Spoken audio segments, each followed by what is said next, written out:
My name is Hal Barker, Tri-Western Life Insurance Company. Out in Los Angeles, California. No, I'm holding down the branch office here in Reno, Nevada. Well, made a change, huh? That's right. Well, how are you, Mr. Barker, and what can I do for you? Are you available for an assignment? Can you fly on out here right away? I don't see why not, as long as you're willing to pay the freight. Good. Yeah, you mind telling me what it's all about? Well, not at all. One of our clients, a man named Walter Bisbee, has just died in a mining accident over near Virginia City. Virginia City, the famous old ghost town, huh? That's right. But now listen. Yeah? I don't think it was. Was what, Mr. Barker? Well, I don't think it was any accident. Oh, you don't, huh? No, and believe me, I don't say that just in the hope of not having to pay double indemnity on his insurance. Why do you say it? Well, I have no proof, Dollar, no proof at all. But I'm convinced that Walter Bisbee was murdered. That I know who murdered him and why. Well, tell me more, Mr. Barker. Fly on out here to Reno, and I will. I'll grab the first plane I can.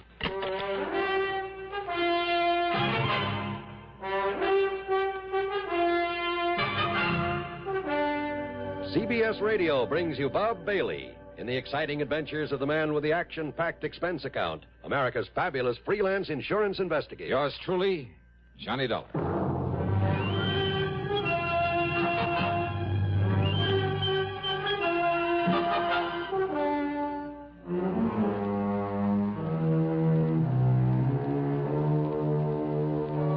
Expense account submitted by Special Investigator Johnny Dollar to the Tri-Western Life Insurance Company, Reno, Nevada office. Following is an account of expenses incurred during my investigation of the Stope of Death matter.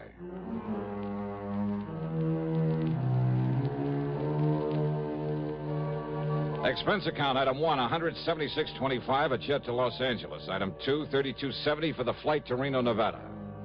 Hal Barker met me at the airport, and we headed south on 395, then southeast on 17 toward Virginia City. Virginia City, by far the largest and most famous of the old mining towns of the West, with its quaint, colorful streets and fascinating buildings left over from the days when the Comstock Lode was the richest silver strike the world had ever known. Where it didn't take much imagination to visualize the grizzled old characters with burrow and pick and shovel who roamed the desert hills in a stubborn search for gold-bearing quartz, who worked and fought and often died violently to keep others from getting their hands on the precious yellow metal, and who finally realized that the heavy blue mud they'd been discarding was the real bonanza, was loaded with rich silver ore. Yeah, you could almost see their ghosts walking the streets or stopping for a drink at the fabulous Crystal Bar or the lowly Bucket of Blood Saloon, depending on their luck. During the 23-mile ride over to this fascinating historical spot, Hal Barker filled me in. Yeah, thanks to modern methods, modern tools of the trade, so to speak, Walter Bisbee and his partner did fairly well, Dollar. Uh-huh. They'd explore these old abandoned mines around here, supposedly all worked out, and they'd locate new ore strata that would pay off. Like I say, with modern, efficient recovery methods that weren't even known about during the gold rush days. Yeah, like the big petroleum companies have found ways to get more oil out of wells the old-timers thought were pumped dry. That's it exactly. And Bisbee and Hargrave would locate these profitable veins and take a royalty from whoever worked them. They'd go off and hunt for another spot. They made no fortune, but, well, they did pretty well. For a while, at least. Hey, you said Hargrave, Bisbee's partner, Hal? That's right, Bill Hargrave. Each of them claimed he couldn't do the job without the help of the other, so we wrote a partnership policy for them. How much? Upon the death of either one, the other was to receive $35,000. Double that for accidental death. And now Bisbee is dead. Want to tell me just how it happened, Hal? Well, the old mine where it happened is up here just off the 6-mile road, the old Caterwall number 2. Caterwall number 2? That's the name of a mine? Yeah, well, you should hear the name of some of them. Anyhow, old Bill left Walter at the mine a couple of days ago, exploring one of the stopes, while he drove into Carson City for supplies. Uh-huh. When Bill finally got back here to the Caterwall, he says he found the ceiling of the stope had collapsed. Hey, wait a minute. He says. Why do you put it that way, Hal? According to a state geologist I talked to early this morning, a man who knows the mine, has been inside of it many times, there was no reason in the world why it should have happened. Huh? Unless somebody helped it to. Oh? Well, that set me to thinking about the bad luck Bisbee and Hargrave have been having lately, and about how much it would benefit either one of them to have the other one die, especially accidentally, on account of the double indemnity clause in that insurance policy. Oh, well, now, Hal, And then, when the geologists found where somebody had planted a charge of nitro... Oh. Well, are they holding Bill Hargrave? Why? Why? Well, unless the police find Bisbee's body, there's no actual proof he's dead. Remember, Dollar, Hargrave was in Carson City when it happened. Plenty of witnesses to that. I see. But he's the only person. I'm sure of it, Johnny. He's the only person who could possibly benefit by Walter Bisbee's death. Oh, now, Hal, that doesn't make a case against him. Yeah, now they're up ahead. That's the old Caterwall number 2. Hey, what are they doing there? Trying to get into the stope, find Bisbee's body. Oh. Hey, there's a surprise on that hill on top of the mine. The man standing there by that block and tackle they've rigged up there? Yeah, that's Bill Hargrave. Uh-huh. And he was perfectly willing for them to try to get in there and look for the body? Well, yes, he was. And look, by the way he's waving and shouting at that police officer down there. It looks like he's found something. Come on, Johnny. We'll see what it's all about.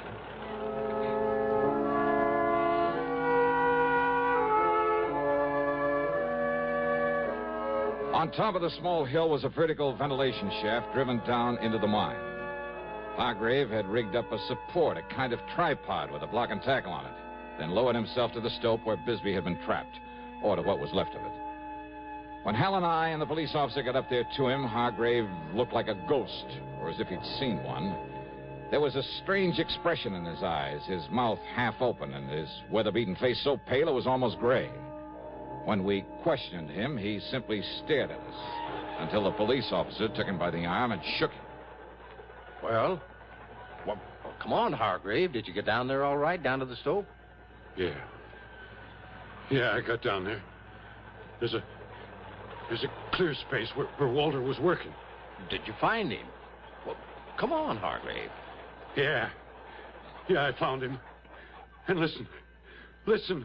Well? He was murdered in there. Walter was murdered. Well, the political conventions are long gone. Is it all over but the voting? Hardly.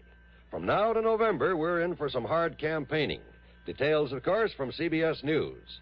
And your candidate, whoever he may be, is in for tough sledding before he gets into office, if at all. Your responsibility to your candidate is, of course, to give him your vote. Your voice will help, too.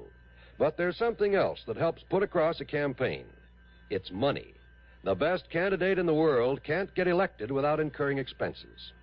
If you believe in your man enough to vote for him, believe in him enough to get out and work for him, then put some money on the line, too. That's the real test of your interest. We haven't covered the subject of whom to vote for, whom to support, whom to help with a contribution. That's strictly your own business. But if the people who like the other man dig in for him, and you don't do likewise for your man, well, that could be the difference right there. So think it over and make sure you vote. And now, Act 2 of yours truly, Johnny Dollar, and the Stope of Death Matter.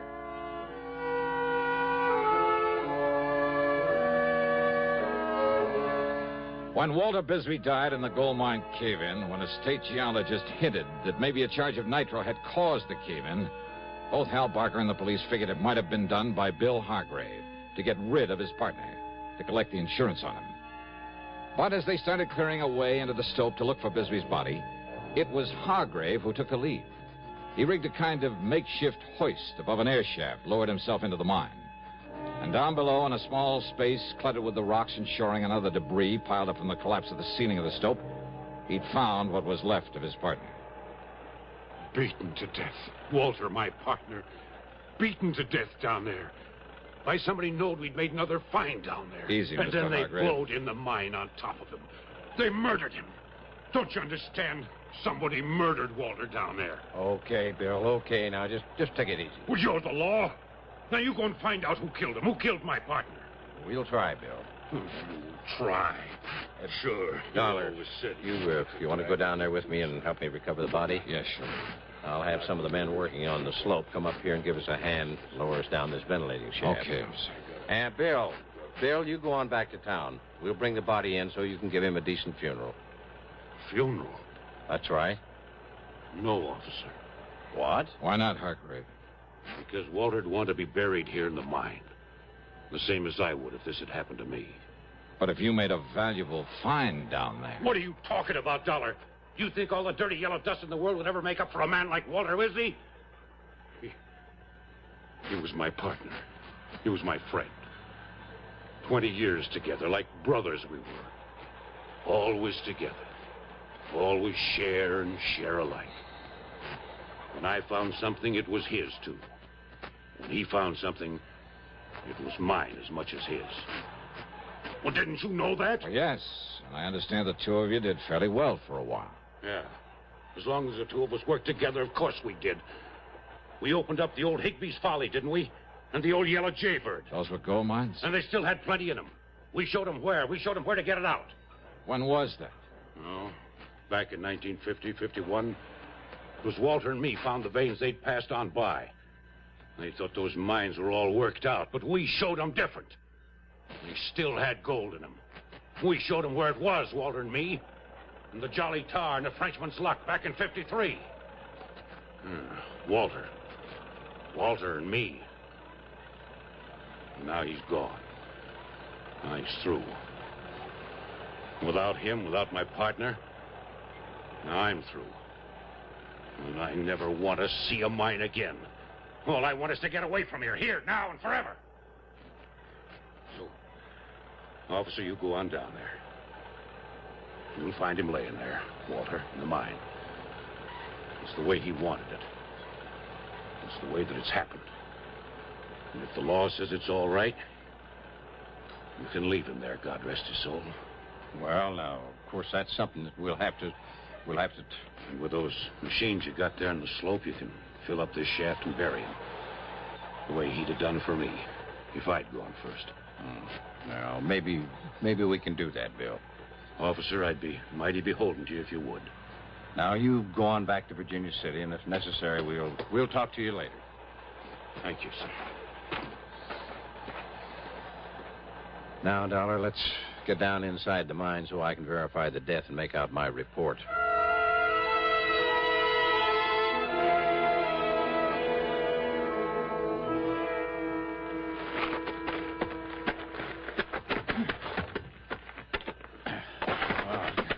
I'm afraid I'm not used to one of these miner's lamps, Dollar. Yeah, I know what you mean.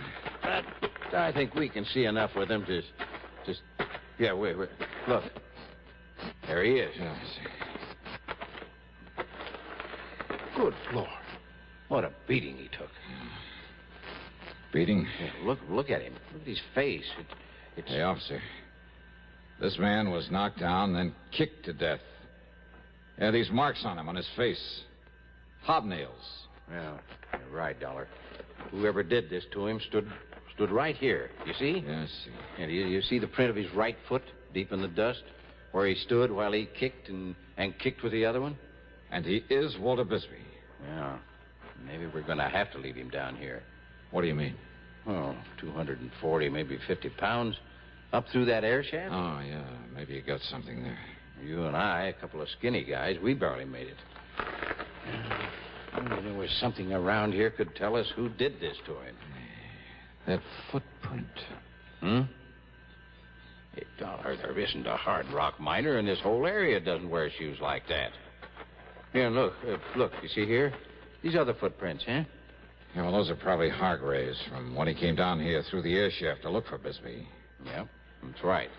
Same kind of shoes, but newer. Uh-huh. You can tell by the nail marks. Yeah, but does it prove that Hargrave came down here only after his partner was killed? Oh, now, wait a minute, Dollar. You're forgetting that Bill was in Carson City when this happened. Yeah? When what happened? The murder or the caving in of the stope? Now, what do you mean by that? Murder him, then try to cover it up with a cave-in. Now, look, Dollar. Al Barker says that a state geologist told him he found signs that a small nitro charge may have been used near the entrance to this mine. But if Bill... You mean you think Bill killed him down here and then had somebody else start the cave-in while he was over in Carson City? Let somebody else in on it? No. If Bill killed him, he probably set off that charge, too. But don't you see, if he was over... Didn't you ever hear of an explosion being set off with some kind of a timer? Well, yeah, sure, of course I have. But that still doesn't give us any proof that Bill did this. The fact remains that Bill Hargrave is the only one who can possibly profit by his partner's death, right? Sure. I'll go along with that, all right. But unless you can find some proof that he did this, well... Well, I don't know. But while you're poking around in the dark down here, I'm going to pay a little visit to Bill Hargrave. Go ahead. But why? Well, I told you, officer. I don't know.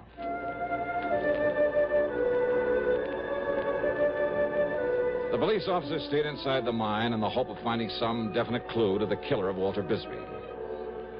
Several things convinced him that Bill Hargrave hadn't done it.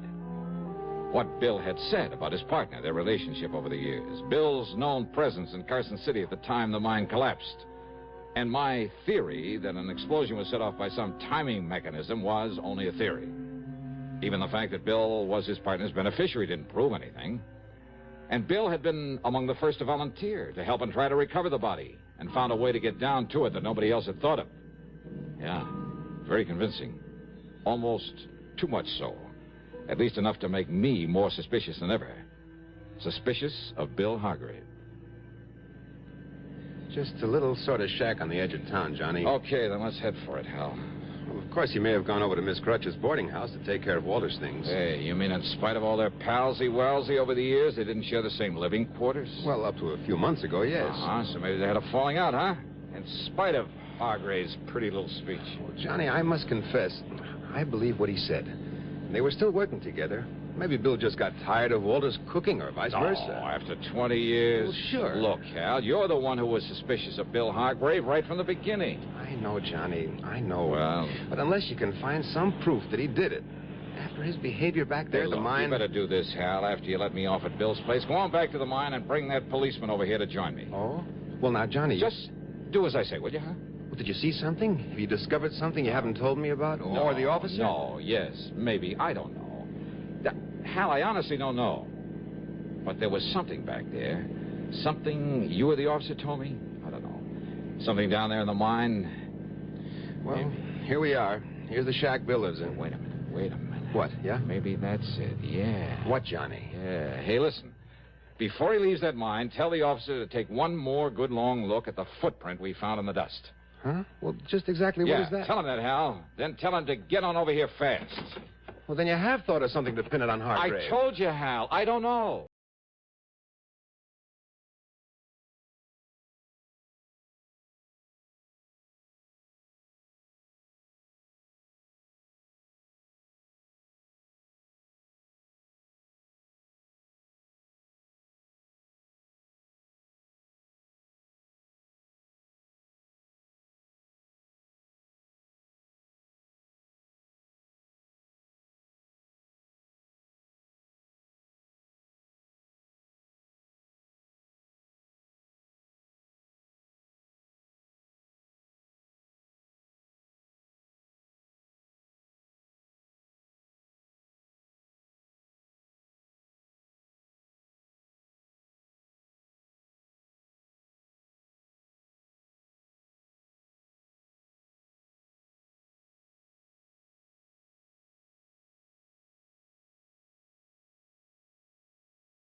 Mr. Dollar.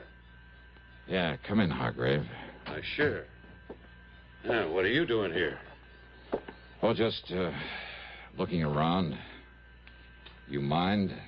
Oh, of course not, only... You see, when a man's partner gets killed, I like to know all I possibly can about him. His habits, where he lives, how well he's been doing. Yeah, but this is my place. I know.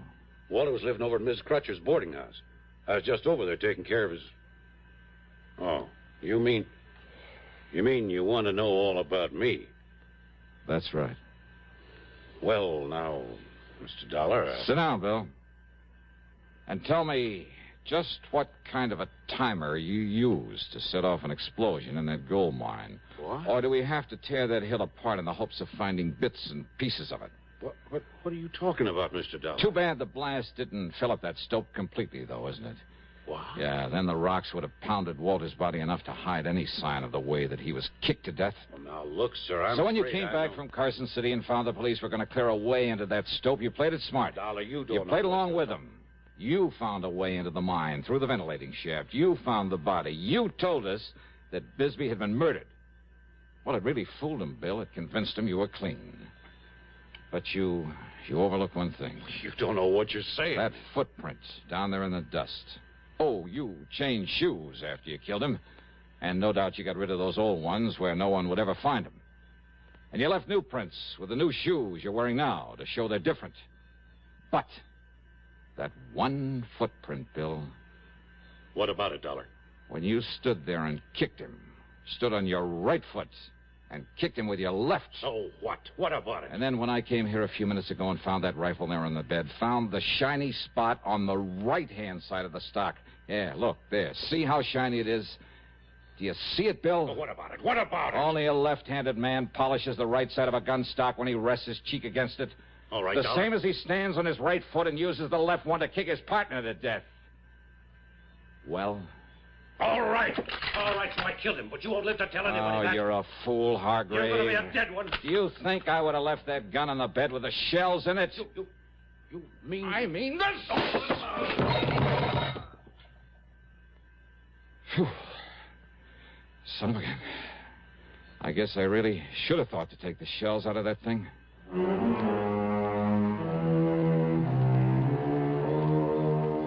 So maybe there were dozens of left-handed men around Virginia City, and who knows, maybe there were some right-handers who kicked with the left foot.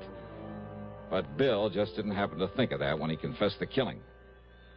Expense account total, including all the incidentals I can think of, and the flight back to Hartford, $248.75.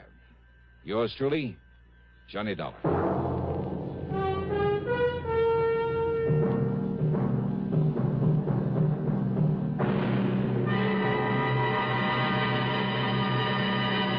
Constipation is something people don't talk about much, but it can be a problem for anyone, even doctors.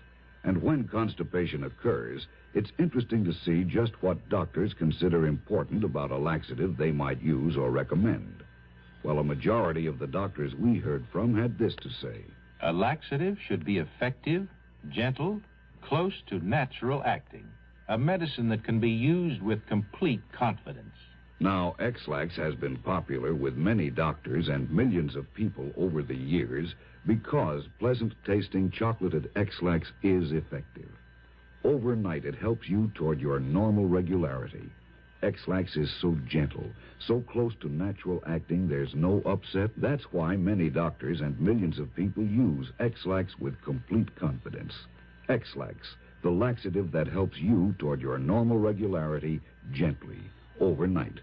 Now, here is our star to tell you about next week's story. Next week, a most unusual case where murder isn't murder at all. Where the whole thing is based on the confession of a dying man to something he did some years before. Oh, his confession is true. It's backed up by all the facts in the case. There can be no question of them or the confession itself. And yet the twist at the end of the story, well, all I can tell you is it'll take you completely by surprise. So join us, won't you? Yours truly, Johnny Dollar.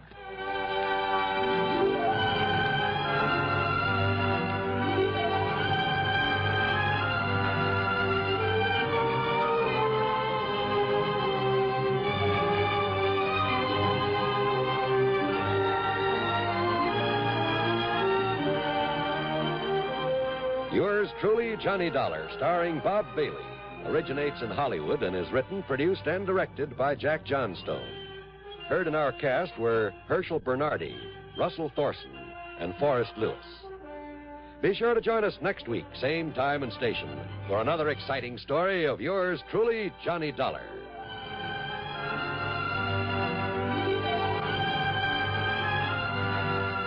This is John Wald speaking.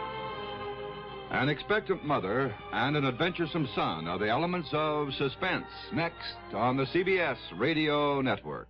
WROW in Albany, New York.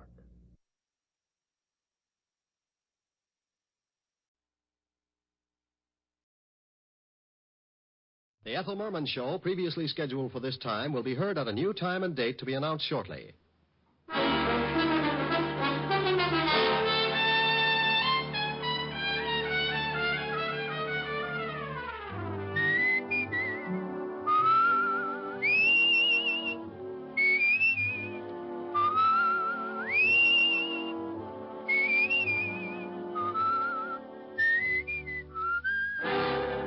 transcribed is Dick Powell as Richard Diamond, private detective.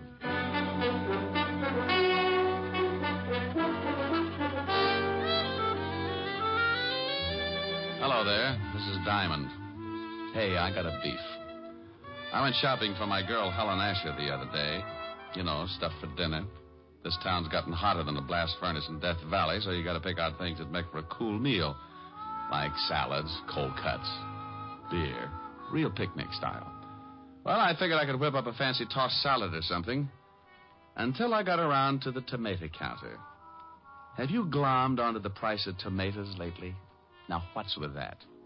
So the cost of living is inflated. So a T-bone makes like it just arrived direct from the Sultan's classiest cow. Okay, a T-bone I can understand. But what's with a tomato? When it costs so much, it should be hanging from a charm bracelet instead of lying in a salad bowl. Who needs it? So I bowed from the waist and figured you could still do a lot of things with a plain head of lettuce. I got another beef, too. Why can't people start their killings in December when it's cool? Now, about a week ago, I got mixed up in a case, and before it was over, I took so many salt tablets, I am now the best seasoned private detective in New York. It started last Tuesday morning about 11 o'clock in an apartment on the Upper East Side. Ginny? Yeah, genius. No cracks. No cracks. We're both waiting for old Gibson to turn us into the cops, and you say no cracks. This whole rotten mess is your fault. Well, how did I know the old goat wouldn't fall for it? Well, he didn't, so we better start packing. What for? Because I don't want to play hostess to a lot of little men in blue. I'm allergic to handcuffs. Relax, will you? They won't find us. They can trace me from the other apartment. How? Gibson don't know your real name. Did you leave anything in the other place, or we'll leave him here? No. Cleaned out everything except the clothes. I didn't have time to move them. I noticed you got away with the mink. What do you want me to do? Leave it behind? No, we can hock it. Hock it? Yeah. You want to blow town? Takes cash.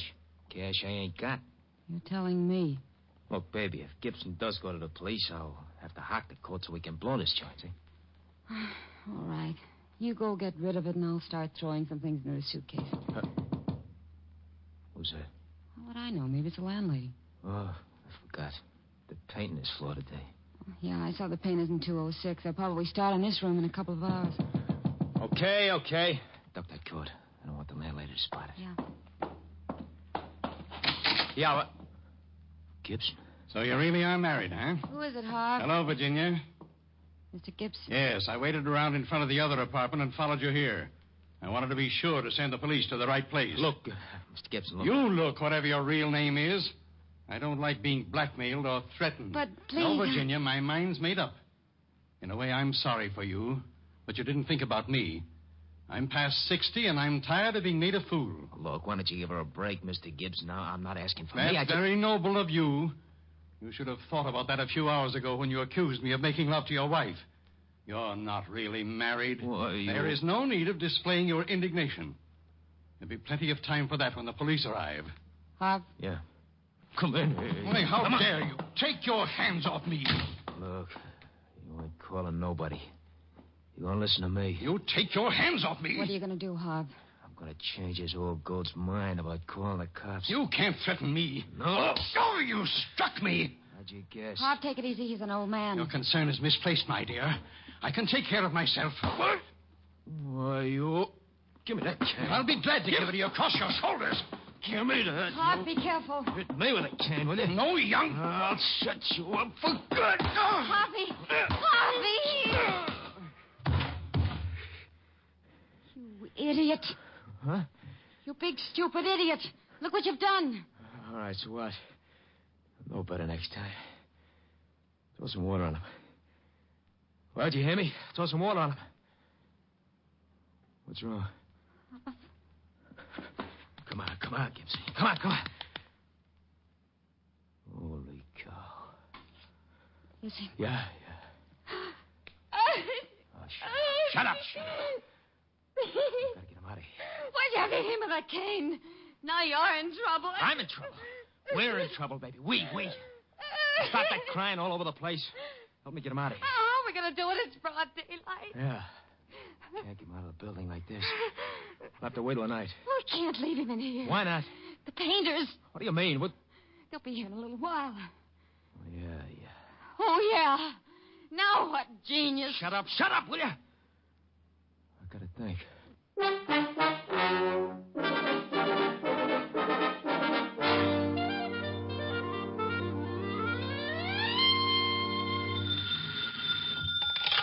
Diamond Detective Agency, murders financed while you wait. Oh, you idiot. Oh, is this Toodles Asher, the belle of Park Avenue? This is Helen Asher, the girl that goes steady with the Diamond Detective Agency. Sounds like a fine organization. Are they reliable? Very seldom. Oh. I'll tell you better as soon as I find out what I'm going to do tonight. You're going to give your butler the evening off, and the Diamond Detective Agency is going to march through your front door, single file, and show you a shortcut to spend the bottle. What time does all this begin? How long will it take you to pucker? About 2 seconds. Well, I won't get there until 8. Don't hold it, or you'll end up looking like a Ubangi. You're terrible.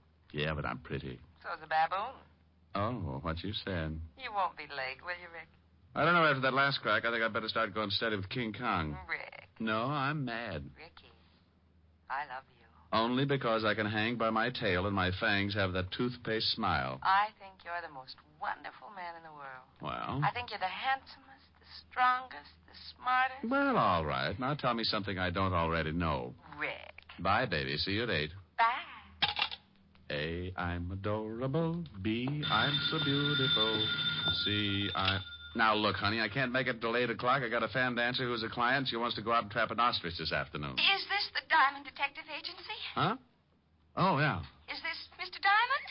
Yeah, what's the matter? You sound like you're standing on a body. Oh, Mr. Diamond, please, you've got to help me. I just don't know what to do. Now, take it easy. Who is it? What's wrong? I thought it moved. What moved? The man sitting in my chair.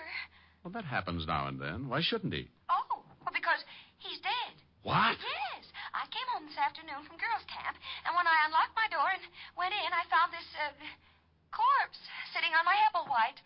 On your what? Hepplewhite? I don't know how he could have gotten there. Hepplewhite? No, the dead man. What about Hepplewhite? Who? The guy this corpse was sitting on. Oh, no. That's a chair. Hepplewhite's an old antique chair. Oh. Oh, now I'm so confused. Well, move over, honey. Now, take it easy and give me one thing at a time. Who's the dead guy? Well, I don't know. I never saw him before in my life. Okay, now why haven't you called the police? Well, I thought about that, but I'm a school teacher, Mr. Diamond, and I was afraid of the scandal. I read a lot of detective stories, and the first thing that came to my mind was calling a private eye. Private eye. Mm-hmm. You had the biggest ad in the phone book, so naturally... Naturally. Well, give me your name and address, and I'll be right over. Oh, Esther Blodgett, 419 East 79th Street, apartment 108. Okay, Esther. Now, don't let anyone in and don't touch anything. Oh, I know that, silly.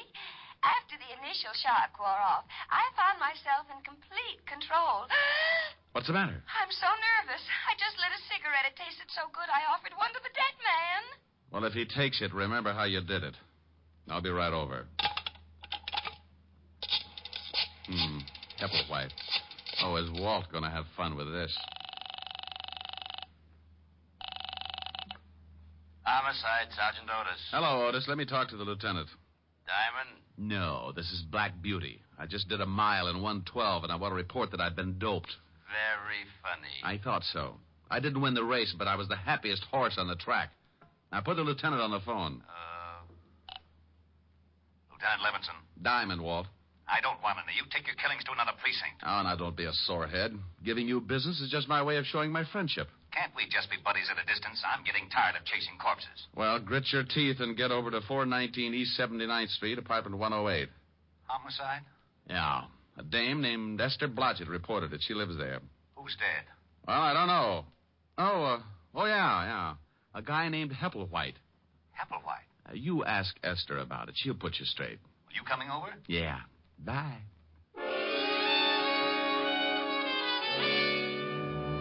As I went out of my office, I thought about Esther Blodgett and wondered how mad she would be when the police turned up. I had to call them whether she wanted a scandal or not, because homicide comes first in my book. I'm an ex-cop, and I still follow the rules. It's not a conscience. I just like staying in business, so when someone turns up with a killing, I always let Lieutenant Walt Levinson know about it. I grabbed a cab, and 20 minutes later, I was standing in Esther's apartment along with Walt, the dead man, and Hepplewhite.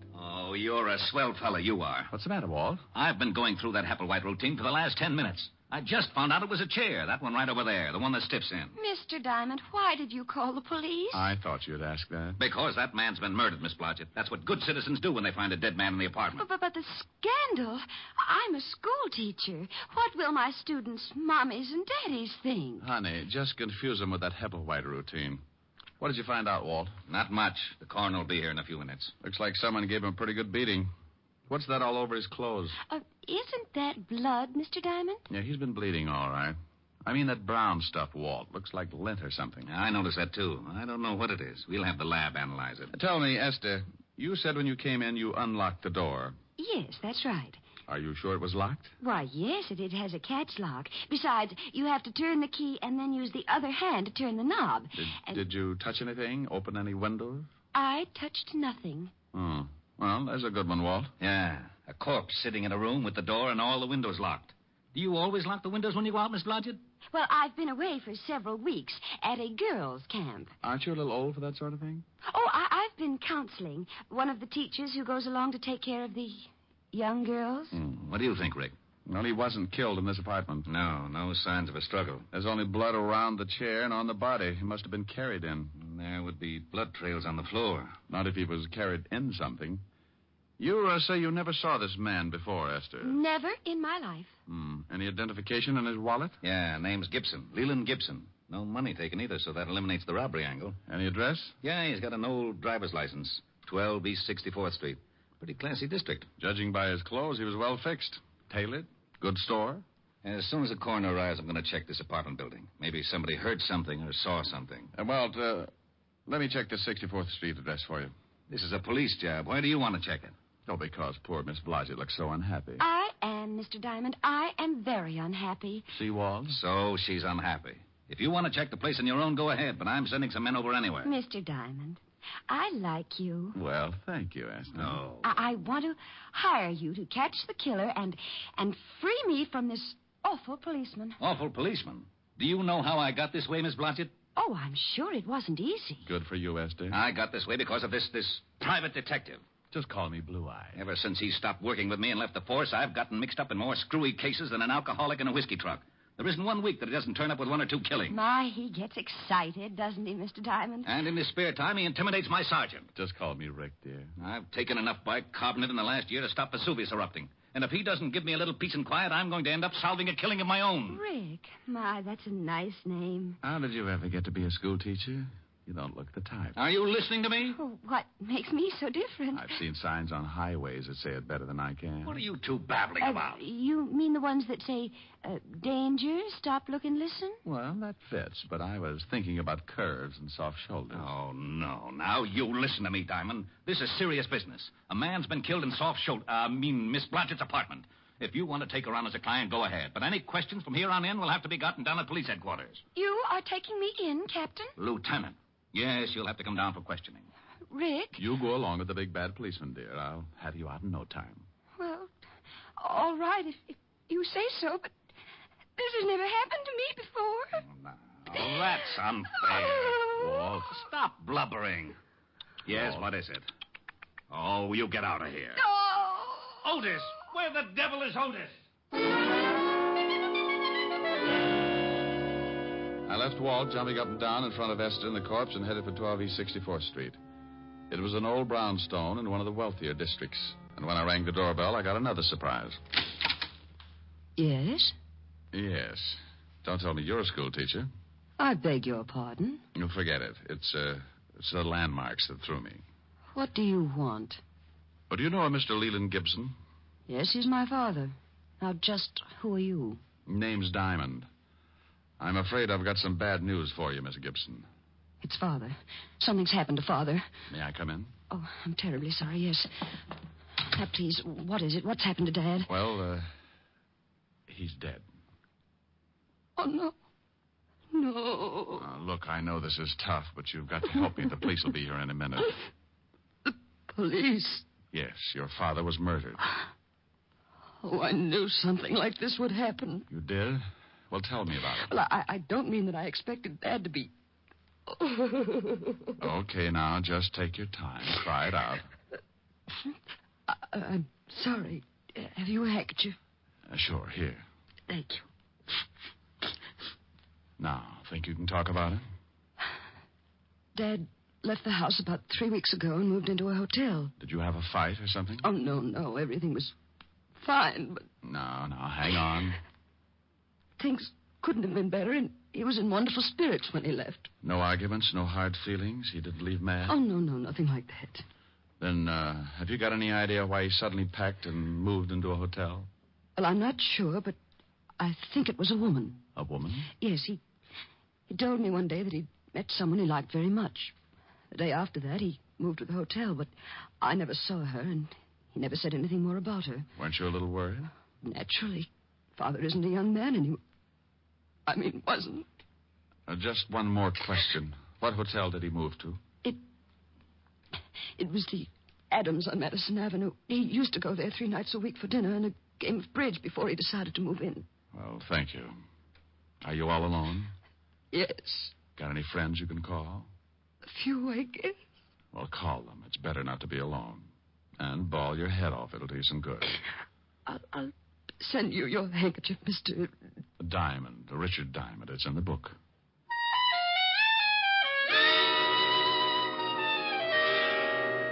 For some reason, I've got a talent for leaving people emotionally disturbed. Walt hops around like a rabbit in a cabbage patch, and Otis always tears his hair out by the handsful. Miss Gibson was less active about it. She just tried to smile and shed enough grief to fill a tub. I grabbed another cab and headed for the Adams Hotel.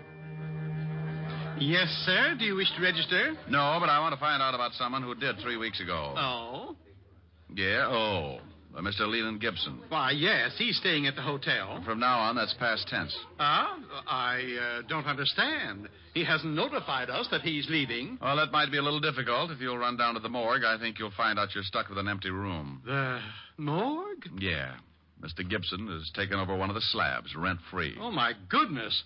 What happened? He's kind of dead. When did you last see him? Early this morning. He left the hotel around 10. Know where he was going? Why, no. Do you remember him having any visitors in the last 3 weeks? A girl, I mean. No. Are you looking for a girl? Yeah. Mr. Gibson's daughter seems to think he was running around with a woman since he moved into the hotel. Oh. You say that like you knew what I was talking about. It was common gossip around the hotel. What was? Well, Mr. Gibson has been coming to the hotel for many years. He used to eat dinner here 3 nights a week and then play bridge with some of the hotel regulars. Now, about a month ago, we took on a new waitress. Uh-huh. Now, it was very obvious that Mr. Gibson was quite taken by her. So much so that he moved into the hotel and ate at her table every night. Oh, what was her name? Virginia Pelgrim. Quite good-looking. About 5'3", dark brunette, very well, I'd like to see her. That's impossible. She left the hotel about a week after Mr. Gibson arrived. Oh, swell. Wasn't Mr. Gibson unhappy? Oh, no. He was rather happy, in fact. I believe he wanted her to move so he could see her more often. Now, what makes you say that? Some of the things she said in the kitchen to the other girls. Do you know where she might have moved? No. But, you might check with the flower shop. Mr. Gibson used to send flowers every day. Well, thank you. Well, I wasn't sure just where I was going, but Virginia Pelgrim was my best lead, and maybe she could tie the Gibson murder up with a silk ribbon. I talked to the flower clerk, and he gave me the address that the flowers had been sent to every day. It was a nice apartment in the village, and the landlady stuck her nose out like she was trying to smell me instead of see who was calling. Yes? I hope that door doesn't slam shut sometime. You'll have a bloody nose for weeks. What do you want? Roll out an eye with that nose, and I'll show you my badge. Aren't you cops ever polite to anyone? Well, there's a face that goes with it. I'm looking for a girl, about 5'3", dark brunette. You're in the wrong place. Her name's Pelgrim. Oh, she lives upstairs. She does, huh? Is she in now? No. Went out this morning. Hasn't come back. And she probably won't. She have many visitors? Only a couple. Men. That figures. Ever see an elderly man, gray hair, about 60? Sure, every day. Know his name? No. You said she had a couple of visitors. Who else? Another man. Younger, kind of greasy. Only came around a few times. Old man was there this morning, had an argument. Could you hear what they said? I don't snoop. Anyone else? No. Who paid her rent? She did. Cash. Mind if I take a look at her apartment? Got a search warrant? No. Then you can't. Okay, thanks. You've been charming.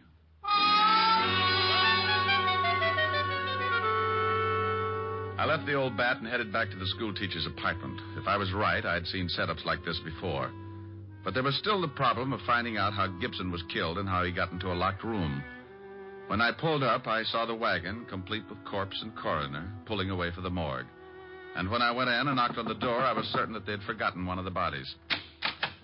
Oh, it's you, Shamus. Why, Otis. They're leaving without you. Who is? The hearse. Shouldn't you be lying down or something? Now you stop that Rick and get in here. Hello, Walt. What's new? Well, Rick. Well, Esther, has Otis been using his rubber hose on you? Oh, no, but I was getting lonesome. I'm glad you got back so soon. You are? As soon as you two stop rolling your eyes, maybe you can tell me what you found out, Mr. Diamond. Yeah. Walt, send Otis down to the station for a search warrant. Then tell him to get over to 9 West 12th Street and see what he can find in the Miss Virginia Pelgrim's apartment. Who's Virginia Pelgrim? The only person who was mixed up with a murdered man. There was another man who used to see her, but I can't find out who he was. All right. Otis, go get the warrant. Yeah, Lieutenant. Thanks, Diamond. A pleasure, Sergeant. What did you find out, Walt? There were 11 people in the building at the time of the killing. None of them ever saw the guy before. Here's a list of the names. 3 people on this floor, 5 on the second, and 3 more on the third. Have you talked to the landlady? Certainly. She doesn't know any more about it than the rest. What about that funny brown lint on the dead man's clothes? We're checking on that right now. The lab said they'd call me. Did the landlady say she had a key to this apartment? Sure, but she hasn't used it but once since Miss Blodgett was away at girls' camp. When did she use it? 3 days ago, when she had let the painters in. And she says that the windows and door were definitely locked, because after she aired the paint smell out, she locked them herself. Painter, huh? Yes, and I've been looking. You know, I think they did a terrible job. Why, the kitchen alone... Esther. Yes, Rick? Later, dear. Yes, Rick. Walt, did they paint the whole building? They finished the second floor today. Oh, I'll get it, Miss Blodgett. Probably the lab. Rick, Yeah? do you know who did it? Yeah. I got a hunch. Oh, I see. you're wonderful. Yeah. Okay, thanks. Lab, Walt? Yeah. That lint you spotted on the dead man's clothes is from the mat that they put under rugs. Mm-hmm. Walt, you were on all the floors. Did one of the apartments have a rug missing? They're all missing from the second floor. The tenants took them down to the basement when the painters moved in. Any off this floor or the third? No, just the second. Well, your killers are on the second floor, Walt. How do you figure? Well, let's look at what we've got. Dead body in a locked room. Blood on body and floor around body, but nowhere else in the room. Carried in a rug. Bullseye. Oh, this is so exciting. Esther. Sorry. Yeah, but how does a dame called Pelgrim figure into it? There's no Pelgrim listed in this building. Well, there shouldn't be if I'm right. The dead man met Virginia Pelgrim while she was working as a waitress in his hotel. She gave him a pitch and he fell. He put her up in an apartment so he could see her more often. So what? I think she was working with another man. A man who was seen around her apartment by the landlady. Then how did the body get over here? The guy the dame was working with probably lives here. What about the motive? Well, my guess is that Gibson was being blackmailed, and he followed the girl here. He was probably going to yell cops, so they killed him. Okay, now what about the locked room? Explain that. I'll let the landlady of this building explain it, Walt. Go ask her one question. Who had this apartment before Miss Blodgett? Esther. Oh, I'm sorry, Esther. Well, I can tell you that. A Mr. and Mrs. Austin, they moved to a smaller apartment and let me have this one. It's more rent, and they couldn't afford it, I expect. This is a better apartment, though. It has very... Esther, what apartment did they take? Oh, it's on the next floor, apartment 209. According to this list of people who were on the second floor at the time of the killing, the Austins are the only couple. What did Mrs. Austin look like, Walt? Oh, about 5'3", dark brunette, very well. Oh, say no more. Come on, Walt. May I come? No, Esther. You stay here. I'll be back later and discuss the better features of your nice little apartment.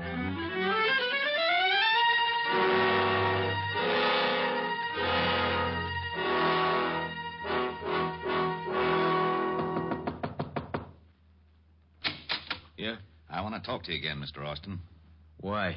Told you everything I know. Where's your wife? In the back. We're coming in. Okay, you don't have to shove. Who is it, Har? Them cops again. Well, hello, Virginia. Do I know you? Where's your rug, Mr. Austin? What? It's down the basement. Miss Pelgrim, how long have you been married to this man? About 3... Hey, how'd you know me? Shut up. Know your name? You might as well tell the lieutenant everything. Why did you lie about knowing Mr. Gibson? I didn't. I never saw him before in my life. I didn't tell you the dead man's name was Gibson. How'd you know that? Don't answer that. Oh, shut up. You and your husband killed Mr. Gibson and carted him downstairs in a rug. Why'd we do that? Because the painters were on their way to paint your apartment. You had to get him out without being seen. You dumped him in Miss Blodgett's apartment because you knew she was out of town. And you used to live there, so you still had a key. You shut up. We've got enough to hold both of you on. The rug will have bloodstains on it. Oh. Get out of my way. Get out, Walt.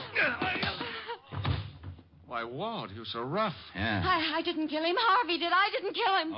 Okay. You can tell me all about it down at the station. Hey, where are you going? Well, it's 6:30. I got a date. What about Miss Blodgett? She's going to get lonesome again. Ah, she was born that way. I've got to see a girl who's going to hold a pretty interesting class of her own. Bye.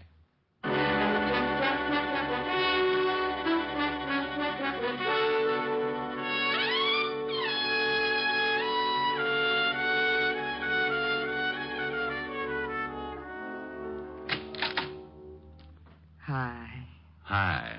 Oh, don't you look comfortable? Where's Francis? I gave him the night off, like you suggested.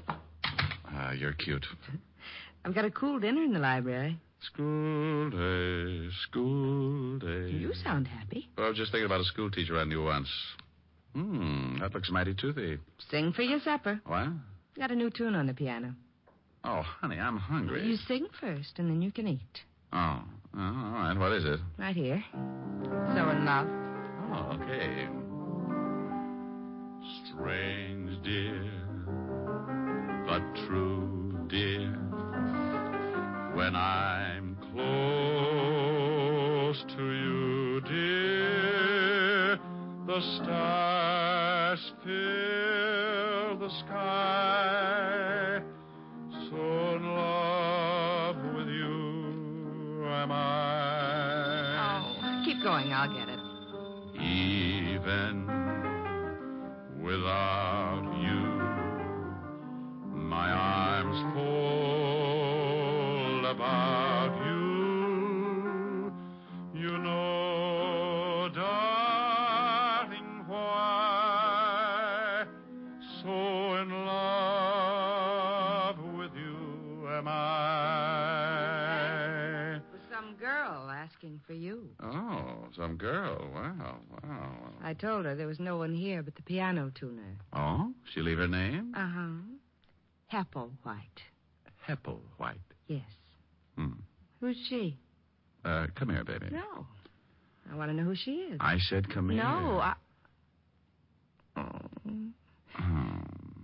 Ricky. Mm-hmm.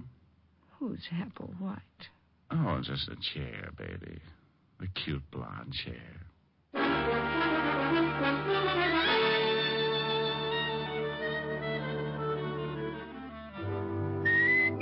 You have just heard Richard Diamond, Private Detective, starring Dick Powell, transcribed.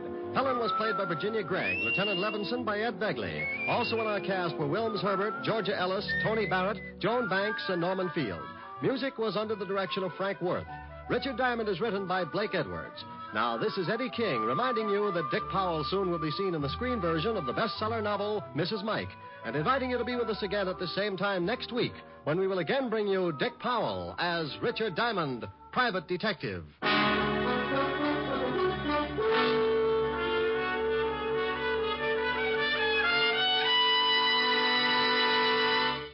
Saturday night brings some of the week's best radio entertainment when you tune for the stars on NBC. Stay tuned every Saturday for a great lineup of programs, including Hollywood Star Theater, Ralph Edwards' Truth or Consequences, Your Hit Parade, A Day in the Life of Dennis Day, The Judy Canova Show, and Grand Ole Opry.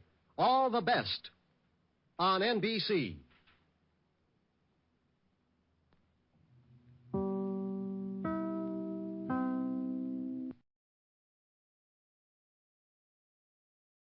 Broadway's my beat. From Times Square to Columbus Circle. The gaudiest, the most violent, the lonesomest mile in the world.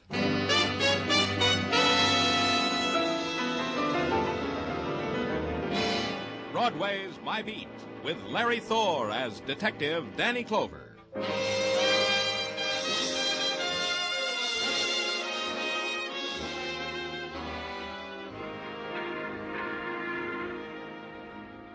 Broadway, where darkness drains through the scarlet of neon before it's called night, and the crowd gathers, the people of twilight till dawn, The crowd that coils upon itself then lashes out into the furious streets. You move with it, afraid to look back over your shoulder because the sound drifting by you. Was it a laugh or a cry? There's nothing in between. It's Broadway, my beat. The message was handed to me at my desk at headquarters, and the message was specific. The courtyard of the Marbury Apartments in Greenwich Village. And the message had a code number to make the matter more easily classified. Murder, translated into 2 digits. It was my department, so I went there.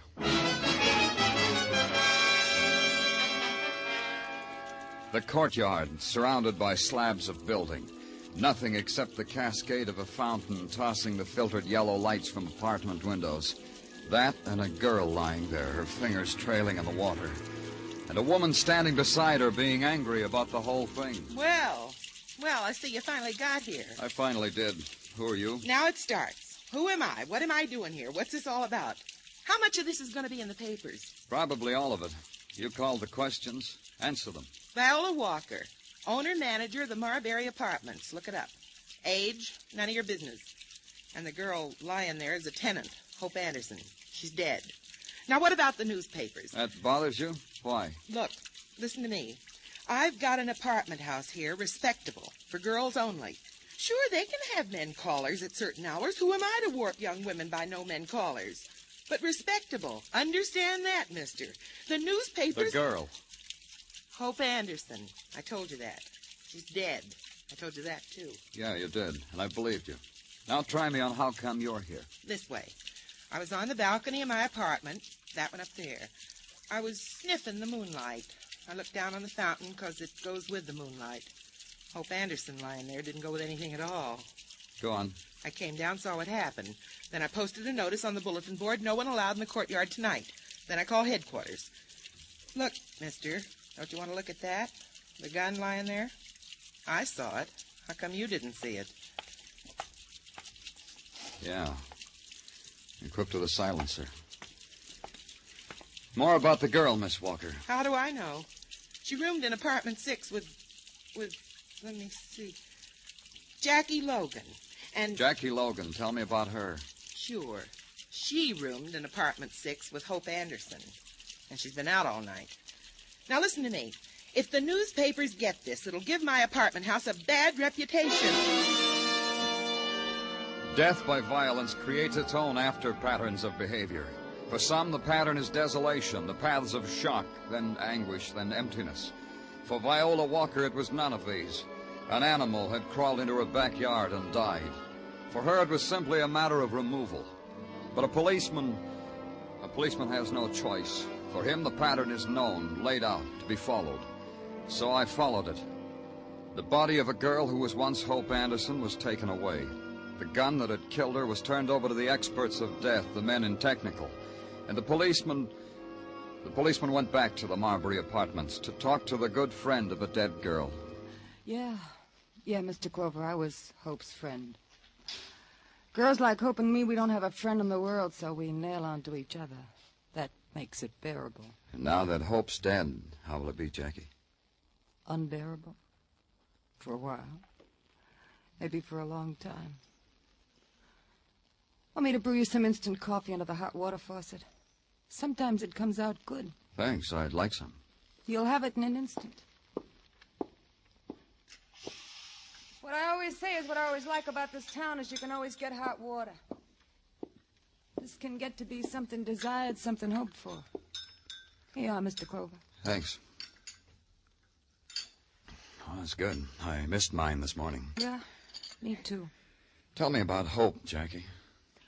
Hope was a girl like me, only more attractive, more sought after, as the saying goes. Then she did have other friends. Well, yeah. All right, let's start with them. I'd say there were 2. That's right, 2. And they were? Like in a novel, Mr. Clover. An older man and a young man. The young man with a fire inside him that could burn him up, the older man with a fire that was dying out. Rivals for the favors of Hope Anderson. I phrase it this way because I read novels in my leisure time. They're so lifelike. And their names? Care for another cup of instant coffee? Only their names, Jackie. There's something else you should know about Hope. And me, Mr. Clover. We never discuss names. Manners, education, how they treat little animals, bank accounts, but never names. Sure you don't want any more coffee? No. But do something else for me, Jackie. Keep thinking about the names. And when you remember them, maybe it'll be better all round if you come to me at headquarters.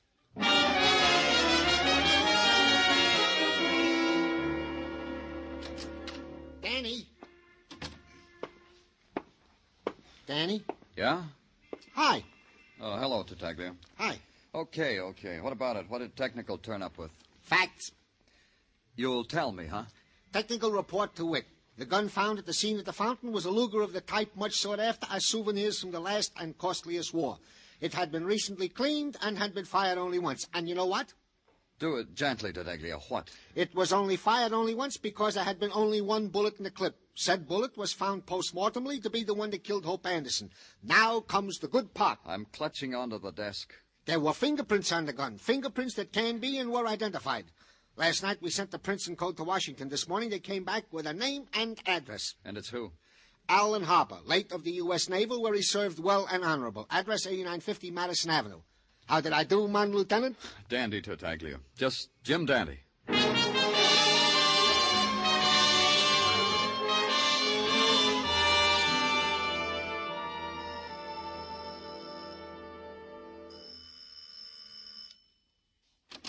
Yes? What is it? The doorman told me to ask at this apartment. I'm looking for Alan Harper. Alan is not here. Didn't the doorman tell you that, too? He did, but I need to find out for myself. I'm from... If you're a friend of Alan's, believe me when I tell you that he's not here. If you're not a friend, it would be rudeness to prolong this, wouldn't it? You didn't let me finish. I'm from the police. Oh, Alan's in trouble, then. I didn't say that.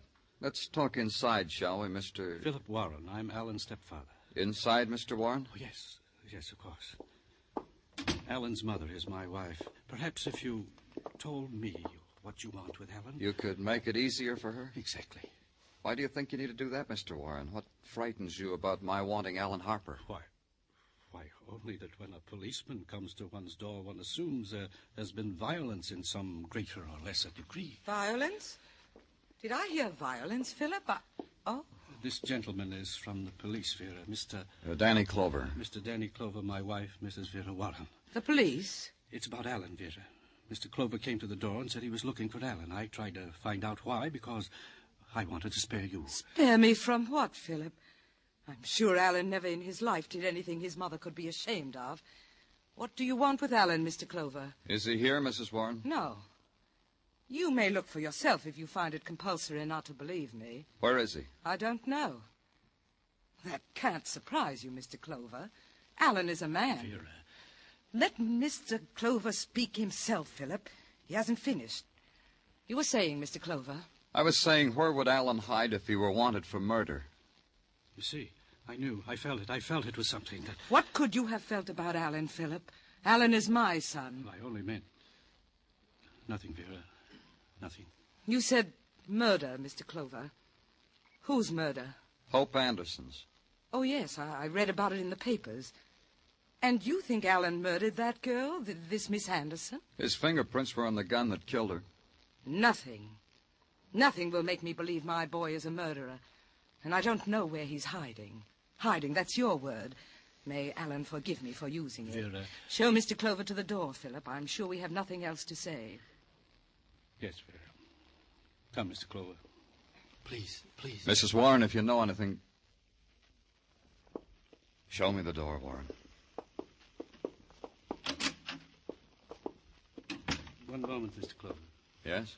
Vera knows where Alan is. So do I. Why are you telling me, Mr. Warren? Because I believe it will go better with Alan if you find him. The life of a fugitive is not a savory one, Mr. Clover. The boy should have given himself up. The boy must have been... Where is he? He has a cabin on the beach at Montauk. He called Vera and told her he was there. Vera told me, and I'm... Where in Montauk? It's rather remote, hard to find. I have it. I'll draw you a map. And he did, in a neat hand with landmarks and compass headings so that it would be impossible to miss the place. I stopped at a lunch counter for spud nuts and coffee until the Long Island train was ready to leave. At Montauk, there was no cab waiting, so I had to walk.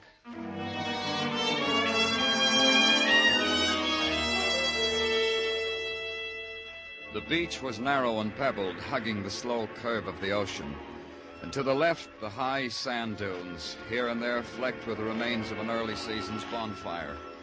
It was warm for early spring, and no movement but the pound and heave of surf and the spray. There was a speck down the beach. In a while, it became a cabin, and a figure standing there before it, a man dressed in flannel shirt and dungarees, no shoes. I walked up to him. Hello. Hello. Beautiful day, huh? Fine day for walking. Yeah, it is. You're Alan Harper? All right. Yeah, my name's Harper. Police? Uh-huh. You shouldn't have run, Harper. Whatever your story is now, it's a bad story. It's bad from the beginning. What happened? You and the girl, Hope Anderson. What reason did you have for killing her? None. That's why I didn't kill her. That's why my story's bad. I'll listen to it. She had just told me she was in love with me. Just then, at that moment, she made up her mind, and she was sure of it. And just then, at that moment, she died. How? Shot. I guess it was a funny popping noise. Hope fell, then something clattered at my feet. A gun, a Luger, somebody threw it there. I picked it up and tried to fire at someone who was running away. Nothing. No more bullets. There's someone. Did you see them? Oh! Alan! The picture held for an instant, the boy clawing at his chest and the life spilling from him. And the pain, sharp and precise and focused, that pinched at my shoulder and flared out. And it wavered, dissolved. And I thought, lying there looking at the single pebble that somehow was in my outstretched hand, how red it was, how orange, how it spun like a million spinning lights. And there was nothing. Nothing at all.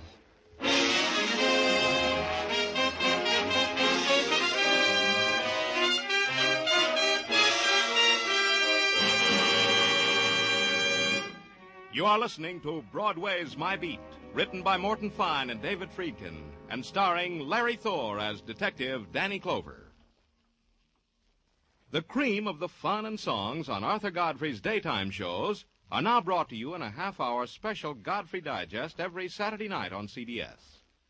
So if a date with the dentist, the hairdresser, with a traffic ticket in court kept you from hearing one of the daytime shows this week, or if you want a fast half-hour of Godfrey humor and songs by Jeanette Davis, Bill Lawrence, and the Mariners, listen in every Saturday night to the Godfrey Digest on most of these same CBS stations.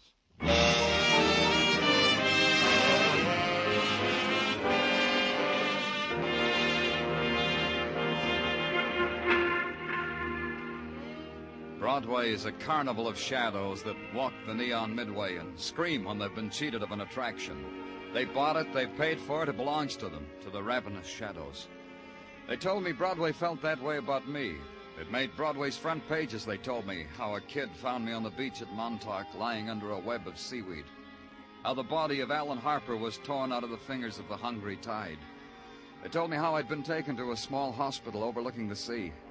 And Broadway was wounded because a spectacle like that should have been played in Broadway's own gutter. Then a quiet voice told me I had a visitor, Sergeant Gino Tartaglia.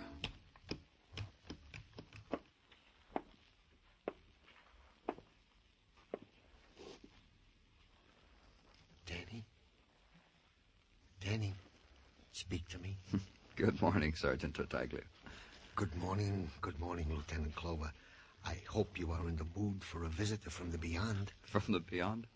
Yeah, from all the way beyond Manhattan.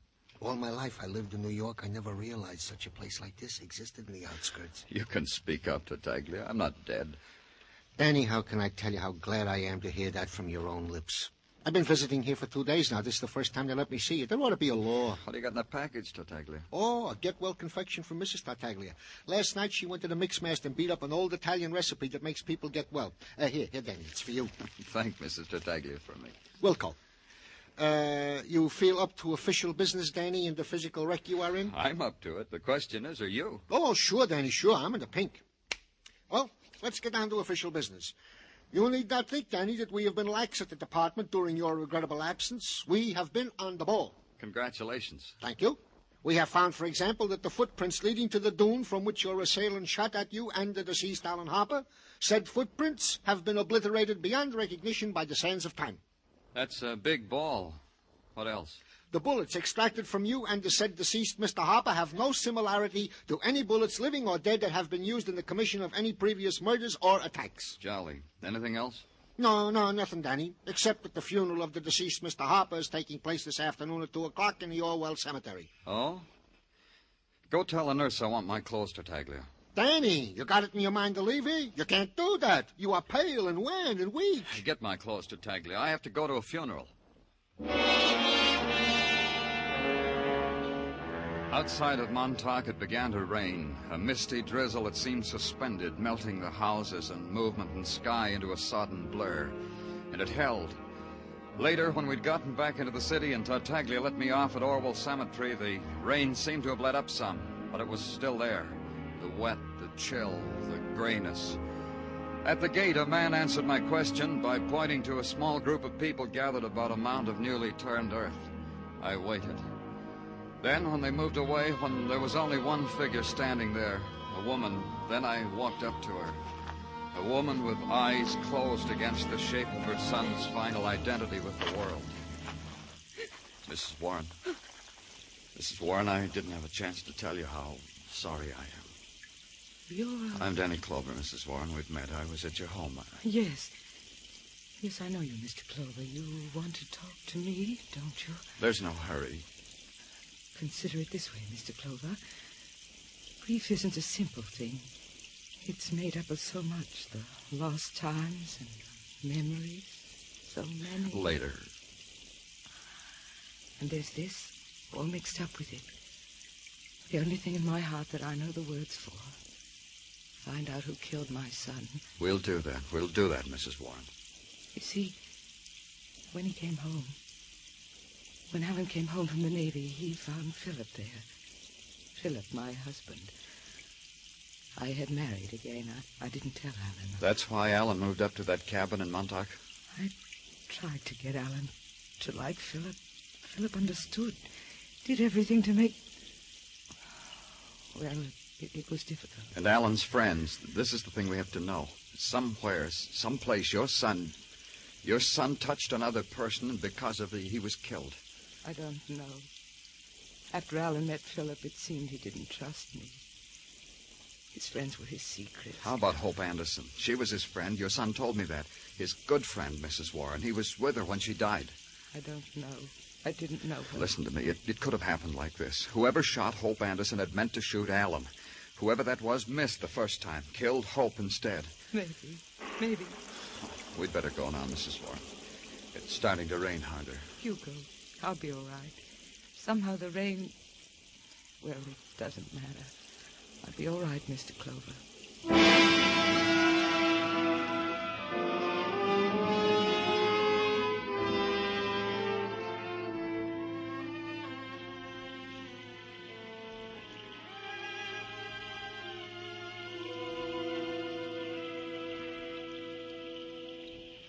Hold still, Danny. I don't want the knot in your tie should look sloppy. There. Well, Danny, if I do say so myself, I feel much better now you are arrayed in dry clothes. Thanks for helping me change Tartaglia. My arm in a sling. What am I going to do with you, Danny? You rise out of a sickbed without permission. You go to a funeral, stand in the wet rain, get wet. Any one of these things could have waited. I wonder if she's still there, Tartaglia. I tried to take her home, but she wouldn't let me. Who, Danny? Mrs. Warren. It's still raining, Tartaglia. Exactly. And you are to stay out of Seine. You hear me, Danny? Okay. Good. Now I will bring you in a visitor who has been waiting to see you. Who? A dame, a lady. By the name Viola Walker. Why didn't you tell me she was here? I thought it was more imperative you should get in the dry... Okay. I said I'd bring her in. You, go right in. It's positively outrageous the way a citizen is treated around here. How long do you think you can keep a citizen waiting? After all, you're only a public servant. You could write a letter to a newspaper, Miss Walker. You see? You see how you treat us? The innocent victims of injustice, the downtrodden. I plead for you, Miss Walker. Who could have done you an injustice? Give it a name. Jackie Logan. That's the name. That's the thing that did it to me. Jackie, what did she do? When you were at the Marbury Apartments, The apartments I preside over. I told you they were nothing if not respectable. Remember that? I remember. I remember a girl was murdered there, too. Hope Anderson, wasn't it? I'm like a mother to those girls. They have no secrets from me. I keep none from them. You're hurt because Jackie kept a secret from you? She's no good, that one. She's rotten and ungrateful. She knows more about Hope's murder than you'll ever find out. I wanted her to tell me about it, to talk it over like mother to daughter, so that we could both share it with you police. Thanks. And do you know what the snip did to me? She moved out, bag and baggage. And when I pleaded with her to come back, do you know what she did to me? You'll tell me anyway, won't you, Miss Walker? She slapped me and scratched my face. See? Look at this horrible scar. You've got to arrest her. Where is she? I made a point of finding that out. She's at the Kearney Hotel in the Bowery. A dirty, pest-ridden flea bag. Imagine. She left my elegant apartments for that. All right, Miss Walker. You can go now. But I'm not finished. I said you could go. Get out of my sight, Miss Walker.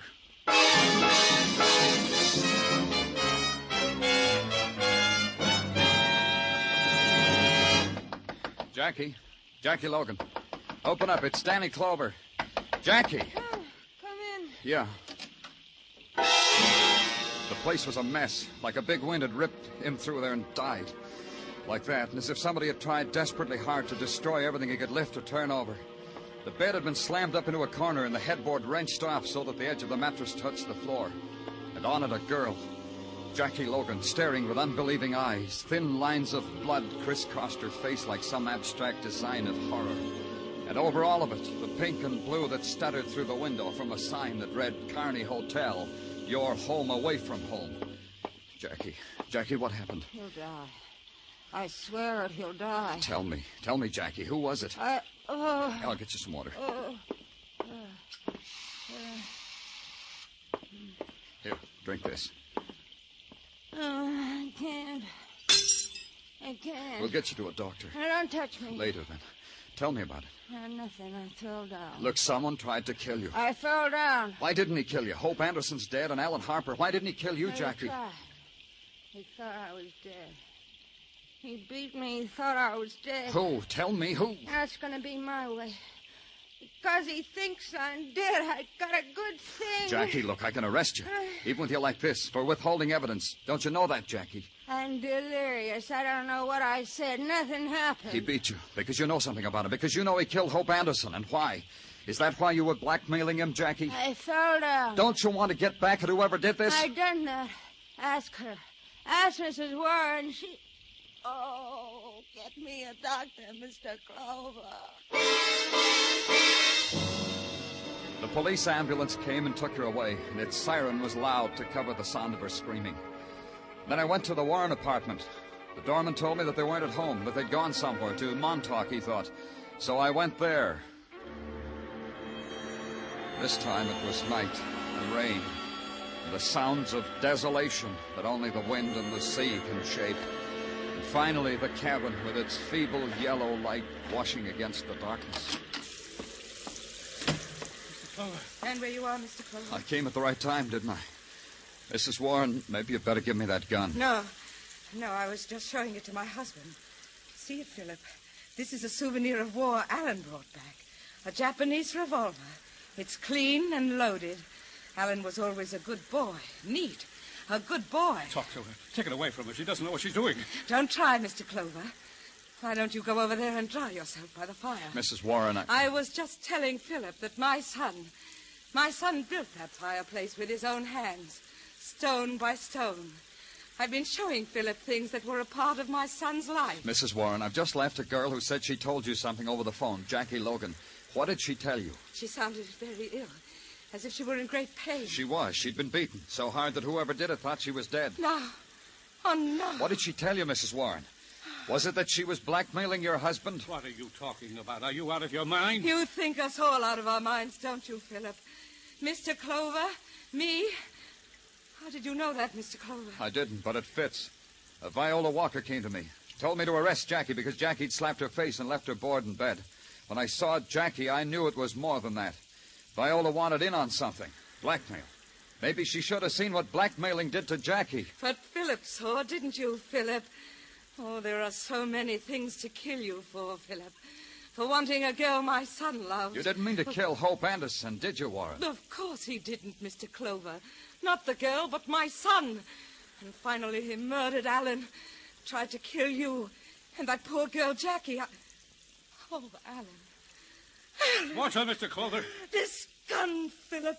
Alan's gun. I'm going to kill you with Mrs. it. Warren. Mrs. Warren, give it to me. Don't stop me. Not that way. Give it to me.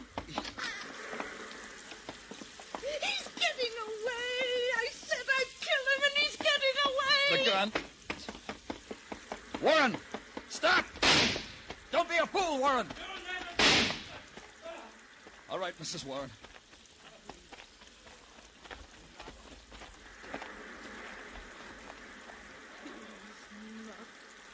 Dead. It's only a leg wound. Mr. Clover. Uh-huh. Mr. Clover, you should have let me kill him.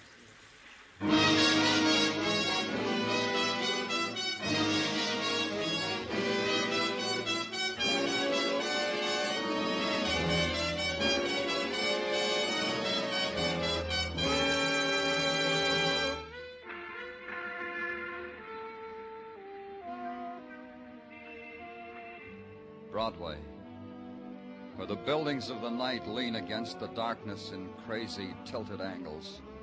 And walk carefully, kid, or you'll upset their balance. It's a street where you walk the high wire, else you gotta play it safe in a cage. It's Broadway, the gaudiest, the most violent, the lonesomest mile in the world. Broadway, my beat.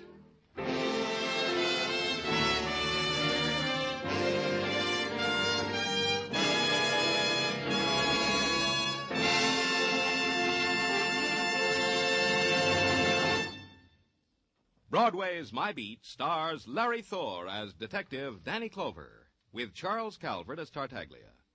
The program was produced and directed by Elliott Lewis.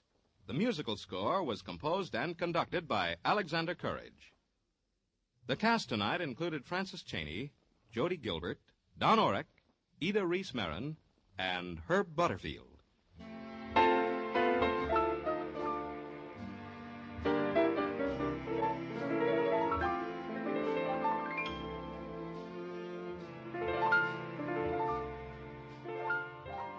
No one has ever devised a satisfactory get-rich-quick plan. But your government has a plan whereby you can save money automatically and get a good return on your savings. It's the payroll savings plan for the purchase of United States savings bonds. By means of this plan, your employer will set aside a small amount of money from your paycheck for the purchase of bonds. If there is no payroll savings plan where you work, or if you are self-employed, you can sign up with the bond-a-month plan at your bank. Under this arrangement, the bank buys a bond a month for you and charges it to your checking account. You'll find United States savings bonds are a profitable investment, and they're as safe as your government.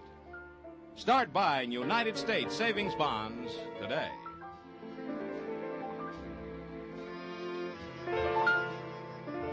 Joe Walters speaking. This is CBS, where you dance to the music of Vaughn Monroe Saturday nights.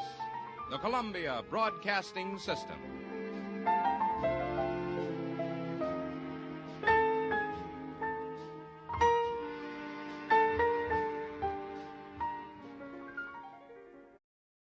My name's Jeff Regan.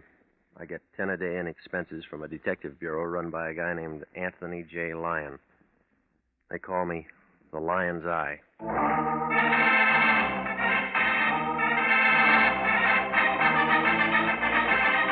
With Jack Webb as Jeff Regan investigator, stand by for hard-boiled action and mystery and thrilling adventure in tonight's story of The Man with the Key.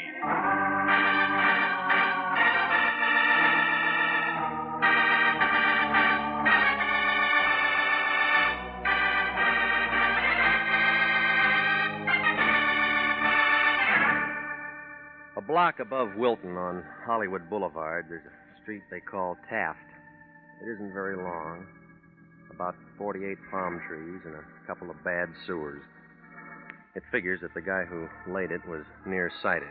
He didn't see the hill 3 blocks away. Got kind of a tired look, like an old lady who's been moving furniture. There's a dirty gray apartment house on the right-hand side of the street. That's my place. 308. A low ceiling and a leaky faucet. A telephone that rings at the wrong time. It was last Monday night, about 11 o'clock. I was in bed listening to the party next door when it rang. It was the Lion. Regan, get your clothes on. That the way you sleep? You're going to be busy. We got a new client. Now, tell me all about it in the morning. Special messenger came to my place 15 minutes ago with a C note. Any good? It was from somebody named Dora King. Who's that? That's what you're going to find out.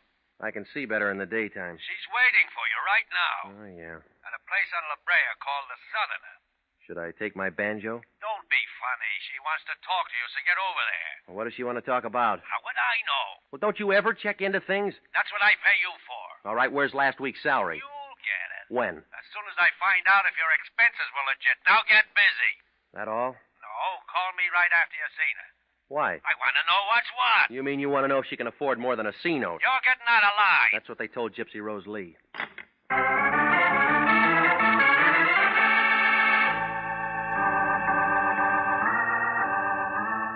Well, I got over there about 11:30. Turned out to be a small place, long on the shadows and short on the whiskey. There was a bald-headed guy playing a piano in one corner. I guess he'd been inside for a long time, because he'd never been out for a music lesson. The bartender was the only other guy in the joint. His name couldn't have been Dora King. So I went to work on a straight shot and waited. 2 drinks later, a girl in a black dress walked in. She took in the piano player and the bartender and me. I won. She started toward me with a slow, easy kind of a walk, like a panther looking for breakfast. When she oozed onto the stool beside me, the bartender got damp all over. The air conditioning wasn't doing him any good.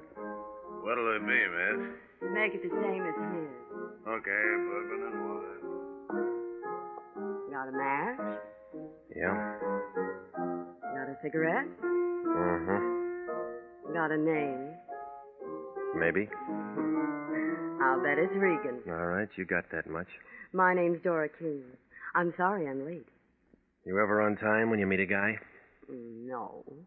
Your money, you can spend it any way you want. You always this nice to customers? I don't get paid to be nice. What do you get paid for? You got a story? I haven't had my drink yet. Hey, you. Coming up. I'm jet propelled. Here you are, miss. Hey, hot night, ain't it? You waiting for the weather to change? It ain't gonna change in here, brother. What's your first name? Jeff. I don't like it. Neither do I. I'm going to call you Regan. All right, let's start calling. Have you got a license? Covers up a hole in my wall. Have you got something that says you're what you say you are? All right. Here. The Lion's Eye. 6 feet, 170. Brown eyes. You fit? Yeah, I got a mole on my left shoulder. Let me see him. You pass. Okay, you won the toss. Let's kick off. Well, this isn't where we play. We'll go in my car. Where? You'll find out when you get there. Maybe I won't like the field. You trust me, don't you? No. Good. Fill her up again? We're just leaving. Floor show starts in a couple of minutes. That piano player going to be in it? Yeah, he's my brother. He's going to play something he wrote himself. Any good? Stinks. Maybe you better go.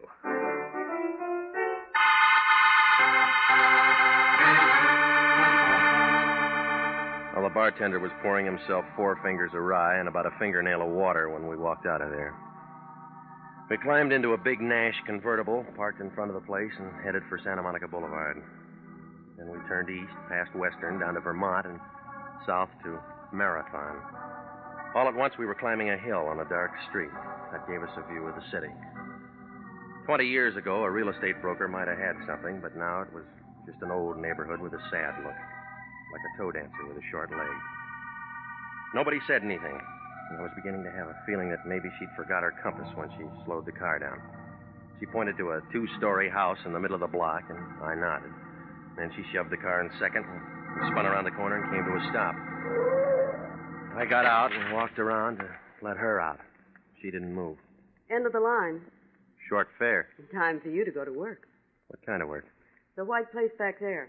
3936. You saw it? It came through. It's a boarding house. I already got a room. On the second floor, number 10. Knocked twice. Prohibition's dead, lady. There's a man there. His name's Bender. Ben Bender. That'll wake him up. He's expecting you. You're quitting? My job's finished. You're the new help. Well, what do I do? He'll tell you. That all? One thing more.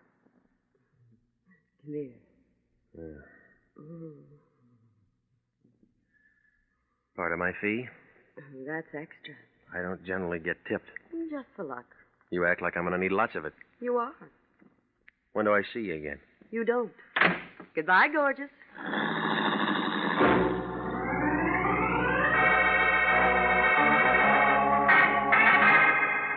I stood there and watched her drive away, and then I noticed it. Somebody in a black coupe coasted around the corner, kicked into high gear at the bottom of the hill. I kept watching, but whoever it was hadn't read the traffic laws lately. He didn't use his lights for 2 blocks. Oh, it registered. He was on a tail job, and Dora was nice to tail.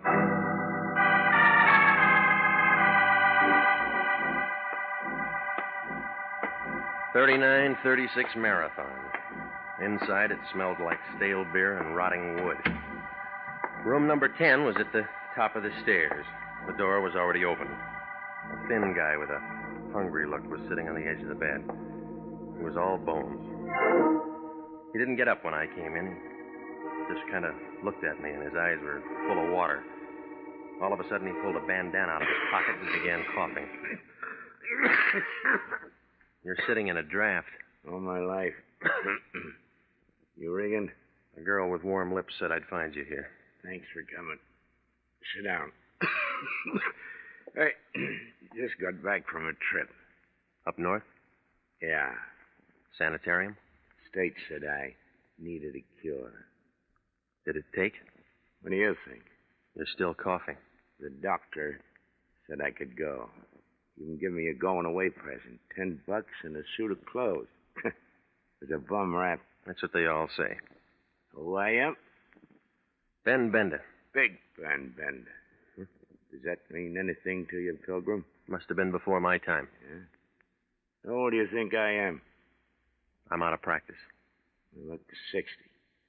I'm 45. That's what 7 years in the sanitarium will do. You ought to get a specialist. Already got one. What's his name? You. No, I'm only an intern. You'll do. All right, what do you want? When the guy goes up there, he makes a lot of friends. And a lot of enemies. Sometimes you can't tell one from the other. Does it make any difference? Big Ben don't trust nobody. No, what about that girl? Dora? Forget her. Her job's done. That's what she said. See this key? Yeah. I wear it around my neck. I worn it for 7 years. You'll wear it for the next 7 hours. Why? Them friends and enemies I was telling you about. What does the key fit? My safety deposit box at the American Security Bank. You meet me there. Tomorrow at 10. What if I oversleep? Stay up all night. I'll pay for the no-dose. Just be there. After that? Then your job's finished. It's off this door you ever made. Look, now, you kept this key 7 years. Why can't you keep it for 7 more hours? My business. What's in the box? My business. Okay. Any of those friends or enemies drive a black coupe, white sidewalls? I don't know. Why? My business.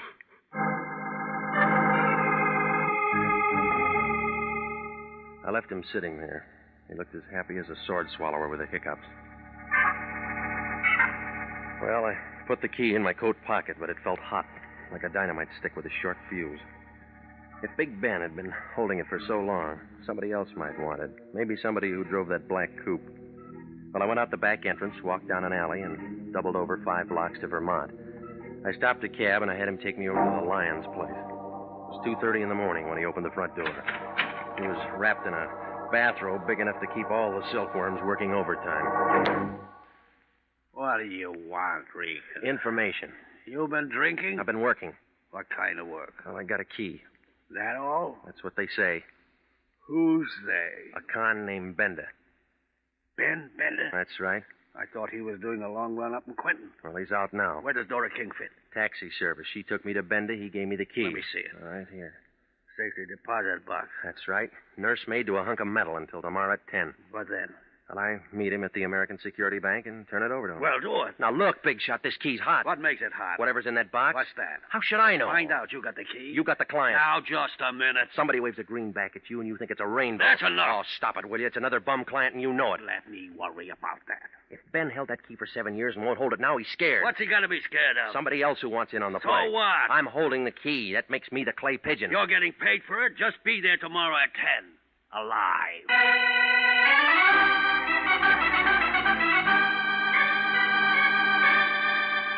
Well, I left the line and went out to the street. Nobody was there. I hailed a cab, and he let me off in front of my place. Nobody was there. I opened the front door of my apartment. Nobody was there. It began to feel like a good bet for the Lonely Hearts Club. It was a good feeling. I sat up all that night waiting. Nothing happened. I felt about as popular as a bald-headed chorus girl. Nobody made a play. It was 5 minutes to 10 when I pulled into the parking lot next to the American Security Bank. The car next to me was a black coupe with white sidewalls. It could have been the same one that tailed us the night before. But then I figured there's a lot of cars in L.A. like that. But I leaned in and I looked at the registration. This one belonged to a guy named Al Spandy, who lived in Van Nuys. I wrote the address down and walked into the bank. The guard in a blue uniform waved me downstairs to the safety deposit boxes. It was 10, and still nothing happened. I began to feel kind of relieved, like a flagpole sitter when the wind died down. Big Ben hadn't showed yet. The only one there was a blonde sitting in a glass cage in front of the vaults. She looked at me, and I began to wonder what she did on her days off. Good morning. May I help you? Yeah, I want to see if the rent on my box has been paid. Here's the key. 60B. Just a minute. I'll take a look. 60B. 60B's all paid for. Well, I guess my partner must have taken care of it. This isn't a joint box. You're the only one who can get into it, Mr. Bender. Would you like to go in now? No, I'm waiting for somebody. We're all waiting for somebody. I'm waiting for a man. So am I. Been waiting long? Years. Here? Yes. Better places to wait. The ones with money keep coming here. My name's Claire. I'll remember that. Will you remember this? Granite 3408. I'll try it on my phone. When? As soon as I get a spare nickel. I'll give you one. Well, you'll run out of them that way. That's why I work in a bank. Kind of hard on the depositors. Your, friend's late, isn't he? I can wait. Maybe he forgot. You should have tied a string around his finger. No, lady. He already had one around his neck.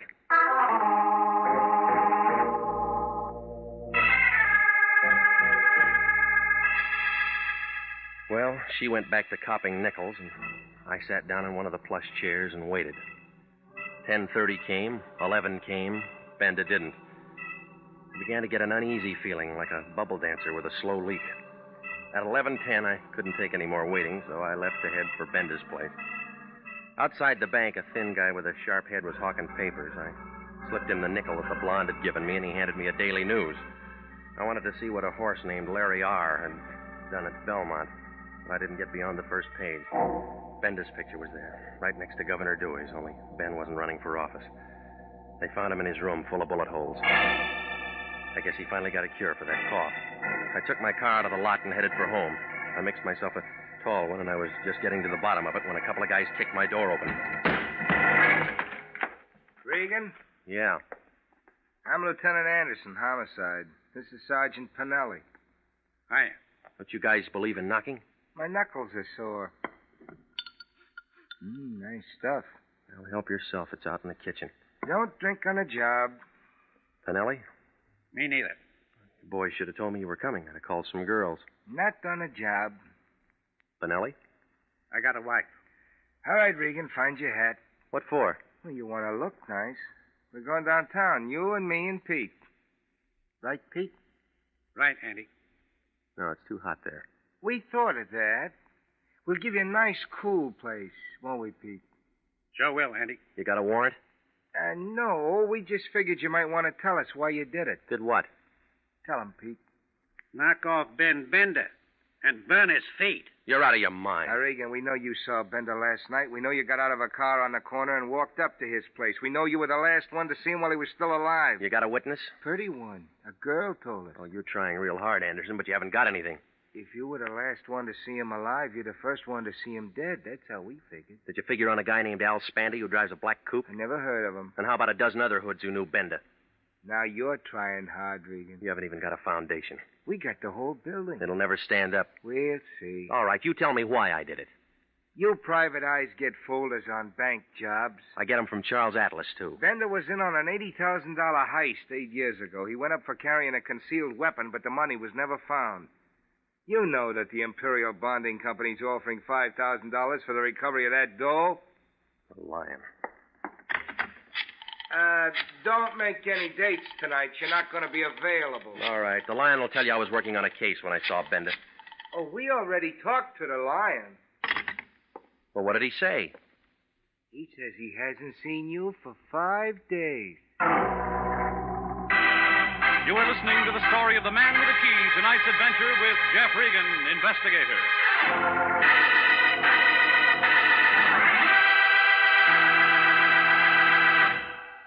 Commissions are still available in the Army Nurse Corps Reserve. If you were a graduate registered nurse between the ages of 21 and 45, you may be eligible for a commission in the Army Nurse Corps section of the Regular Officers Reserve. These commissions are still available, and those who meet the high standards and qualify may elect active or inactive status. Those who request inactive status will continue with their civilian nursing duties but stand ready to serve in time of emergency. Nurses who elect active duty become commissioned officers in the regular Army. If you believe you qualify for a commission in the Army Nurse Corps Reserve, apply to the Adjutant General, Washington, D.C. And now back to the story of The Man with the Key and Jeff Regan, investigator.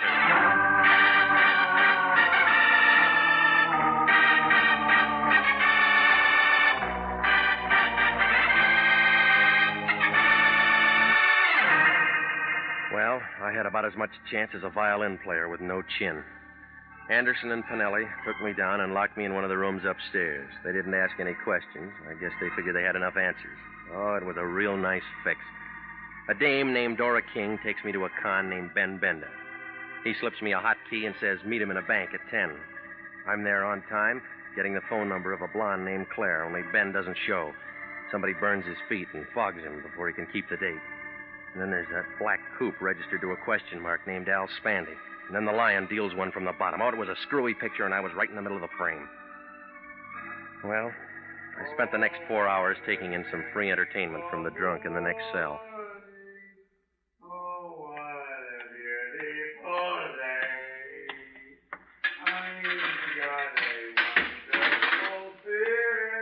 Okay, Regan, on your feet. Bastille Day? You're sprung.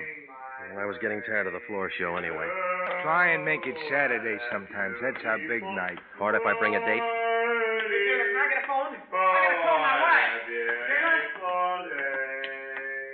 That guy ought to be at Ciro's.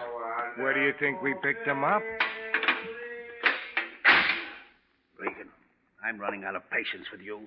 How many times have I told you to keep out of trouble? Why didn't you tell him I was working on a case? I went to a lot of trouble to get you out. And you went to a lot of trouble to get me in. That was easy. Still got that key to Bender's safety deposit box? I got it. Tomorrow morning at 10, you're at that bank getting into the box. You're crazy. It's in Bender's name. I'll teach you how to spell it. I won't do it. Homicide might like to know you got that key. Now, you listen to me and we'll both make dough. Where I'd be, I couldn't spend it. If the $80,000 from the bank job Bender pulled happens to be in that box, like I think it is, Imperial Bonding owes us $5,000 reward. I don't like it. You owe it to the company. Now, listen, you. Bender was knocked off for this key. Whoever wants it might make another try. Nobody knows you got it. Well, I'll give it to you, and nobody will know you got it. Regan, I'm giving you a chance to straighten yourself out. That's right. What do you mean? I feel stiff already.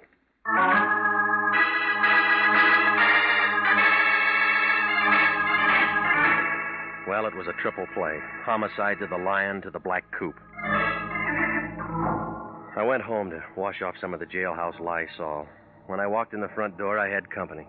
A gray flannel suit with a yellow tie was sitting on the edge of my bed. Both hands were full. The whiskey was mine. The gun was his. When he saw me, he set down the bottle and walked over and put the gun right against my neck.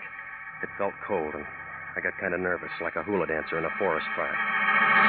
Hiya, Regan. Been waiting for you. You like my liquor? I'm a rye drinker myself. Well, bring your own next time. That ain't being sociable. You weren't invited. How could I have been? You don't even know me. You're Al Spandy. You drive a black coupe. What'd I have for breakfast? Egg, and it's all over your tie. You look hot, Regan. You have to hold that gun there. Right there. Same one you used on Benda? The same. All right, now give me, Regan. I told you, I don't have any rye. Where's the key? I don't use one. My door's always open. I'm talking about that key you got from Bender. I don't have it. You hear any music? Yeah, but I'll sit the next one out. No, you won't. This is a men's cheat. I'll step on your toes. I don't mind. It's a polka, and I want to do it with you. Oh,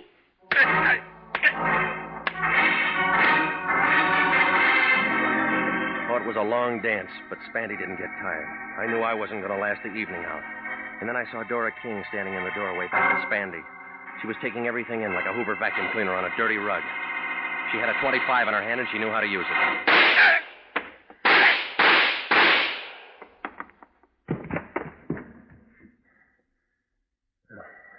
Thanks for cutting in, lady. I had to do it.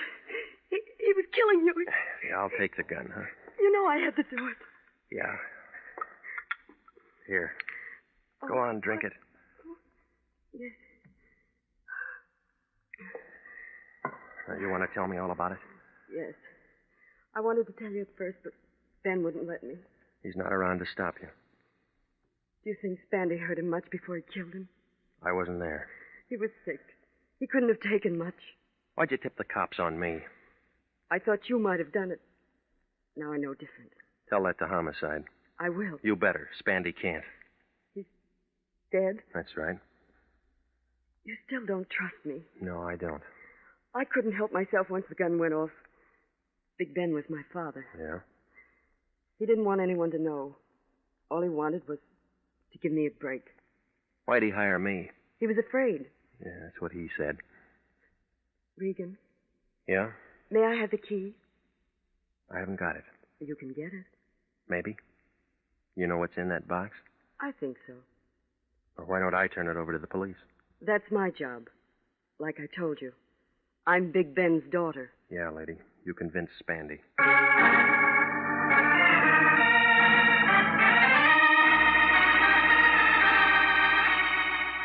Well, I called homicide, and Anderson and Pinelli handled it. We all wound up downtown.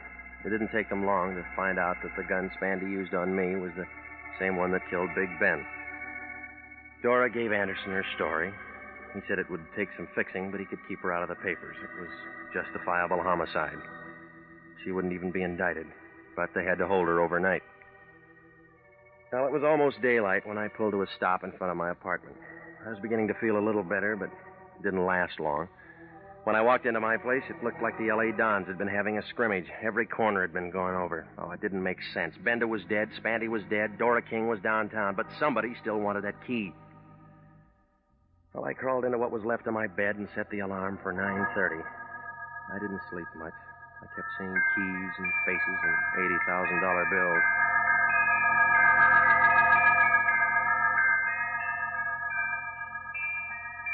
Ten o'clock the next morning, Granite 3408 was still sitting behind the same desk near the same safety deposit vault. She gave me the same look. I waited for you to call last night.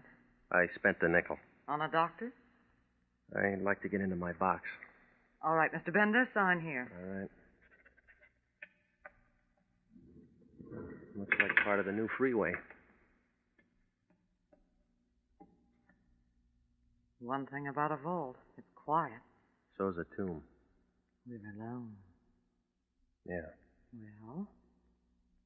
All right, sunshine, open your eyes. My box number is 60B. That can wait. I can't. Easy, baby. You'll set off the alarm. You and I can make a great team, Bender.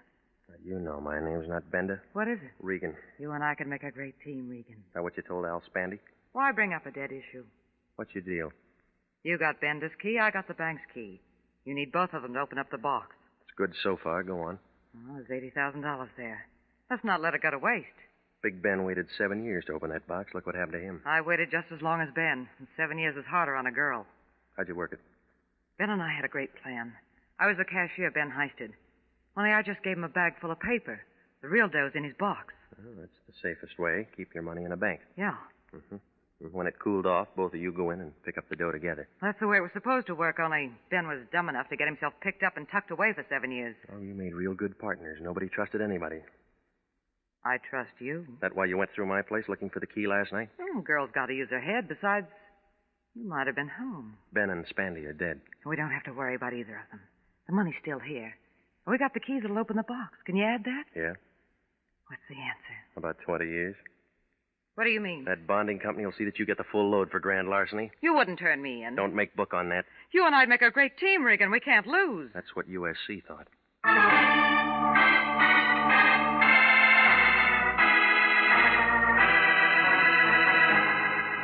Well, I called Anderson and Finelli, and they came out and picked her up. I rode down as far as the office with them. That wrapped it up. When I told the Lion what had happened, he was as happy as a college boy in a harem. He got on the phone right away and called up Imperial Bonding, told him to make out that reward check for 5 G's to Anthony J. Lyon. But he was real good about it.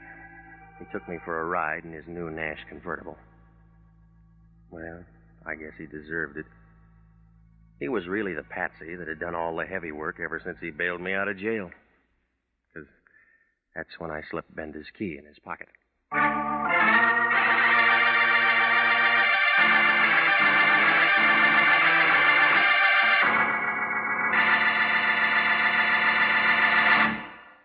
Jack Webb is featured as Jeff Regan with Herb Butterfield as Anthony J. Lyon. Jeff Regan, Investigator, written by E. Jack Newman and Larry Roman, produced by Sterling Tracy, is heard each week at this time over CBS. Tonight's cast included Ken Christie, Yvonne Patey, Marvin Miller, Paul Frees, and June Martell.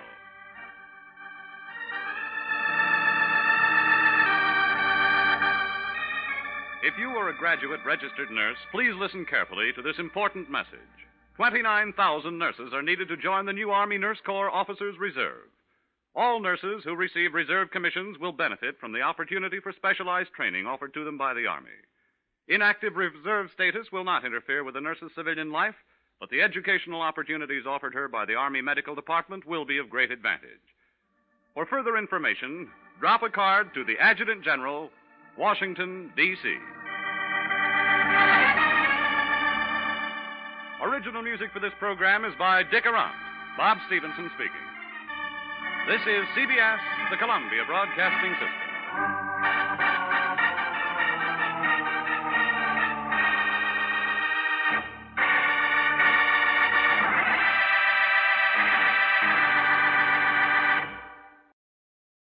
The Adventures of Sam Spade, Detective, brought to you by Wild Root Cream Oil Hair Tonic, the non-alcoholic hair tonic that contains lanolin. Wild Root Cream Oil, again and again, the choice of men who put good grooming first.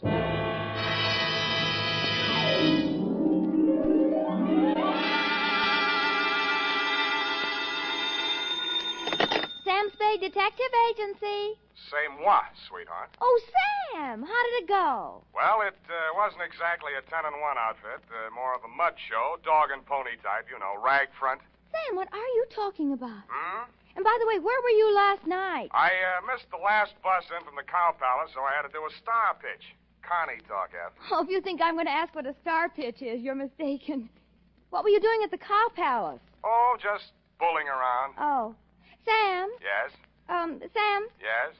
Sam... You ask too many questions. Sweetheart, in the patois of the carnival, I'll be right down to pitch my spiel my pitch, and make with the canvas on the Bluebeard caper.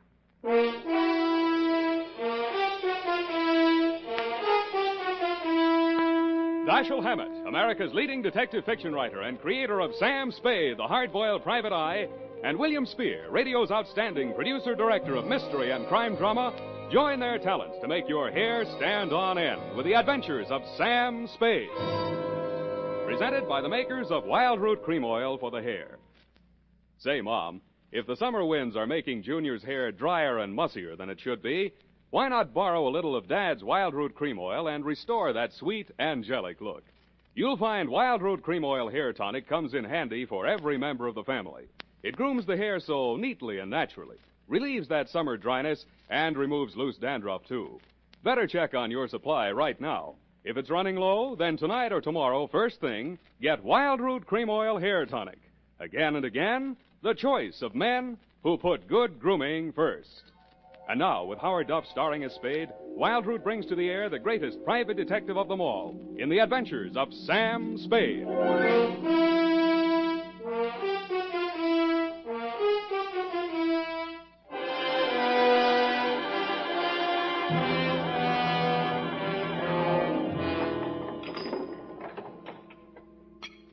Ready, Effie? Yes, Sam. By the way, what is a star pitch? Hmm? Oh, your clothes. You look as if you'd slept on the ground.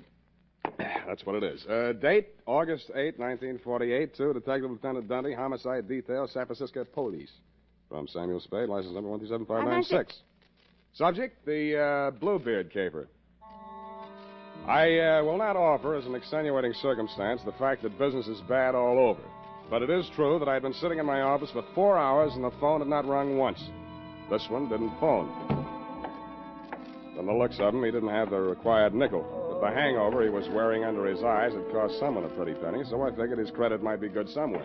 Mr. Spade? Yeah? Oh, my head. Here. Try this. Oh. Want it mixed? Oh, no soda.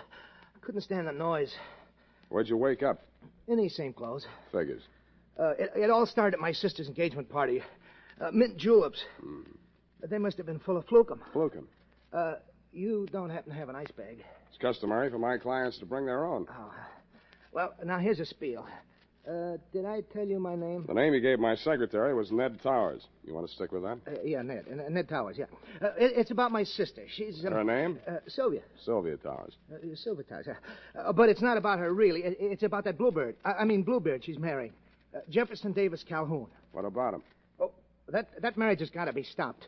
I found out that his name's not Calhoun at all, that he's been married 3 times under 3 different names, and that all his wives died mysteriously, and that he collected their insurance. And now he's talked my sister into insuring herself for $100,000 in his favor. When did you learn all this? In a barber shop yesterday. Oh? I went in to get a manicure, and I picked up this old detective magazine. Here's his picture. Look at it. I had heard of the case. In his heyday, the papers had called him the Mint Julep Romeo. And any name he happened to be using at the time had Colonel in front of it. None of his 3 wives had survived the honeymoon. Wife number 1, an aviatrix, bailed out at 10,000 feet over Mount Hood along with her husband. His parachute opened, hers didn't. They found the body the following spring. Wife number 2, a snake dancer, died of snake bite when she squared off with a full-fanged diamondback instead of her usual non-poisonous partner. Cause of death was never officially proven because the body was embalmed by mistake, it said there, before the coroner arrived. And finally, number 3, a professional stunt woman, disappeared over Niagara Falls in a beer keg instead of her specially designed barrel and was never seen again. Well, Mr. Spade? Yeah, but are you sure your sister's fiancé, this Calhoun, is the same guy? Well, here's a picture of them together. Their engagement photograph. What do you think? Brunette? My sister? Redhead. That's him on the left. Redhead? Well, Mr. Towers, are we going to sit idly by and see another poor girl go to her death? How much money you got? About $100. I'll take 50 now. You are going to help. How much does she already know? I tried to tell her. She's beautiful. She wouldn't even listen. I thought she might listen to you. I pray she will, Ned. I pray she will.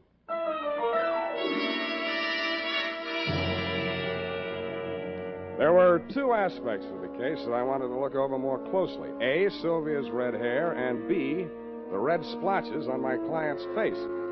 I had a hunch she might be suffering from more than a hangover. So I dropped him at the address of a medical friend of mine who specializes in poisons.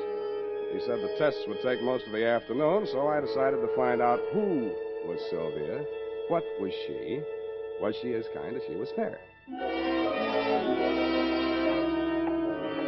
Such a face as drifts through dreams. Yes? Yes. I beg your pardon? Miss Towers? Yes, I'm Sylvia Towers. Are you the florist? You're expecting maybe a detective? Come in. Thanks, I will. Well, as a matter of fact, I wasn't expecting a florist or anyone else. But I'm glad to see you. I really am. Huh? Sit down here. I was just relaxing. Oh, no, over here. Oh. Well, why not? There. Isn't this more cozy? Hmm. Take your hat off. Oh. You'll have me believing you really are a detective. What do I look like? Well, I'll have to mull it over. Now, don't tell me. Let me dream. Look, Sylvia, Miss Powers, I mean. No, Sylvia. I like the way you dress. Nice and casual. Oh, you do? But, you really should wear a handkerchief. Hey. You ticklish. Now, look, if you want to frisk me, get it over with. It's your apartment. You got a right to.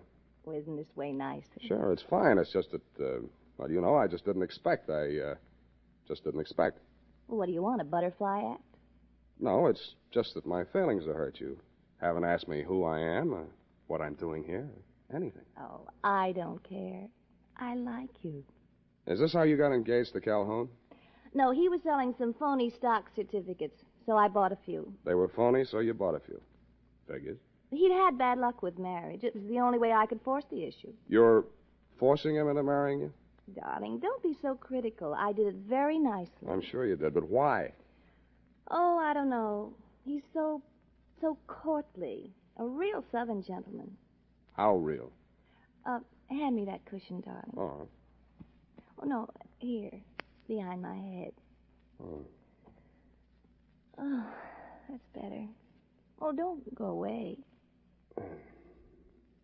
Why do you want to be number 4 on the Bluebeard parade? Oh, do you really think he did kill them? Oh, that's one of two theories. He either did or he didn't. Oh, I love your hair. So nice, bristly. Does this bother you? Yeah, but don't stop. Now, wait a minute. Look, I got my client to think about, and I'm trying to think about it. Darling. I didn't want to take this assignment, but he really seemed to be worried about you. Oh, now, who on earth would be worried about me? I'm a little worried about you myself, and I'm not even distantly related to you. Well, don't say that yet. This marriage may not last long. Don't you say that. Oh, I know his marital life has been full of tragedy. But I'm not superstitious. I think I may change his luck. Okay, Sylvia, okay, it's your life. I told your brother I'd talk to you, and I have. My brother? Yeah, Ned. I think maybe your boyfriend tried to poison him last night. Oh, no. Uh-huh. Oh, Jeff, you're just in time. Well, my dear, we will discuss this further in private. I have only this to say at the present time.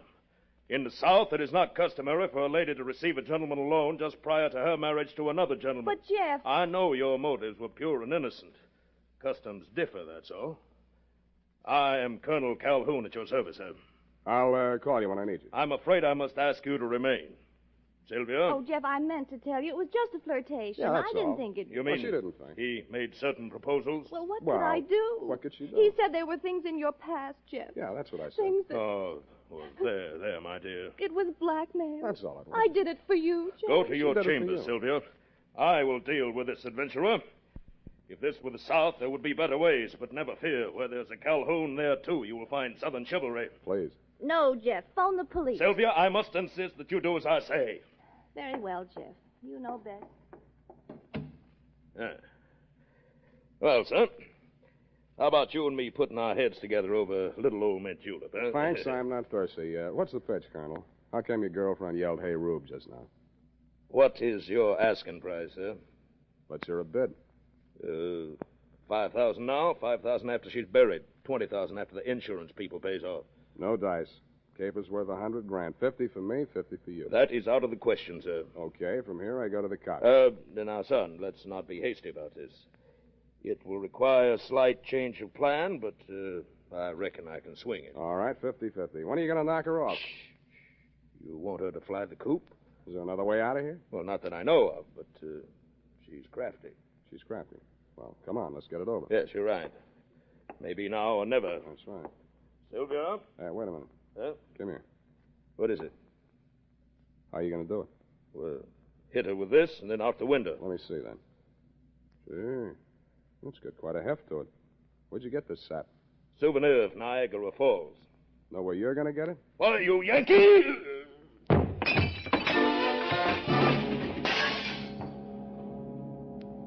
The souvenir of Niagara Falls was deadlier than I thought. The blow spun him around like a top, and he went down on the other side of the room, taking the bar and the mint julep ingredients along with him. I headed for the room Sylvia had disappeared into.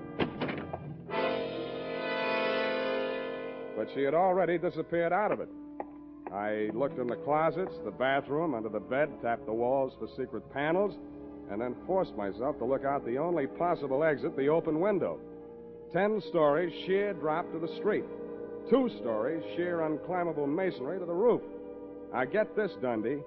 No other exit, no horizontal ledges, drain pipes, niches, cornices, not even a helicopter landing. I asked myself, who is Sylvia? What is she?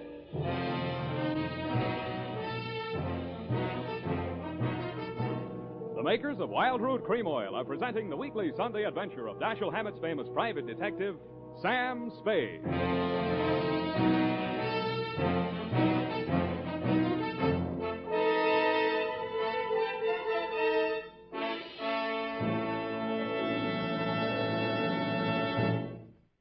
If you want the well-groomed look that helps you get ahead, socially and on the job, listen. Recently, thousands of people from coast to coast who bought Wild Root Cream Oil for the first time were asked, how does Wild Root Cream Oil compare with the hair tonic you previously used? Better than 4 out of 5 who replied said they preferred Wild Root Cream Oil. And no wonder. Wild Root Cream Oil grooms the hair neatly and naturally, relieves annoying dryness, and removes loose dandruff. What's more, non-alcoholic Wild Root Cream Oil is the only leading hair tonic that contains soothing lanolin. So ask for Wild Root Cream Oil Hair Tonic.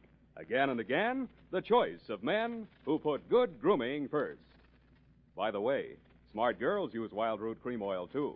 And mothers say it's grand for training children's hair.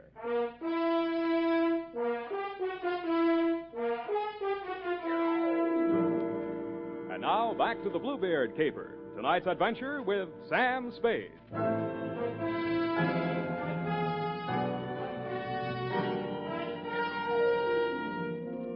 There was no use wasting any time trying to figure out how Sylvia had done whatever she had done to escape from that escape-proof room. There was nothing of interest in it but a diving helmet, deep sea type, and the current issue of Billboard, a magazine which records the movements of show people. Under carnivals and tent shows, an item was circled. Colonel Carlisle's Colossal Carnival and Tent Show, which was currently playing San Francisco out by the Cow Palace. That reminded me of the Colonel in the next room. I went in to hit him again, but somehow his not being there didn't surprise me a bit. What I found on the roof did surprise me a little. It was a rope and grappling hook, human fly type, which fitted with the circusy aspect the caper was beginning to take on. But I'd never have taken Sylvia for a stunt woman. I did a deep knee bend to get into condition for what lay ahead, slid down the banister to the top floor, somersaulted into an elevator, and rode it down to the lobby, no hands. Pausing only to acknowledge the applause of the scrub woman, I skated on over to the phone booth. Sylvia's hair is like the night. Dr. Mandel's office. Bernie, Sam Spade. Oh, say, I'm glad you called, Sam. That patient you brought in here, Ned Towers? Yeah, what about him? Well, your hunch was right. There was enough poison in him to kill him twice. Uh-huh. And that ain't all. He dead? No. Then what's all? Well, his stomach had enough foreign objects in it to keep all the newspapers in town in Monday morning feature stories for the rest of the year. What type foreign objects? Oh, glassware, spoons, hunting knives. Well, nothing valuable. Where'd you send him? Oh, he wasn't a hospital case, Sam. Enough poison to kill him twice, glassware, spoons, hunting knives, and not a hospital case, huh? The poison, he's developed an immunity. The other stuff, it's harmless. Harmless, huh? Do you want me to send you the complete report? No. Forget it, Bernie. You've given me enough. Thanks.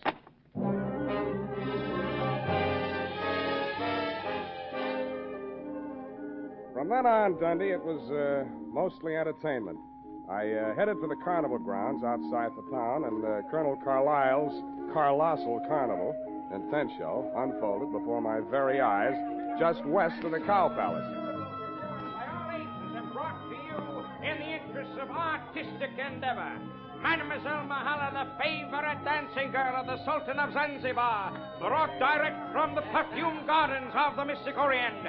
Every muscle of a gorgeous body shakes. And now, ladies and gentlemen, in the interest of science and the furtherance of national defense, one of the medical miracles of the 20th century. Ladies and gentlemen, a man with the iron stomach and the asbestos esophagus, Professor Delator. Professor, if you please, give the folks a sample of your control over the fiery element. I will light the torch and hand it to the professor. And now, Professor, if you will kindly... The cooch dancer left me cold, but the fire-eating professor looked hot. It was none other than my client, the man who had called himself Ned Towers. I moved as close to the platform as I could without setting fire to myself and caught his eye. When he caught mine, it singed my eyelashes. Hey, Scramble, I got my act to do. I can't talk to nobody. Where's the colonel? There ain't any colonel, just for the banner tacking. Where's your sister? I ain't got no sister. Then who is Sylvia? Hey, do me a favor, Shamus. Keep the 50 and forget the whole pitch. Now be it, huh? Oh, I want to see the show. Okay, you paid for your duck. Stare your eyes out if you want to. Okay, Butcher, start squawking. They're drifting away. And, ladies and gentlemen, that was only a sample. Only a sample. Why, he eats the stone and throws the peach away. And he uses powdered poison on his soft-boiled eggs. Now, tell me, if you will, is there a doctor in the crowd? Because this is about the same time. I drifted on down the midway. There was Boona Boona, Nature Boy, Gilda and Hilda, the Siamese twins. There was Shorty, the fat man, and Fatty, the short man, a bearded lady, and several natural freaks of nature. At the very end, there was a big canvas enclosure. The act was called the Three Death-Defying Darlings. From the noise inside, I judged that to be an understatement.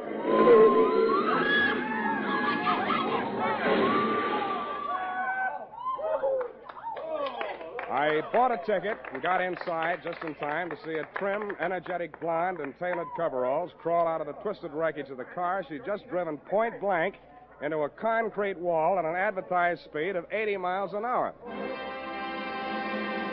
She took a bow, tripped lightly out of the ring, and a brunette about the same size and shape, but wearing a costume consisting mainly of 3 live rattlesnakes, passed her coming in. I swear she did. I also swear that she danced so well I didn't even notice the snakes after I got used to them. Before the lead snake had taken its final bow and wriggled out of sight, a redhead in green coveralls appeared at the top of a 60-foot tower. She climbed into a barrel, and some stupid fool pushed her off. The tank she landed in was no more than 3 feet across and couldn't have had more than a foot of water in it.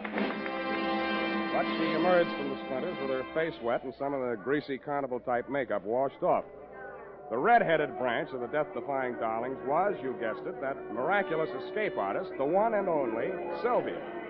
I was anxious to meet the rest of the act, so I vaulted over the canvas to their trailer dressing room. There was a sinister buzzing sound at my ankles as I entered. I jumped out of the way just in time to miss getting bitten by one of the brunette's dancing partners, the Diamondback. Sylvia looked at me pityingly, grabbed it expertly just behind the head, and shoved it down into its basket. Sam, you should have known better than to come in here unannounced. Strangers make Salome terribly nervous. Then we're even. How did you know I was here? I didn't. I was looking for my client. Then you are working for Ned. Who else? Well, when I heard you bargaining with Jeff, I didn't know what to think. Before that, I'd been so sure. Look, sweetheart, I haven't been sure of anything in this caper from the start, least of all you. No matter how sure I get, I still won't believe it. Look at me, Sam. Touch me. I'm only flesh and blood. Yeah, well, anyhow, how did you meet yourself coming on with the snakes when you went out in the coveralls? Oh, zippers. I was wearing the snakes underneath all the time. Snakes? Doesn't the auto crash make them nervous? Oh, no. They're used to it. Mother trained them. That was after Father... Never mind your family. Let's talk about you. All 3 of you. Well, after Mother and Father... Well, the act was a threesome, you see, and they wouldn't keep me on as a single. Yeah? So Jeff Calhoun worked out a routine so only one of me would be on at one time. That figures. How often do you come out of it alive? You mustn't say things like that, even in joking. I'm terribly out of condition. I haven't had a real workout since... Since you went over Niagara Falls in that beer keg? And by the way, how did you manage that? It's simple. Relaxation. Secret of everything. I could teach you that, Sam, darling. Mm. Jeff could never learn it. How long do you think we'd get away with it, sweetheart? Aren't you taking rather a lot for granted? Maybe not enough. So far as I know, you've only been killed and resurrected 3 times. Darling, if it frightens you, I promise I'll never do it again. How did you drop 10,000 feet without a parachute? Oh, that Mount Hood stunt? I crash-landed the plane, set fire to it. There were witnesses. Something dropped. Oh, nothing but a weighted flight suit. Whose body was that they found? There are always bodies when the snow melts. By the time they get to them, they could be anybody. Oh, that's a relief. What about that other body? Which other one, darling? When you were embalmed after the snake bite. Oh. Well, Jeff just claimed somebody from the morgue that nobody else wanted. Don't be so critical, darling. We didn't hurt anybody. Better not try to tell that to those insurance companies. Well, they should be happy. Jeff says it helps them with their taxes. Does it make you happy? Dying and being dug up every year or so? Well, it's better than doing it every night. But I couldn't go back to Jeff. He lost his nerve after Ned found out. You see, Ned's the only one left who knew me in the old days. If I were dead, he couldn't prove anything. Jeff really meant to kill me this time. What was Ned after? Blackmail? Oh, no, he wanted me back with the show. He hired you to frighten Jeff into letting me go. After all, I am the best threesome in the business. Well, anyway, in the stunt field. Did you see my review in Billboard? I saw for myself. You know something? I was thinking. With all you know about crime... Don't say it. But, darling, it's so easy. And we could have a honeymoon every time I came back and we got married again. Thanks for the offer, but if I get married, I want my wife to stay alive every night. But I wouldn't really be dead. Only legally for the insurance. Only legally, Sam. Come here. Sam, darling. Look, sweetheart, let's not relax. You're not safe. Not as long as that insurance policy's floating around with Jeff's name on it as beneficiary. He'd never think of looking for me here. Well, the same. You better take that policy into town in the morning and make some changes. Where is it? Oh, it's in my safe. You got a safe here in this trailer? Oh, well, it's just a secret place. I only call it a safe. But it is safe. Dear, I thought I'd find you here. But I hardly expected to see Mr. Spade. You don't surprise me a bit, Bluebeard. Hello, Jeff. Sit down, stop waving that revolver. What do you want? That policy. I heard every word you two have been saying. Not that that piece of paper means anything. You won't even be around when the bank's open. But having the original policy in my hand will save a lot of delay, red tape. Of course, Jeff. Where is it? Oh, what's the use? It's in the basket, right by the side of your chair. Wait a minute. Don't move, Spade. If you do, I'll blast you. Listen to me. Don't raise that So lid. this is your safe. Still a child, aren't you, Sylvia? Don't do it, Calhoun. Don't do it.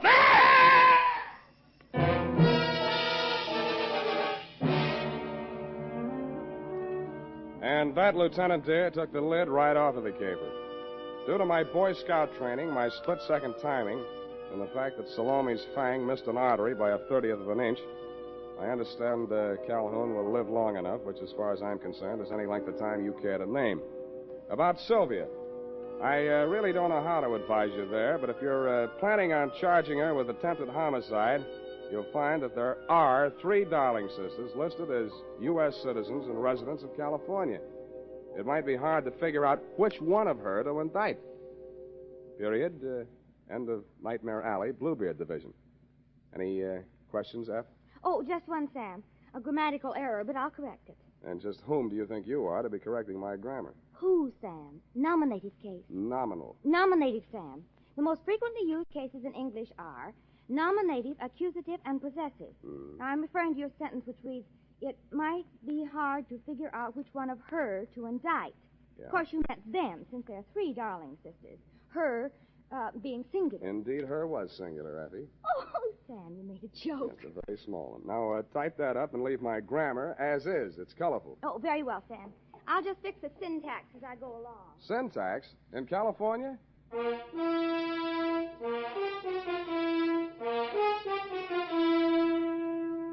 Say, are you looking for a hair tonic that will groom your hair neatly and naturally? Then you're looking for Wild Root Cream Oil. Want a hair tonic that relieves annoying dryness? Get Wild Root Cream Oil. Like a hair tonic that removes loose, ugly dandruff? The answer again is Wild Root Cream Oil, the famous hair tonic that gives you the big advantages men consider most important. Step up to your drug or toilet goods counter first chance you get and ask for Wild Root Cream Oil in the big economy bottle and the handy new tube that's easy to pack when you travel. Also, ask your barber for a professional application of Wild Root Cream Oil Hair Tonic. Again and again, the choice of men who put good grooming first.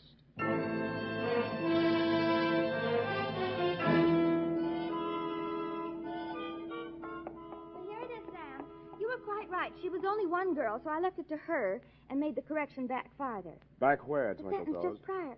Hmm? Twinkle Toes. Hmm. You know, where you said 3 darling sisters, I changed it to 1. That's impossible. It takes 2 to make a sister. That is not funny, Sam. Who's laughing? It's no laughing matter, Sam. After all, that Sylvia, or the darling sister, or whatever she's... And I don't care if she can go over Niagara Falls in a barrel. Let's get it right, a beer keg. In fact, the only funny thing is you being taken in. After all, snake charmers of that type are a dime a dozen. Oh, here's 20 cents. Phone up that place. What place? Where you get the red-headed snake charmers, 12 for 10 cents. Dime a dozen, Sam. It's a figment of speech. You can say that again, sweetheart. Pretending to be 3 people, all with different hair, and wearing snakes under a coverall. Oh, nothing. No normal girl would do that, Sam. I don't know. Women do all kinds of work. Oh, Sam.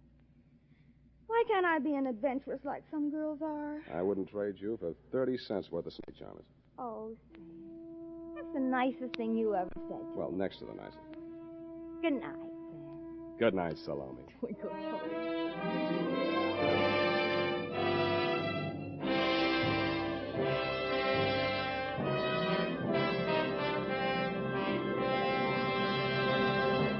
The Adventures of Sam Spade, Dashiell Hammett's famous private detective, are produced and directed by William Spear. Sam Spade is played by Howard Duff. Lorene Tuttle is Effie.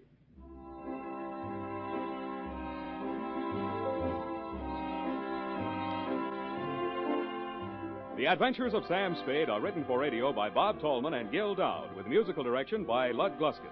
Join us again next Sunday when author Dashiell Hammett and producer William Spear join forces for another adventure with Sam Spade. Brought to you by Wild Root Cream Oil. Again and again, the choice of men who put good grooming first. This is Dick Joy reminding you to Get Wild Root Cream Oil, Charlie. It keeps your hair in trim. You see, it's non-alcoholic, Charlie. It's made with soothing lanolin. You better get Wild Root Cream Oil, Charlie. Start using it today. You'll find that you will have a tough time, Charlie. Keeping all the gals away. Hiya, Baldy. Get Wild Root right away.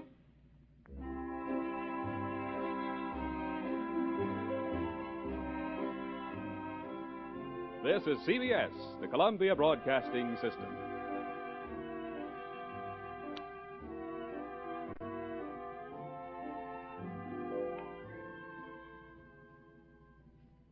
Broadway's My Beat, from Times Square to Columbus Circle, the gaudiest, the most violent, the lonesomest mile in the world.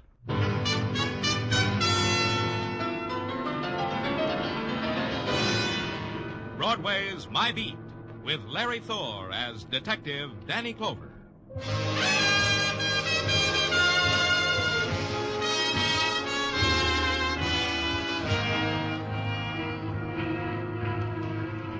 Broadway, it's the end of the dream and the start of a wilderness, the dumping ground of odds and ends and beginnings and leftovers. It's a place to stop and take the kind of pleasure you need. It's a street of neon names that beckons to your loneliness. And you better hurry, kid, because it's a street where your name is written on water. It's Broadway, My Beat. At 11:45 on a January night, you look down on Broadway and watch it generate its own heat, like I was doing from my office window at headquarters. Then a call came from a shy caller. He preferred to be anonymous, he said. And he gave an address, and he said I'd better come there. He said not to knock, to walk right in. And his disguised voice couldn't disguise the urgency in it. So I went. The address was on 116th Street, just off Amsterdam, a section where the posters are in Spanish and furtive laughter mixes lightly with a dimly heard tango rhythm. The street was dark and there were no house numbers. I beg your pardon, where's number 212? Thanks.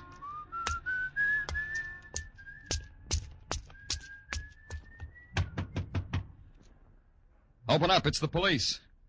Okay, I'm coming in.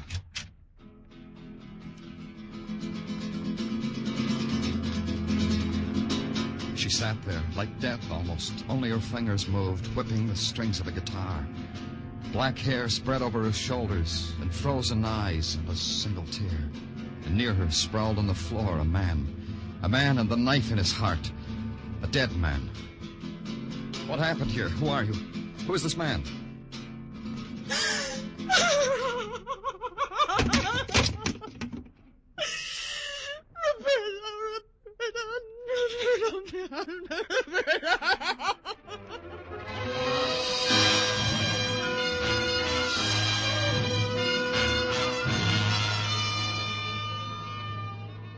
Her hands lost the guitar, searched for it, then her body twisted slowly to the floor. Even in the moment of her final embrace of shock and nothingness, the movement was somehow exquisite and dance-like. And the pattern they made, the girl and the boy, was a pattern of torment and death.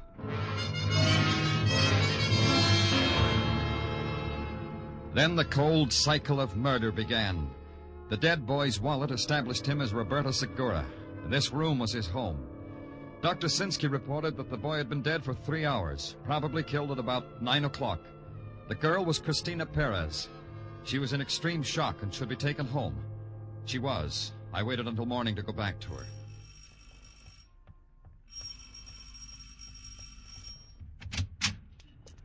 Do you desire something, senor? I'm Danny Clover of the police. I want to talk to Cristina Perez. Please, come in, senor. Thank you. It's necessary first to be granted the permission of Don Eduardo. Oh? The father of Cristina. I see. And you're... Cristina is the child of my body also. I am the mother of Cristina. Wait here for a moment, please, senor. Of course. Don Eduardo. Sí, señora. Una persona de policía, señor Clover. Él quiere hablar con Cristina. Ah, sí. I am Don Eduardo Perez, senor. The heritage of my forefathers demands I say you are welcome in my house, but I will not say it for the reason that I abhor your presence. I was told I needed your permission to talk to Cristina. See, I'm asking you for it. Have you observed, senor, that your feet are standing on the tiles of the immortal artist Goya? Everything else in my house is at least of equal value. Some possessions are even more extraordinary. I'm happy for you, Eduardo. Cristina, where is she? Even more extraordinary, more delicate, more fragile. Cristina is such. You mean I can't see her? I think I have made it plain. No, Eduardo, it's all cluttered up. Explain it to me. Your own doctor said my Cristina was in shock. You do not believe your workmen-like doctors? Yeah, I do. Dr. Sinsky's a good workman. He said Cristina should be over it by now. My physician says no. And now you must go, senor. You must have many official duties. I'm glad you said that. I do, Eduardo.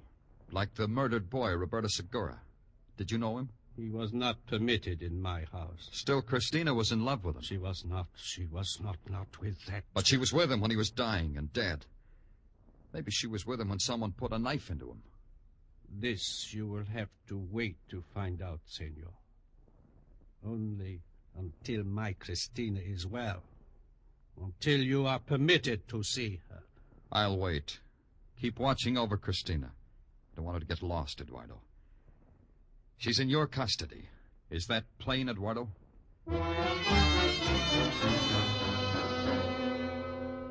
Don Eduardo Perez smiled his finest Castilian smile to make it known that it was plain. He made it even plainer by looking my hat onto my head, then staring me out of the door. I called headquarters. They had a couple of things for me. They'd searched Roberto's room and noted that the only bright spot in the otherwise drab walk-up was a color photograph of Cristina Perez. And then they made the important thing. Roberto had a roommate, one Johnny Martinez. A dishwasher, they told me, because they'd checked. In a restaurant on 112th Street. That's where I went to see Johnny Martinez. Your name Martinez? Johnny Martinez? Where'll I put down these dishes? Yeah, I'm Johnny Martinez. Haven't I seen you before? Maybe my back was turned because I don't remember you. You're a boxer, aren't you? I've seen you at the fights. You must have come early to see me. Never fought better than the first 4-round prelim. I got yellow in one fight. Never left me. I'm from the police. My name's Danny Clover. What have you been doing? Been doing in jail for 1 year and a day. Tuesday will be an anniversary of my being out 3 months. What'd they get you for? Attempted robbery with a weapon. I stuck a shiv at a small man with glasses. He hit me over the head with a briefcase and knocked me cold. I lost that like I lost everything else. You roomed with Roberta Segura. You know I did, else he wouldn't be here. Know any reason why he should be murdered? Sure. Somebody hit him. You? No. Not me. Papers say Roberta was killed at 9 last night. I was here till 10:30. 8 hours all the time. Ask the proprietor. Yeah. Tell me about Roberta, Johnny. What was he, Clover? Guy with long sideburns, a family trade in Guadalajara, and maybe $1.35 in his pocket.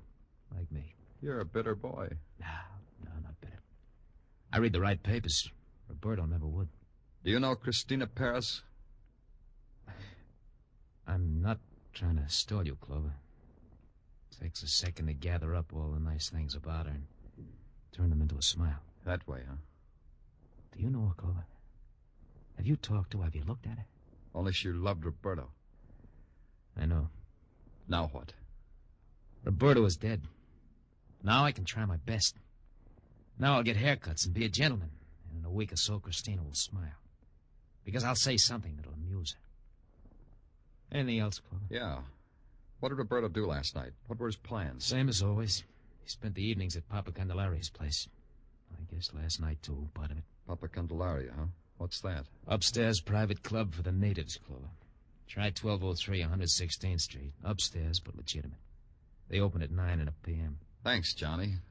I'll see you. Yeah, sure. I'll look for you.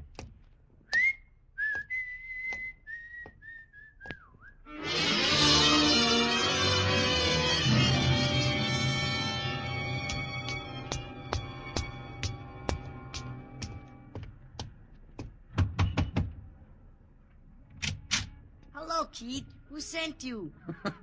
Hello. What's your name, kid? Joe Candelaria. I am 11 years old. I am in the 7th grade. And when on a case, I am allowed to stay up until 12 o'clock at night. What's your name, kid? Danny Clover. Danny? I like that name. Then you won't mind that I'm from the police, huh, Joe? Mine? I am delighted. You are my brother. Huh? Positively my brother. I myself am a private ojo. What? Private ojo. Is Spanish for private eye. Oh, I'll bet you're good, Joe. The best, sweethearts. Nothing escapes from my keen eye, my keen intelligence. Only last night, I saw a big black car with 2 hoodlums sitting in it with dangerous machine guns. Joe, The other day, I found a lady's glove. One glove. And I knew she was in desperate trouble because she left behind one glove. And this to Joe Candelaria was a clue. I hate to break it up, Joe, but I got to get in there into the club. Is it all right? Oh, you are on a case, too? Yeah, Joe, that's the way it is. A case. You understand, as a fellow professional. Don't speak further. I understand. It's a room at the end of the hall, brother. Thanks, pal. Good luck, sweethearts. I'll go back to my post. The room at the end of the hall was without windows. Its walls whitewashed to better display the posters of gypsy dancers in scarlet, of bullfighters in gold, and of wounded bulls on yellow sand. The shadows of the men that filled the room were black and of great depth. Over it all hung a veil of cigar smoke and the odor of licorice. And in the center, in a cleared space, dancing to savage music, was Cristina Perez, like some animal in fury. Watching her at a little marble-top table was her father, Don Eduardo. Your position, Eduardo. He prescribed this for Cristina? Quiet, fool. Cristina is dancing. Flee. Take her. Look at her.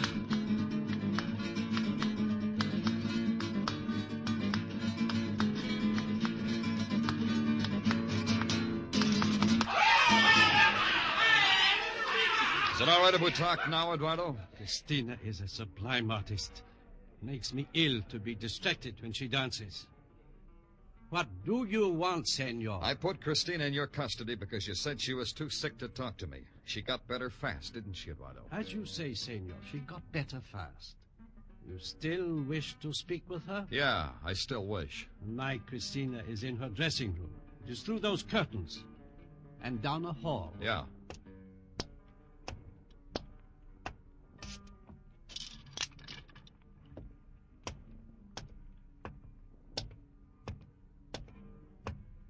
Hey, what?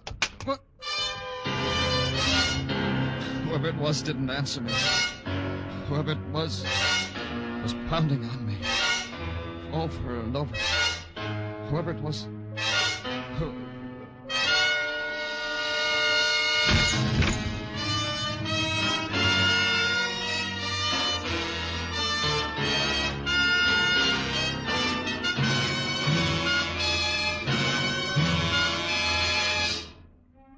You are listening to Broadway's My Beat, written by Morton Fine and David Friedkin, and starring Larry Thor as Detective Danny Clover.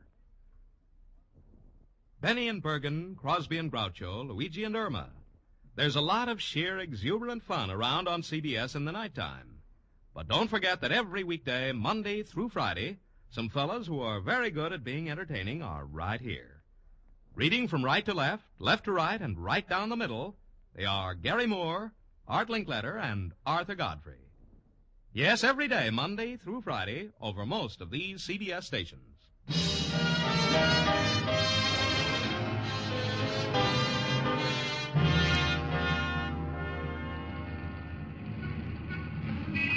Broadway is a place that hardly ever gets excited. It takes the winning of a war to do that, or the opening of a musical comedy. The best response you can expect for a murdered boy in a cheap room is polite applause. This for maintaining the violent death rate of the city. And a man can lie in an alley in a tortured, painful sleep, and Broadway tiptoes right by him. And the next morning, the man can walk down the subway steps wiping blood off his face, and Broadway will turn its back. It's a tired movie they've seen before. I know all this because it happened to me. No one gave me a backward glance until I returned to headquarters. Then I got clucked over by two mother hens at the infirmary, Dr. Sinsky being efficient and Sergeant Tartaglia being nervous. Does it hurt much, Danny? It hurts, Tartaglia. Well, now, don't you worry about a thing. Just that you should get okay again.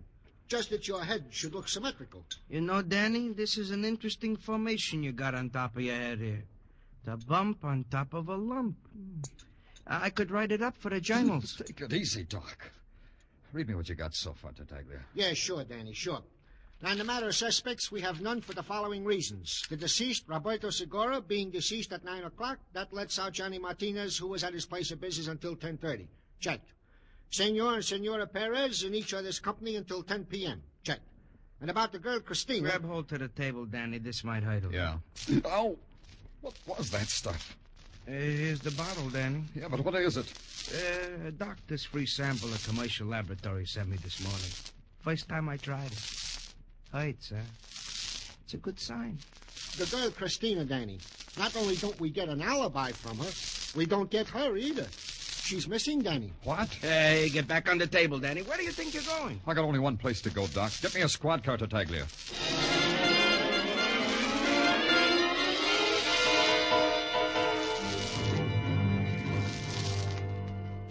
Papa Candelario? Sí, señor. ¿Qué quiere? I was here last night. You must have seen me. You know who I am. No entiendo, señor. You mean you don't understand English? No inglés. No entiendo. Try hard, Papa. I'm of the police. Police, understand? No entiendo, señor. Try this. I was beaten up here last night. This could make trouble for Papa Candelaria. Big trouble. Papa Candelaria. Yo soy Papa Candelario. ¿Qué quiere, señor? Christina Perez, Papa. What does that do to you? Christina Perez. Muy linda mujer. Yeah, Papa, yeah. Christina Perez, that's right. Where is she? She was here last night. She's disappeared. Oh, look who is here. My brother, Danny Clover. Joe, am I glad to see you. And I am glad to see you, sweetheart. You know that big case I was working on? A big black car with a gun source? I think it is all solved. Joe, listen. I want you to do something for me. Anything, Danny. You are my brother. I want you to translate for me. Huh? I have to ask your father some questions. He doesn't understand English, so I want you to translate for me. Papa, please. Danny is my brother. Please speak to him. All right, Jose. I will tell him. Oh, then you do. Si, senor. I do speak English. I only tell you this because it is the wish of my son, whom I love. You will find Christina Perez with her mother at the convent of Santa Cecilia. That is all I can tell you. Oh, Papa, you are my brother. Papa is now a brother to both of us. Huh, Danny? Yeah, Joe. Thank Papa for me, and you too, kid. Thanks, brother.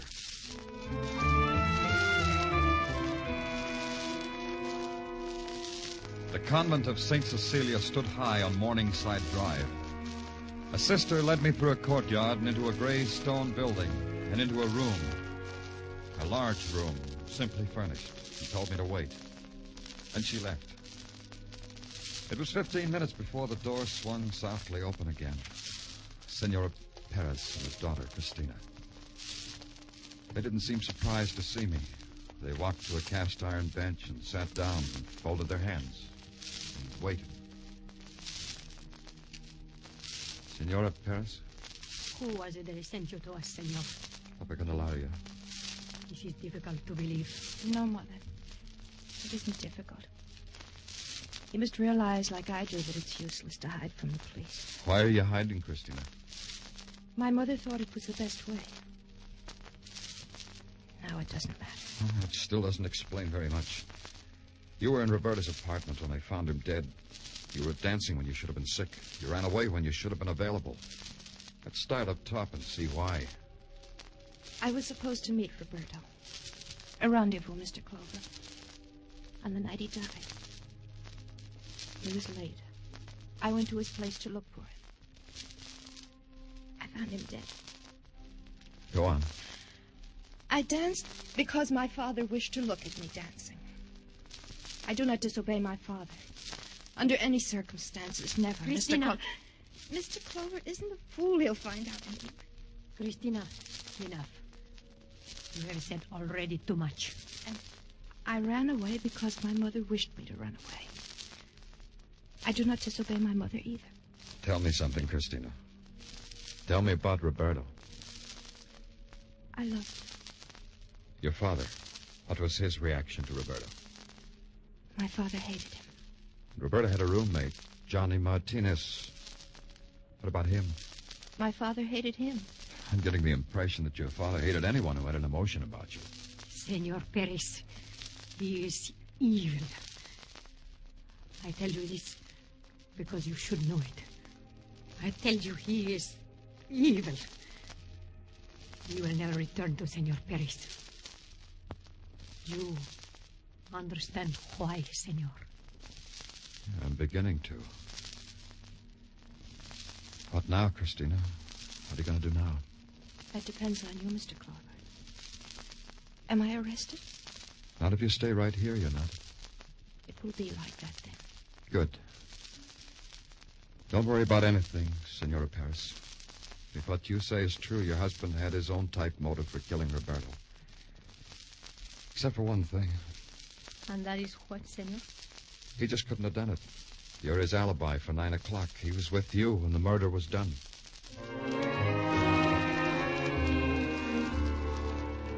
Maria Perez sank to her knees, drew the black lace shawl close about her head. With the fingers of her clasped hands moving endlessly in a kind of torn pleading, began a voiceless prayer. Christina looked at me for a long time, her eyes empty and staring. At the door, I turned back for a moment, and Christina had not moved, had not changed. It was hard to believe that this was the girl who had danced with fury and like flame.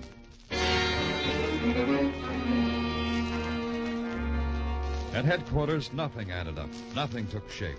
Motives were there, but alibis were there, too. Hard, cold, unbreakable. No one, it seemed, was around when Roberta Segura was murdered. They had reason to be there, but they hadn't made it. They were somewhere else. I don't like busting in, Danny. What do you want, Tartaglia? Well, you have a visitor. Tell him I'm busy. I'm out. Anything you think of. Oh, I tried, Danny. I tried, but it's no use. Your visitor is... now, wait, let me see. Don Jose Miguel... It's me, sweethearts. Joe Calendaria. Hello, kid. Hi, Joe. Look, kid, I'm pretty busy right now. Oh, sure. Okay, Danny. But look, Joe, how would you like to have Sergeant Tartaglia show you around police headquarters? Oh, that would be super keen. Do you mean it, Danny? Sure, kid. Take Joe around, Tartaglia. Everything. The works. Sure, Danny, sure. Come on, let's go, Don Jose. Wait a minute, Sergeant. First, I must tell Danny he's all solved my case. The black card, the glove, it's all solved. Let's go, Sergeant. Hey, wait a minute. What's this about the black card, Joe? You're always talking about it. Very mysterious, Danny. This black car was standing there for a long time with all its windows open. That's bad, huh? I don't know about that, but it is very mysterious. because it was so cold that night. So cold I wore my hoppy shirt and my hoppy jacket and my hoppy hat. Where was this car, Joe? In front of the house of Don Eduardo Perez. Oh? When was it, Joe? Night before last? That's right. Night before last. 11 o'clock by my Mickey Mouse watch. Who was in the car, Joe? You said there were two men. Did you recognize them? See. Who were they, Joe? Who were they? Do not ask me, Danny, because I cannot tell you. Why? A good detective should tell other detectives, Joe, when he has something important. I cannot tell you, Danny, because I am not a good detective. I am only an afraid detective. I cannot tell you. Now I cannot see police headquarters? Oh, sure, Joe. Sure you can see it. Go on, Tartaglia. Take my brother Joe around.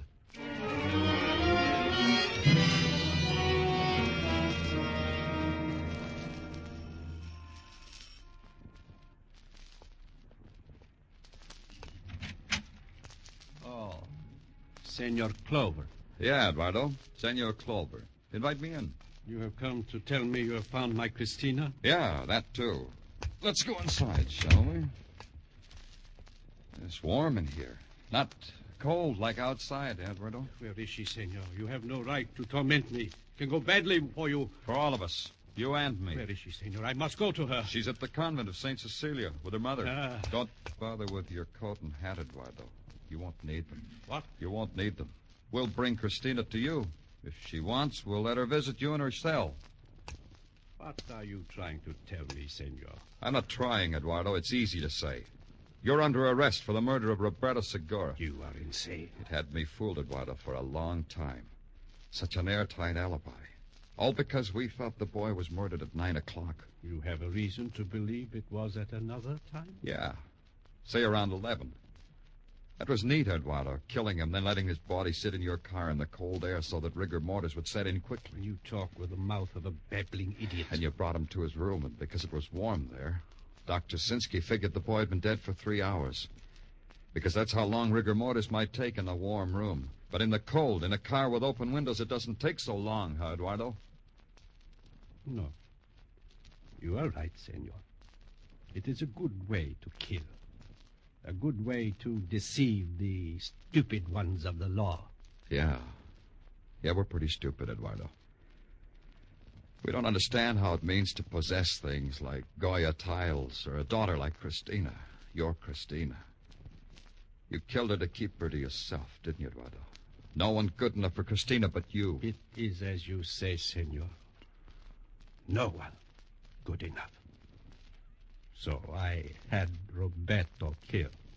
You had help? Of course, I do not soil my hands unnecessarily, senor. Johnny Martinez helped me. Why should he do that? Because I promised him Christina.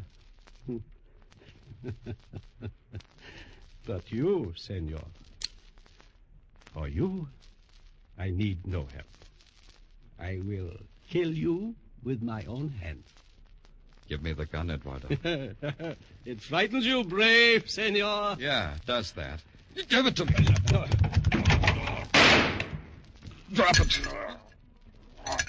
Now I've got the gun, Eduardo. What does it do to you? Frighten you, huh? You will not kill me. You will not. Let's go, Eduardo. You got to be booked for murder. I can get to Johnny Martinez later. You got to him already, Clover. Well, Johnny. Welcome. Eavesdropping, huh? No. Don't turn around, Clover. Now that you've peeped at my gun, just keep it in mind. Sure, I've been eavesdropping. The next room. I don't mind. You can come to headquarters, too. Shoot him, Johnny. Kill him. You should have killed him last night when you knocked him unconscious. Kill him! All right. If you say so, Senor Perez. All right. Just this before you do, Johnny. Eduardo would like to know about it. Know about what, senor? The gun I'm pointing at you. If Johnny shoots me, I'm just liable to react. I'm liable to grab onto something when Johnny's bullet hits me. The trigger of his gun, maybe. Then you're liable to be shot, Eduardo. Killed, maybe. You've got a point, Senor Perez. Well? Johnny! Do what? What do you want me to do? Drop that gun! Drop it! Drop that gun!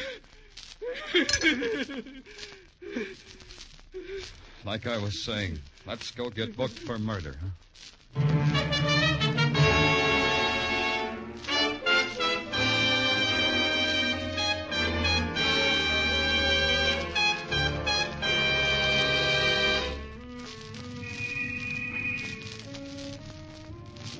Broadway.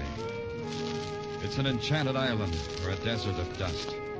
A crazy dance that starts off wild, then winds down to a dirge and blues time. You look at it one way and it's a magician's pitch with golden mirrors and jeweled fountains. Then you blink and the whole thing dissolves.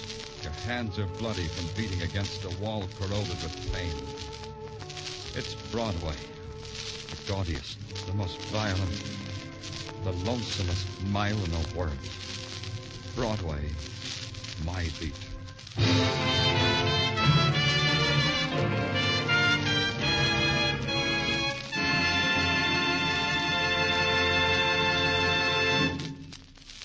Broadway's My Beat stars Larry Thor as Detective Danny Clover with Charles Calvert as Tartaglia.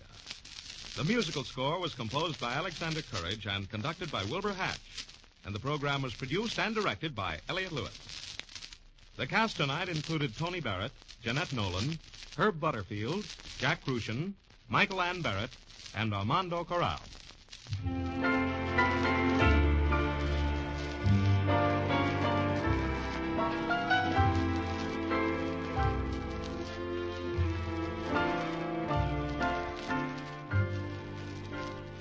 Dinah Shore, Jack Smith, Margaret Whiting, Dick Hames, the Andrews Sisters, Beulah, Edward R. Murrow, Lowell Thomas. These top names in radio are all on CBS regularly. Not once, but 5 times a week. Top news, top color, top reporting.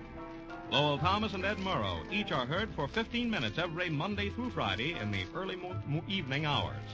And then there's the wonderful comedy of Beulah, the Tops and Pops with the Jack Smith, Dinah Shore, Margaret Whiting Show, the grand singing of Club 15's Dick Hames, the Andrews Sisters, and Evelyn Knight. You can hear them all on most of these same CBS stations Monday through Friday evenings. Listen tomorrow night. This is Joe Walter speaking. This is CBS, where Wednesday night is Bing Crosby night, the Columbia Broadcasting System.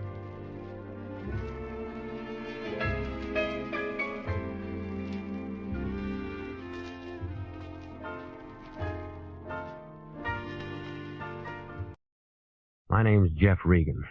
I get 10 a day in expenses from a detective bureau run by a guy named Lyon. Anthony J. Lyon. They call me the Lion's Eye.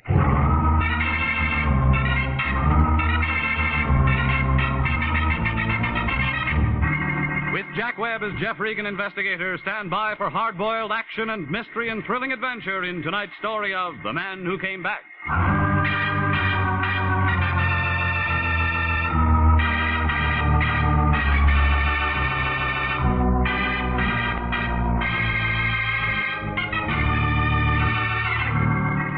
Well, this is the way it started. It was a hot Tuesday afternoon, about 4 o'clock.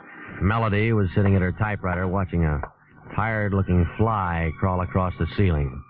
She didn't say a word, just waved an arm in the direction of his door. Certainly we will, Mr. Brondike. Absolutely. Certainly. Yes, of course. Come in, Reed. Yes. It's all right, Mr. Brondike. Yes, he'll be there in an hour. Oh, all right, half an hour. Goodbye. Regan, you're it. I'm what? Here's his address. Name's Elmer Brondike. Has the real estate office in Altadena. Check came by a special messenger half an hour ago. It was late, but the bank tells me it's good. So you're it. You know, that's what I like, efficiency. It's too hot to be funny. I want you to hop out there and see what he's excited about. Didn't he tell you? Yeah, he's one of those nasty old coots. He didn't make much sense on the phone. Something about someone coming back. Besides, his teeth were slipping around. Yeah. Anyhow, it's a job. Business has been terrible lately. You know, I still want my expenses on that Tartaglia thing. Have you ever come up short with me? Yes, I have. You'll get all that's coming to you. When? As soon as Melody gets a bill from that hospital, because that's coming out of your check. Now, beat it out there and find out what this guy wants and call me if you're running into any trouble.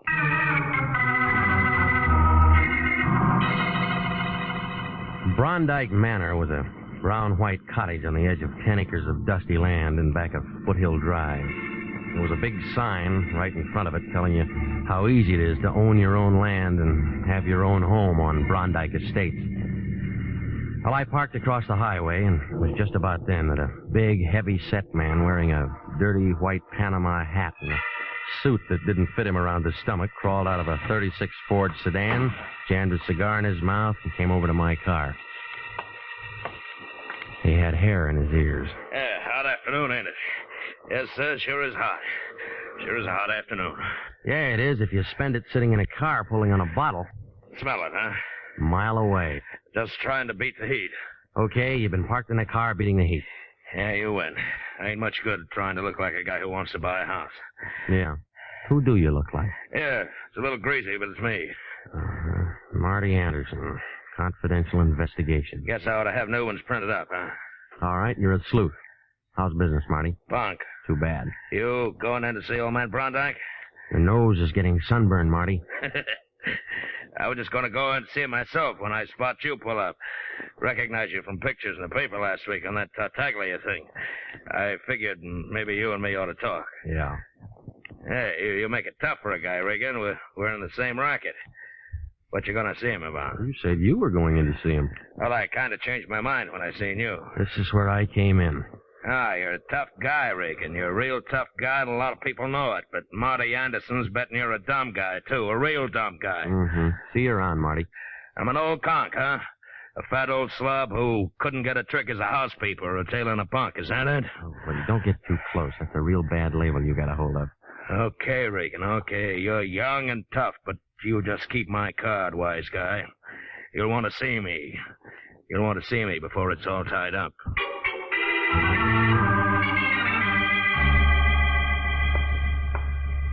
Mr. Brondike, please. Elmer Brondike. He's expecting me. Your name, please? Regan. Mr. Regan. R-E-G-A? No. You don't have to write it down, lady. And your business? Private. Well, I'm afraid I'll have to know a little more than that, Mr. Regan. Is it always this hot in here? Yes, and I'm sick and tired. Look, just flip your switch and tell him I'm here, will you? He sent for me. Wait a minute, please. Well, what is it, Connie? There's Mr. Regan here, Dad. He says he's expected. I don't find him listed on your appointment book. Don't be an idiot. Send him in. Send him in. Let me go in now, Mr. Regan. Yeah, thanks. Is he always like that? Most of the time. Other times he's bad. High blood pressure? He's got it high, low, and in between. I hate him. A winner, huh? I'm sorry, Connie. That is your name, isn't it? Oh, on in before I quit. Don't just stand there. Come on in and shut the door. What took you so long? You're Jeff Regan, huh? You don't look much like a private detective to me. Sit down. Where'd I put that thing? Over there by the inkwell. What? Oh, well. Now then, Regan, about this Collier. He's a no-good tramp. You understand that? A no-good tramp. I'll see that he goes right back up to San Quentin if I have to. I'm a dangerous man to play games with. He found that out once, and if he keeps up this business, he's going to find it out again. All right, you're dangerous. He's a no-good tramp, San Quentin. Say, are you mocking me? No, I'm not. I'm just wondering what you're talking about. I just told you everything. You got ears? Can't you hear? I don't hear anything but a lot of blubbering, and that doesn't make any sense. Two big gums. Look, Connie told me all about your high blood pressure. You better watch that. She did she? Well, Connie talks too much. That's what's the matter with her. She talks too much. Oh, sure, and you'd fire her, only she's your daughter, and you'd have to pay somebody else 3 times what you pay her to take everything she has to take. You get out of here. Get out of my office. Get out. Get out. Okay. No, never mind. Sit down. It's just hot. Heat always gets me. Yeah, me too. Now, do you want to tell me about it? He's an ungrateful scoundrel. Who? Toby Collier. Who else? Well, I took that boy in as my junior partner in Brondike Estates when he was nothing more than a car washer in a filling station. And how does he repay me? Hey, you're letting the heat bother you again. No, it isn't the heat, Regan, I'll tell you that. It's those phone calls. Phone calls telling me to beware and watch out. And a lot of other nonsense. Mm-hmm, now we're getting close. They let him out of San Quentin last week. You'd think he'd go somewhere where people didn't know him and wash cars again or something. But no. He has to start telephoning my office and telling me he's back and that he's going to get me. What was he doing in San Quentin? 2 to 10 on an embezzlement count. How long ago was that? 3 years ago. I guess he got time off or something.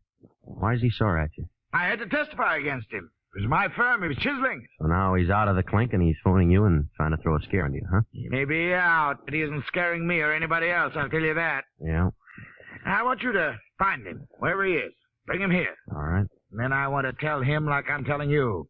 If he keeps bothering me with those phone calls, if he persists in threatening me, then I'll haul out some stuff I have in my safety deposit box and send him back up there on a swindling rap, just to get him out of my hair.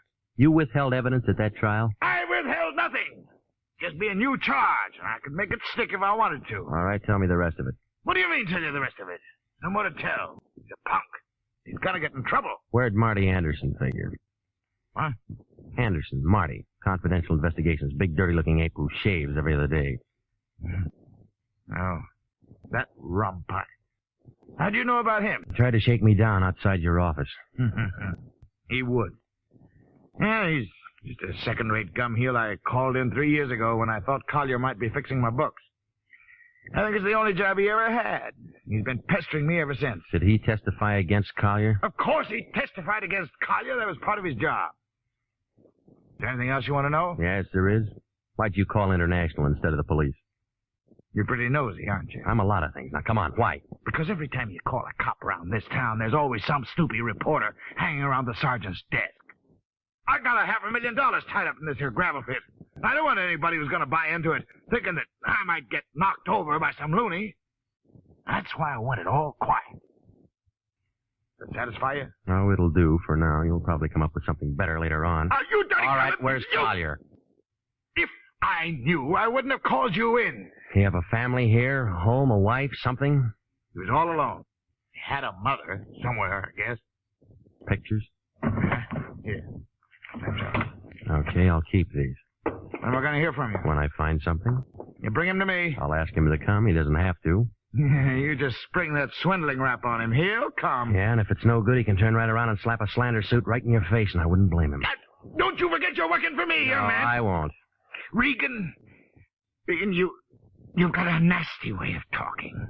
People don't talk to me like that. Yeah, well, this is a brand new crowd of people, Frosty Top, and we talk just like we feel.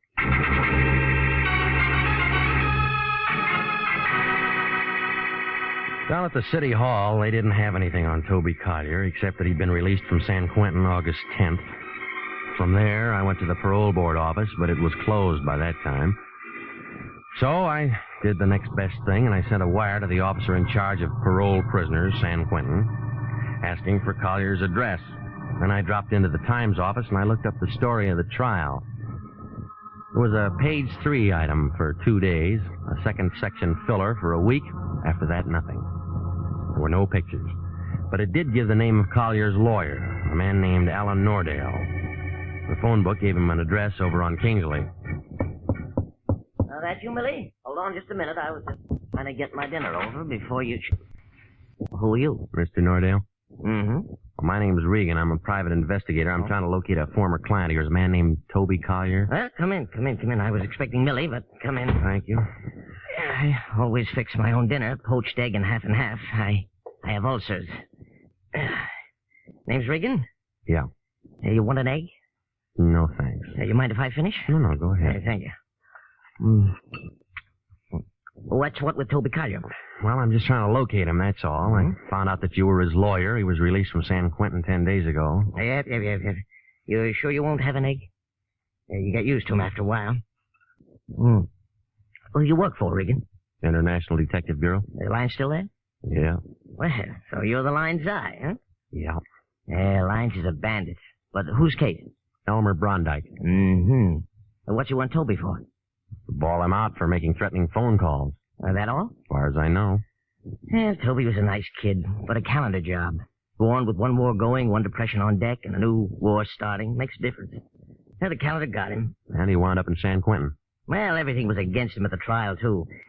He was pretty mad at old man Brondike and that private dick, and me and everyone else before it was all over. I tried to talk to him. From what Brondike tells me, he's still mad. Yeah, I did all I could, but he didn't have a chance. He tried to lift a lousy couple $1,000, and they caught him. Well, he's out now. You handle his parole? No. You know who did? No. You don't know where he is in town? No. Brondike said he had a mother. No. Okay. I'll leave you to Millie. Yeah. If we play records, Millie used to be a violinist. Sorry I'm no help. Regan, if you find Toby, I'd like to see him. Why? Oh, I don't know. Maybe I just want to see what 3 years in the pen does to a man like that. Yeah, I'll bet you do.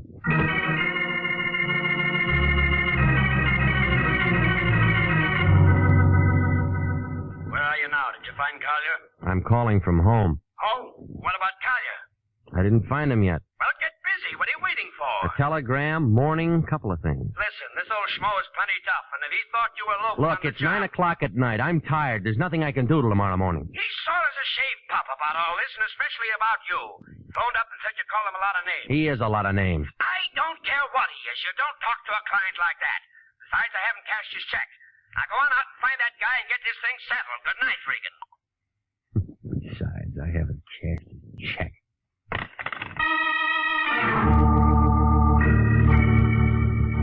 Well, I just set down the phone and started at the door when it happened. Connie Brondike was standing there, and she didn't waste any time. She didn't say a word, just pulled the trigger. The first 3 brought down plaster on the ceiling. The 4th one ruined the shoulder on my suit. The 5th gave me a haircut. I made a grab for and I missed. I took the empty gun in my face. Next thing I knew, she pulled off one of those high spiked heels and raised it above my head. I tried to stop her, but my arms wouldn't work. And that's all I remember.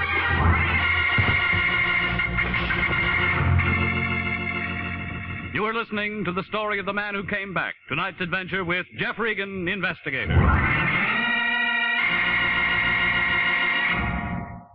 They're still available for qualified nurses. Yes, the Army Nurse Corps Reserve still has commissions available.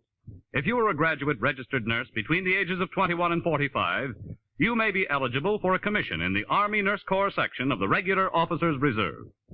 Those who meet the high standards and qualify to serve with this fine organization may elect active or inactive status. Nurses requesting inactive status will continue with civilian nursing, but stand ready to serve in time of emergency. In addition, they have the opportunity to take advantage of special training courses.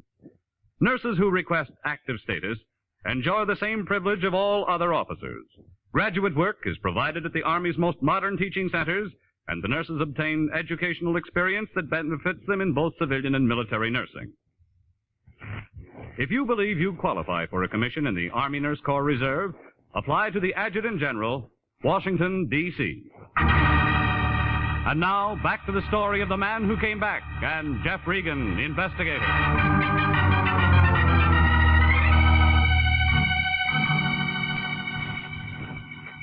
Oh, yeah, Connie had done a real good job.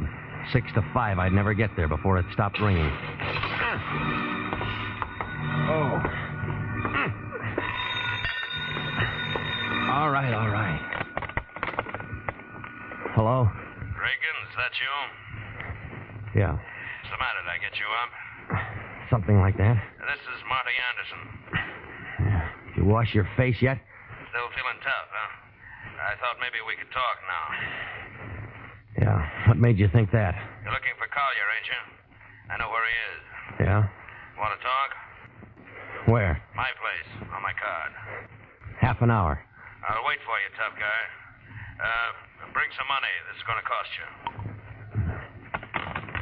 Everything's gonna cost me. Bring some money.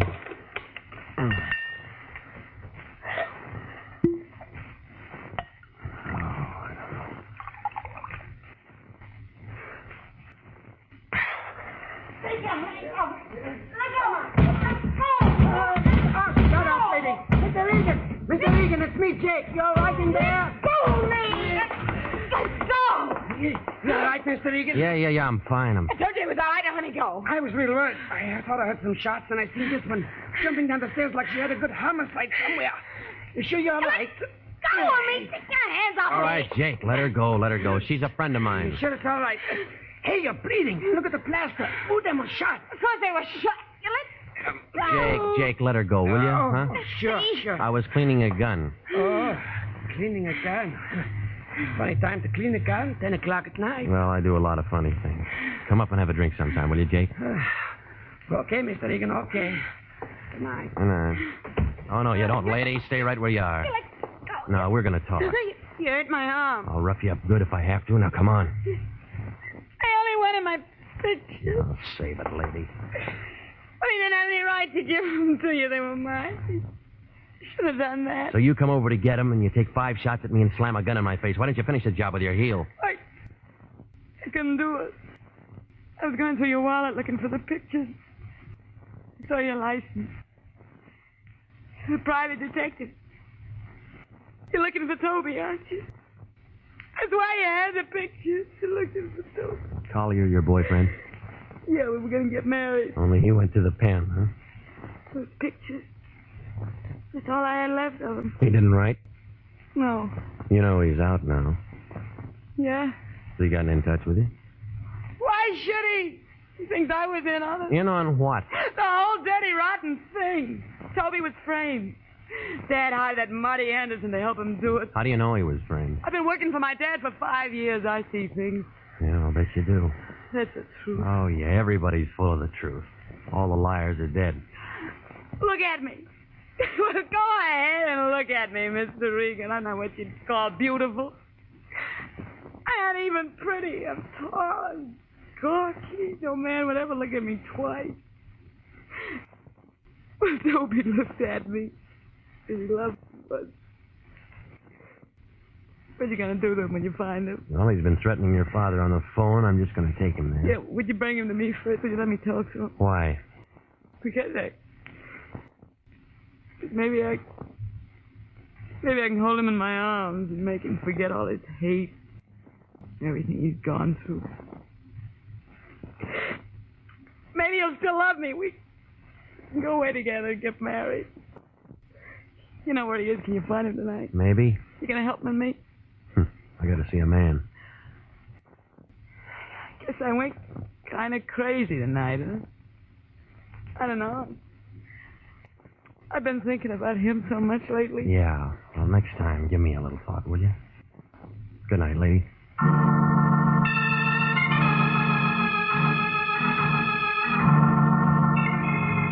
Well, Marty Anderson's office was a dirty room hanging over a shoe repair shop on Sunset near Alvarado.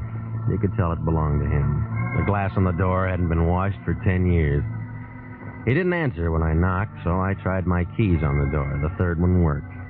Inside, it smelled like a pile of wet gunny sacks.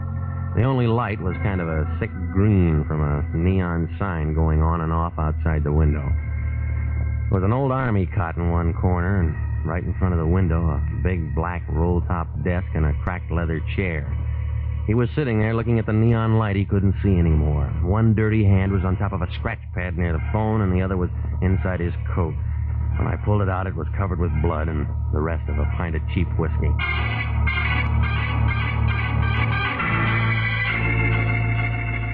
I found a .38 cartridge case on the floor. He didn't have anything in his pockets except some keys and a plug of chewing tobacco. There wasn't anything in the desk drawers either.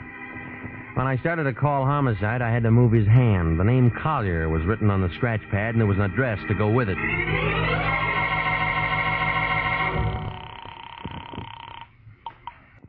Police Department, 24. Extension 2521, please.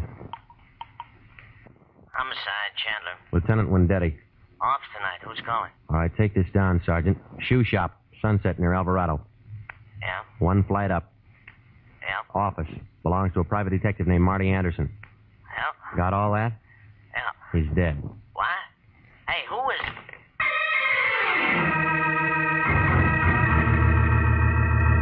The Santa Monica fog was all over Flower Street on the 1300 block south. The streetlight didn't do much good, just kind of hung around and watched everything get wet.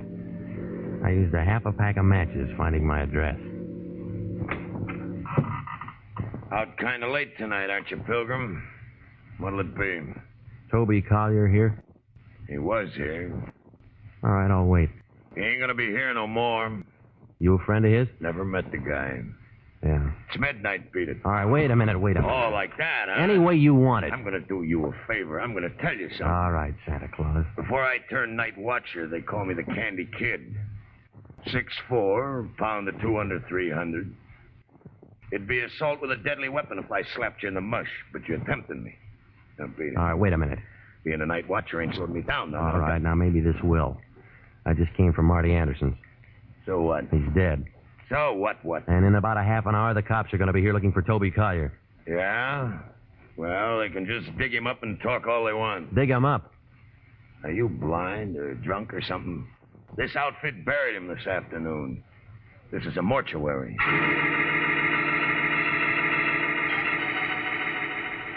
Well, when I got home, she wasn't there, but a telegram was there. It was a long answer from San Quentin telling me how Collier had been brought to Los Angeles on a stretcher and the hospital that he was in, and a lot of other things. It took me 20 minutes to get out to Aladino, but I was too late. Well, her aim was a lot better this time. By the time I got through the door, the old man had dropped his gun and was kind of hanging onto a piece of drapery by the window. Got it. Got it. They'll get you for this. They'll get...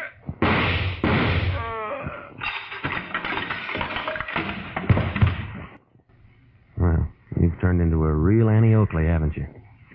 Good to see him like that. Real good. You want to give me that gun? It's empty. Sure, why not? He had it coming for a long time. You read my telegram? Yeah, I read it. And I phoned the hospital, and they told me Toby was dead. Bad heart. Wasn't that bad heart that killed Toby. It was him. He killed him. You don't have to make those faces. They don't make him any deader. You think I'm nuts, don't you? No, I'm not a lawyer, lady. You can plead any way you want. Well, I'll never tell it to a court. Don't bet on that. You aren't such a bad guy. I'll tell it to you. All of it? How many tramps you met in your life, Regan? Real tramps. Some. Some just thought they were tramps. Well, you met the genuine product today. Take him. For 10 years, he's been packing away money. When the income tax people got close, he goes out and he finds Toby in a filling station. And makes him a junior partner. Yeah, works an embezzlement frame up that makes Toby the fall guy. That way he doesn't have to straighten out any books. Tramp number one. Genuine, huh? And then there's number two, a private dick named Marty Anderson. Pig. Oh, he's dead. Somebody shot him tonight. Yeah, he did it. The only decent thing he ever did in his life. Marty was in on it. He testified against Toby in court. But Marty wanted money. All the time for the old man killed him. And it was supposed to look like Toby. Only Toby was dead. Yeah.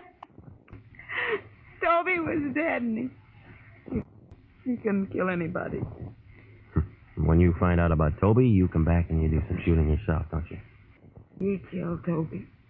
At the morgue, they told me it was his heart. His heart, his soul, everything that made him. He was on a hospital ward all the time he was in prison. He only written and told me. All right. Come on. He's gonna take me down. Yeah. Well, don't make no difference now. This Toby, you must have loved the guy. I'd have died for him.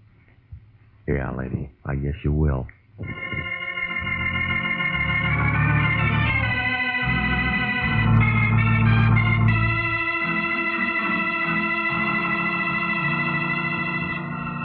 Well, that's the way it came out. Brondike killed Marty Anderson because Marty was trying to sell me what he knew about Collier's trial. Oh, Marty was a lousy private detective, making those phone calls and trying to make Brondike think it was Collier. Well, the lion was mad because I phoned homicide and then ran away. He said it'd give the agency a bad name. And then he began talking the way he does. Funny thing about all this, Regan, those two going for each other. Yeah. She was nothing to look at. Him, he was a smart guy. He wound up in prison, didn't he? Yeah, but he was a smart guy. He was just framed. Not many smart guys get framed. What do you mean? I mean, Collier sold out to Brondike, and then he made the frame deal. How do you know? Collier left a will. You think they'd have made a go of it? I mean, gotten married or something if all this hadn't happened? Nope. Why not? She went for him, and he went for her.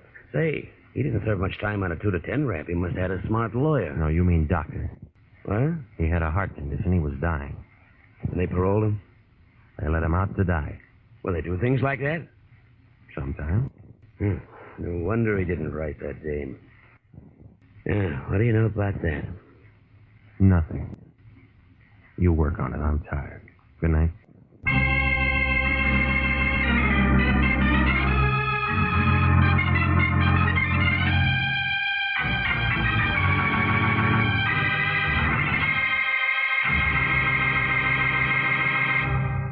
Are you a registered graduate nurse?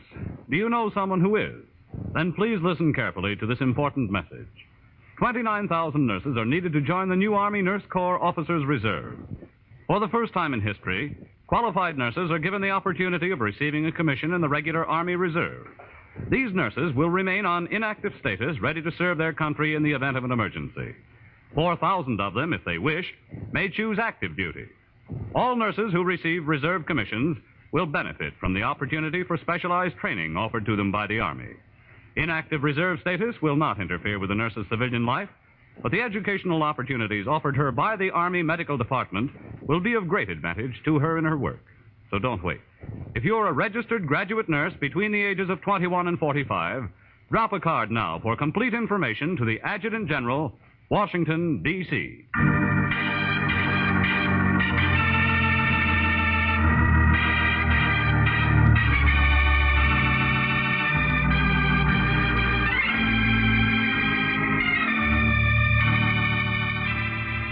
Jack Webb is starred as Jeff Regan, with Wilms Herbert as Anthony J. Lyon. The role of Connie Brondike was played by Betty Lou Gerson. Jeff Regan is written by E. Jack Newman, produced by Sterling Tracy, with original music by Dick Arant. It's CBS same time next week for more hard-boiled action and mystery with Jeff Regan, Investigator.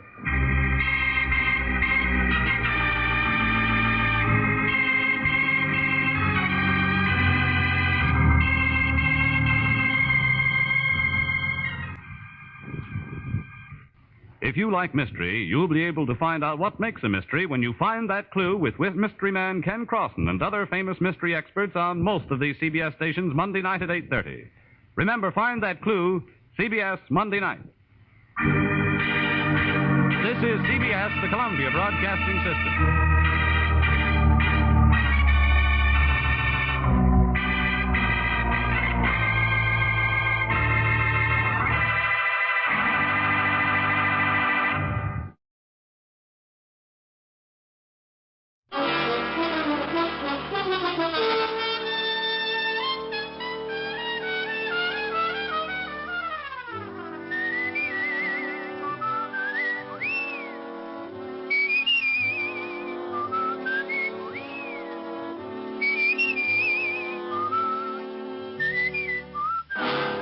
Dick Powell as Richard Diamond, private detective.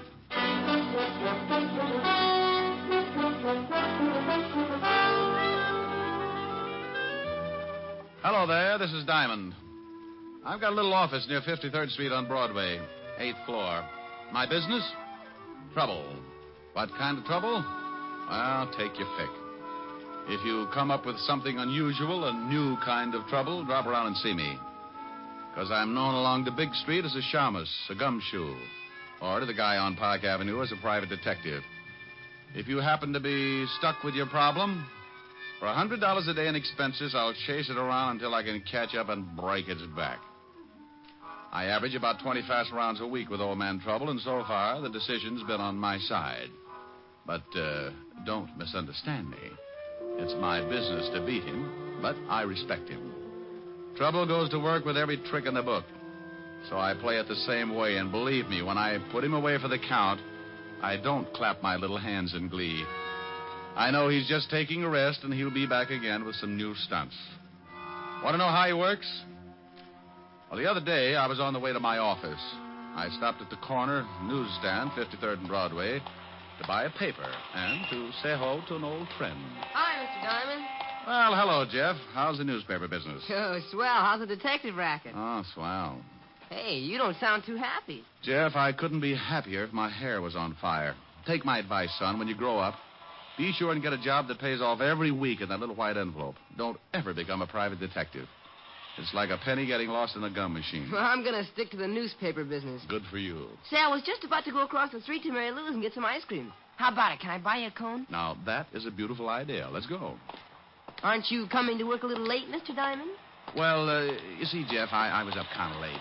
Research, you know. Yeah, I know. I see him going into your office all the time. That blonde last week stopped traffic all the way to 42nd Street. Yeah, she was lovely. Got tired of social standards and shot her husband right through his morning cup of coffee. Was that the one in the headlines? That's the one. Hello, Jeff. Hi, Mary Lou. Take a seat, Mr. Diamond. Well, what do you and your friend have? Well, I'm going to have a double strawberry. How about it, Mr. Diamond? Sounds great. 2 double strawberries. This is Mr. Diamond, Mary Lou. His office is in that building across the street. Oh, how do you do? How are you, Mary? All right, I guess. Business could get better, and I wouldn't mind at all. Here are your cones. This is on me, Mr. Diamond. Oh, no, now put it away. Oh, now, come on. I asked you over, and that makes it my treat. Here's a 5, Mary Lou. Mr. Diamond's money isn't any good today. Tell you what I'll do, Jeff. Give me a 5 a minute. Sure, here. Now, if you can tell me whose picture's on this bill, you can buy the combs. That a deal? That's a deal. Lincoln. Well, what's the matter? That's right, isn't it? Hmm? Oh, yeah. What's wrong? Where did you get this bill, Jeff? Well, I just made change for it a few minutes. Hey, what's the matter with that dough? You two act like you'd never seen a $5 bill before. Well, this Finn's counterfeit. What? That's right. Good job, too. You sure? Yep. One of the best engraving jobs I've ever run across. Paper's not too good. Oh, that's swell. That's real great. I get just out of a whole $5. Who gave it to you? I remember the guy, all right. He came by just before you did. Made change for him, the heel. Yeah, $5 is a lot of papers. I'll say it is. Well, maybe you're wrong. You could be. Not Mr. Diamond. He's a private detective. Used to be a cop. Look, Jeff, mind if I take this bill along with me? Nah. What good's it gonna do me? Oh, it's not so bad. Here, I'll give you a good 5 for it. No, sir. You only learn by mistakes. I made a big one, so I'm out 5. I'll get along. Look, it's worth the 5. I'm just buying it from you. Sure, Jeff. Go ahead and take it. Thanks a lot, Mr. Diamond, but I just can't. Okay, Jeff. Maybe I can find the guy who slipped this to you. Maybe we can get your 5 back. What are you gonna do? Take a run down to the 5th precinct. See how much of this stuff is floating around New York. Now, I want you to do something for me, Jeff. Sure, anything. I want you to keep an eye out for the guy who gave you this phone. I'm way ahead of you. Well, now, that's what I'm afraid of. I want you to promise me, if you do spot him, not to do anything until you get in touch with me. Promise? Yeah, okay. And I'll be at the station. Ask for Lieutenant Levinson's office. Right. Here's for the ice cream, Mary Lou. Good ice cream, too. Oh, thanks. I make it here. Right in back. Take a quart home some night. I always do, but it generally has a cork in it. I left Mary Lou's ice cream parlor and headed for the 5th Precinct Police Station. I don't usually start something like that, but when a kid gets fleeced out of a whole day's pay, I get a little hot under the collar. I walked into the squad room and spotted Sergeant Otis putting shine on his big shoes. Oh, it's you, Diamond. Now, what good is that going to do you, Otis? You can lose a whole can of polish in the cracks. What do you mean? My shoes ain't cracked so bad. Well, maybe not, but I've seen bacon that look better. If you want to see the lieutenant, go on in. Thank you, Sergeant. Until we meet again. Why don't you stop trying to be so funny? Sergeant, I'll do it if you'll do something for me. What? Cut off your head. That face could start a Harry Carey epidemic. Hello, Walt. Now, what the devil's the about? What do you mean? That bilious explosion you just popped up with. Sound like you just swallowed a whole pineapple. Why? What do you mean, why? Who's dead? Huh? The body you said you found. The body, I said... No, Walt. You're not built for it. Who?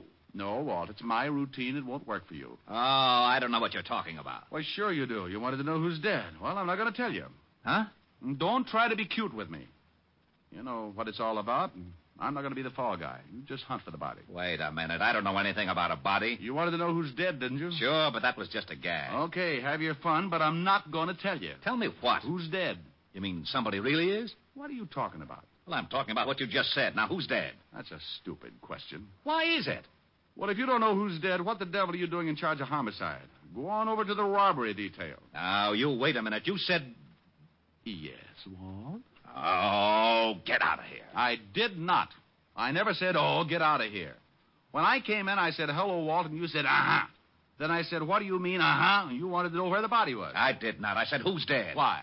Oh, no, please. I'm an old man. Oh, Walt, get away from that window and take a look at this. Oh, please. Do I have to? It'll probably explode. Now, be a good boy and open your little eyes. Oh, all right, but I just know I'll be sorry. Yeah. You don't owe me any money. Well, if I did, I'd make sure to pay you off in this stuff. Why, what's wrong with... Where'd you get this? Some guy slipped it to Jeff, the newsboy. He got change for it. Oh, that certainly is a nice stunt. Well, maybe the guy didn't know he was passing counterfeit. I doubt it. You don't give a newsboy $5 for a paper. Okay, tell me about it. The stuff has been flooding the city. We can't get a lead. Picked up a couple of passes, but they won't crack. How do they work? Look, Rick, this isn't my department. The Treasury boys are working on it right now. Why don't you go over and talk to them? Well, if you want to be snooty about it. Now, you wait a minute, Diamond. Yeah? Lieutenant Levinson, homicide. Is Mr. Diamond there? Now, wait a minute. Rick, it's for you. Yeah, wait just a minute. Here, Diamond, and if you're mixed up in something... Walt, be quiet. Hello? Mr. Diamond? Yeah, Jeff? Yeah, I just spotted the guy who slipped me the phony bill. He went into the bar next to the ice cream parlor. You stay where you are. I'll be right over. I'll be at the stand. Rick. Yeah? Please. Walt. Yeah? Bye.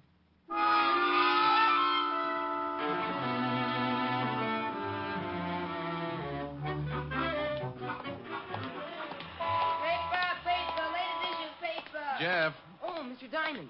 He hasn't come out yet. He's still in the bar. Come on. Where are we going? Leave your papers for a second. I want you to point him out. Okay.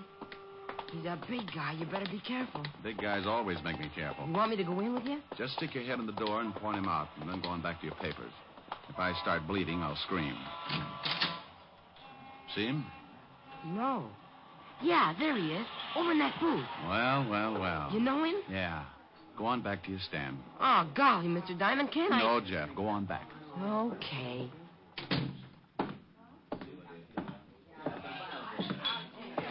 Hello, Walker. Huh? Oh. What do you want, Shamus? Well, I'll have a talk. Mind if I sit down? Does it make any difference? Not much. Then sit.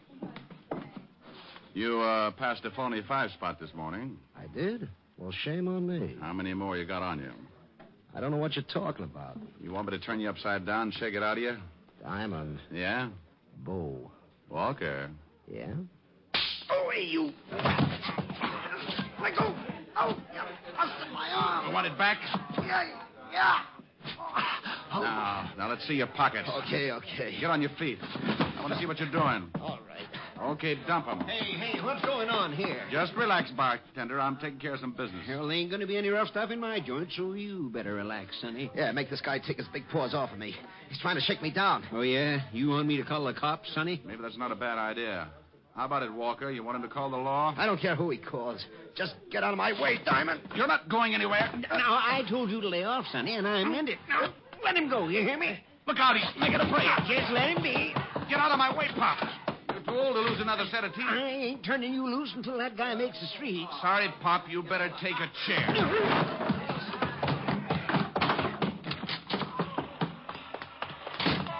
Mr. Diamond, what happened? You see which way you went? Yeah, there it goes around that corner. Stay at the ice cream parlor, Jeff, so I can get you if I need you. I took off like a seagull in the hurricane. I turned the corner and spotted my man jumping into a cab, so I did the same. He led me across town to a little dive on 13th Street and got out of his cab. My boy parked up the block, and we watched while Walker looked around for a tail. When he was satisfied he'd given me the shake, he went in. I paid off my cabbie and followed. It was another bar, and Walker wasn't anywhere in the room. I sat down, ordered a beer, and waited. After about 10 minutes, I saw a couple of guys wander out of a door in the back. A couple of minutes later, a couple of more wandered out. So I wandered in. It was a small-time gambling setup. The kind you can throw in the back of your car if the cops come. I started getting that lousy feeling again. You don't just walk into a place like that unless someone wants you to. And if they do, it's usually because they got it fixed so you stay around. Maybe permanently. What are you tailing me for, Diamond? Why? Make you uncomfortable? Yeah. That's cozy setup. Good way to get rid of bad money. Pay the winner off with counterfeit.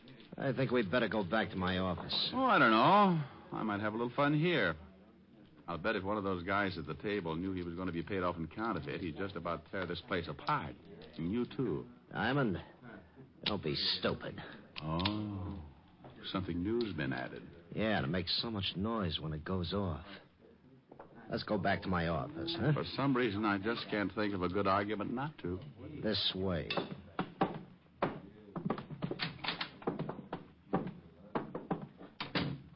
Have a seat. My ankles get lumpy when I sit down. Bad circulation. Then stand on your head. It doesn't work. I keep talking to toes all day. How'd you get onto this setup? Oh, luck. You passed a bad bill to a newspaper boy. He spotted you for me. You know what happens to you? No. As a matter of fact, I was thinking what's going to happen to you. What do you mean? Treasury boys, homicide, 5th Precinct. And tomorrow we're taking a full-page ad in the Times. You should do a big business. You're lying. Okay. I think I'll sit down while you wrestle with it. You mean the team I know about this place and me? The only way they'll get to know you any better is when they give you a room number at Sing Sing. Oh, you mind if I put my feet up? Oh, go ahead. He kept asking questions, not waiting for answers. He was good and worried. And as long as I could keep him that way, the longer I was going to keep on breathing. I don't believe one rotten thing you said, Diamond. Okay. He kept trying to convince himself that I was lying. He wanted to shoot me in the worst way. He moved around behind his desk and sat down. Bless his little heart. I had both feet on the front of his desk, so I shoved out as hard as I could. I pinned him against the wall with the desk and jumped up to get better leverage. I shoved so hard the front of the desk nearly cut him in two. He was stuck and he couldn't use his arms. I can't breathe. You want to tell me about it? I don't know a thing. Okay. You look pretty silly from the waist down. Come on, Walker. If I mash you anymore, they'll be able to use you for wallpaper. Yeah.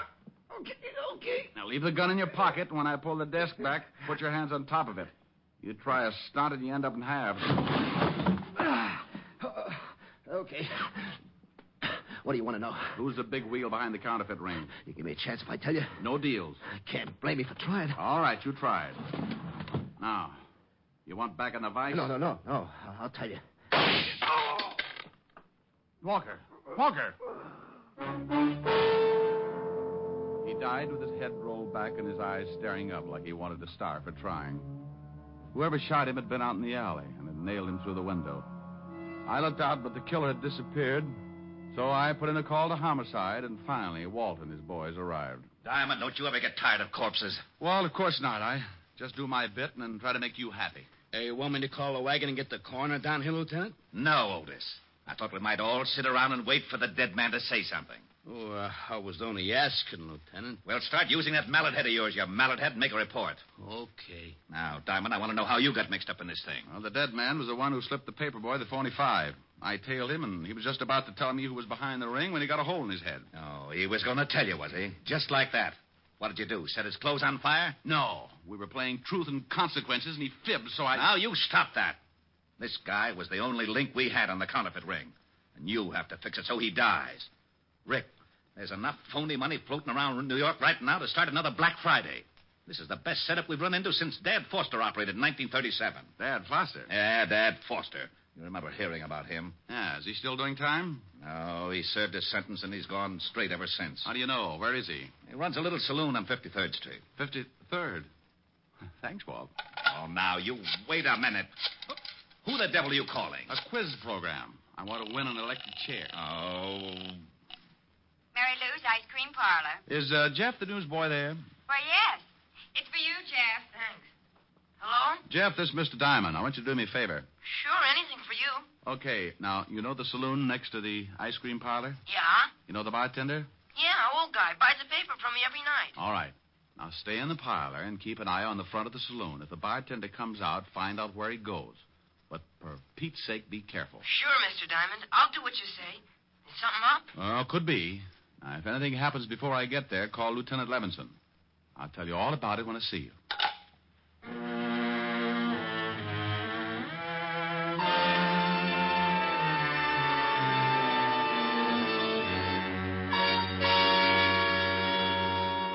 You're getting to be a pretty important fellow, Jeff. Phone calls now. Oh, that was Mr. Diamond. He wants me to stay here and keep an eye on the front of the saloon. Okay? Oh, sure, of course.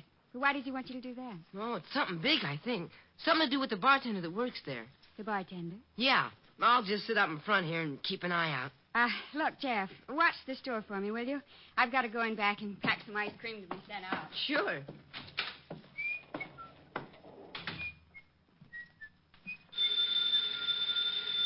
Mary Lou! Mary Lou! Guess I'd better get it myself. Mary Lou's Ice Cream Parlor. Can I talk with Mary Lou? And she went and back. I'll get her for you. Just a minute. Thank you. I tell you, it's getting too risky. That Diamond's a private detective. Yeah, he came in the bar and started to rough up Walker. Well, that stupid Walker should have been more careful about passing out that money. What if Diamond catches him and makes him talk? He caught up. But he didn't make Walker talk. What do you mean? I took care of Walker. I got a good shot at him from the alley. Well, maybe it's better like that. But look, if we don't... Hello? Yes? Mary Lou isn't here. Get off the line. What? Yeah, get off.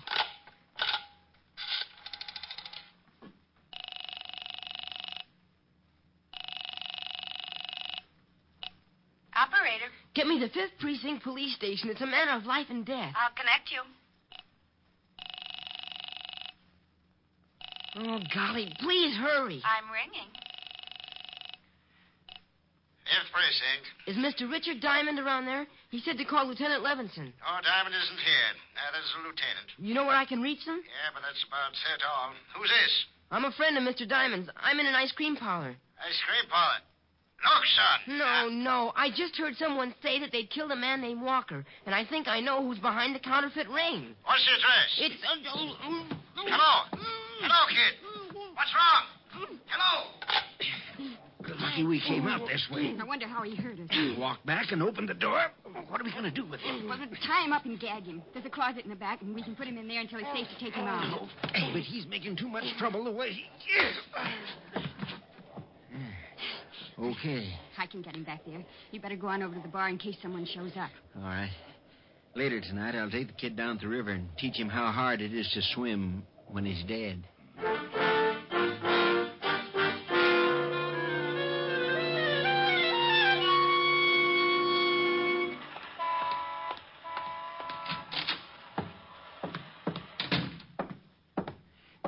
Now, you listen here, young fella. If you're back here for trouble... Dad, I'm back for a lot of trouble, and I think you're going to help me out. You'd better leave, Sonny, or I'll call the law. Why don't you?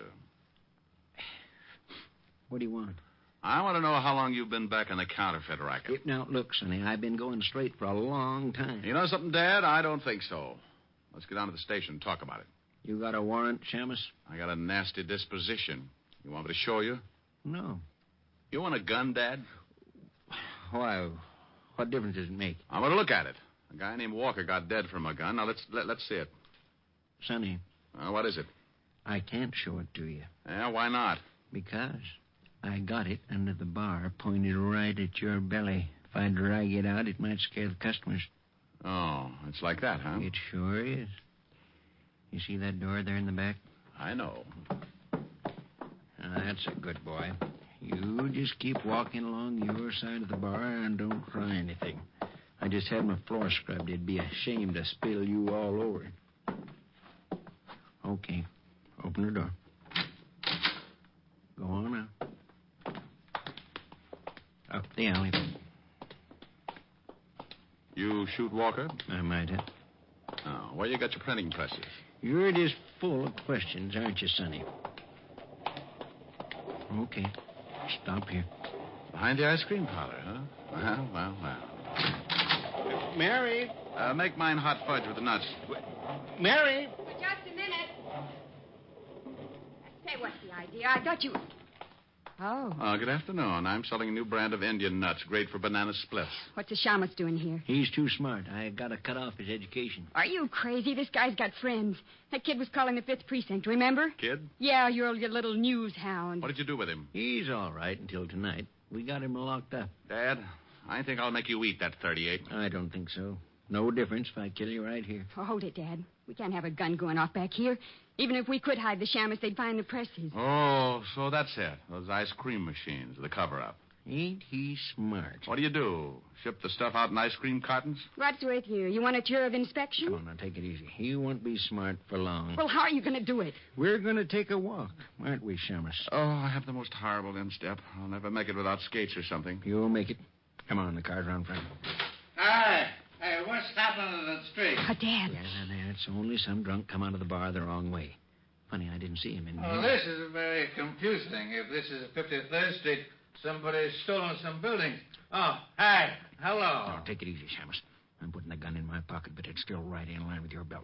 I'm going back inside. No. Play it straight. Just like we were talking. Well, you're pretty unsociable, to say the least. What's the matter? Can't you even say hello? I'm lost.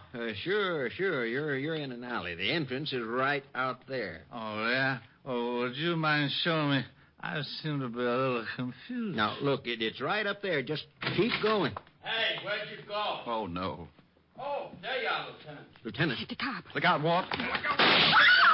Get the girl, Walt. Come on, Dad. Give me that gun. Now, let go of me. Let me go, you lucky copper. You got him, Rick? He won't play. There. Now he will. Just take it easy, lady. Hey, what's going on? Otis, Yeah? go out and start walking around the block. Huh? You hear me? Go on. Okay, but I don't get it. What do you want me to walk around the block for? I want you to get used to it, because that's what you're going to be doing for the rest of your time on the force. In Flatbush. Flatbush? Yes. No.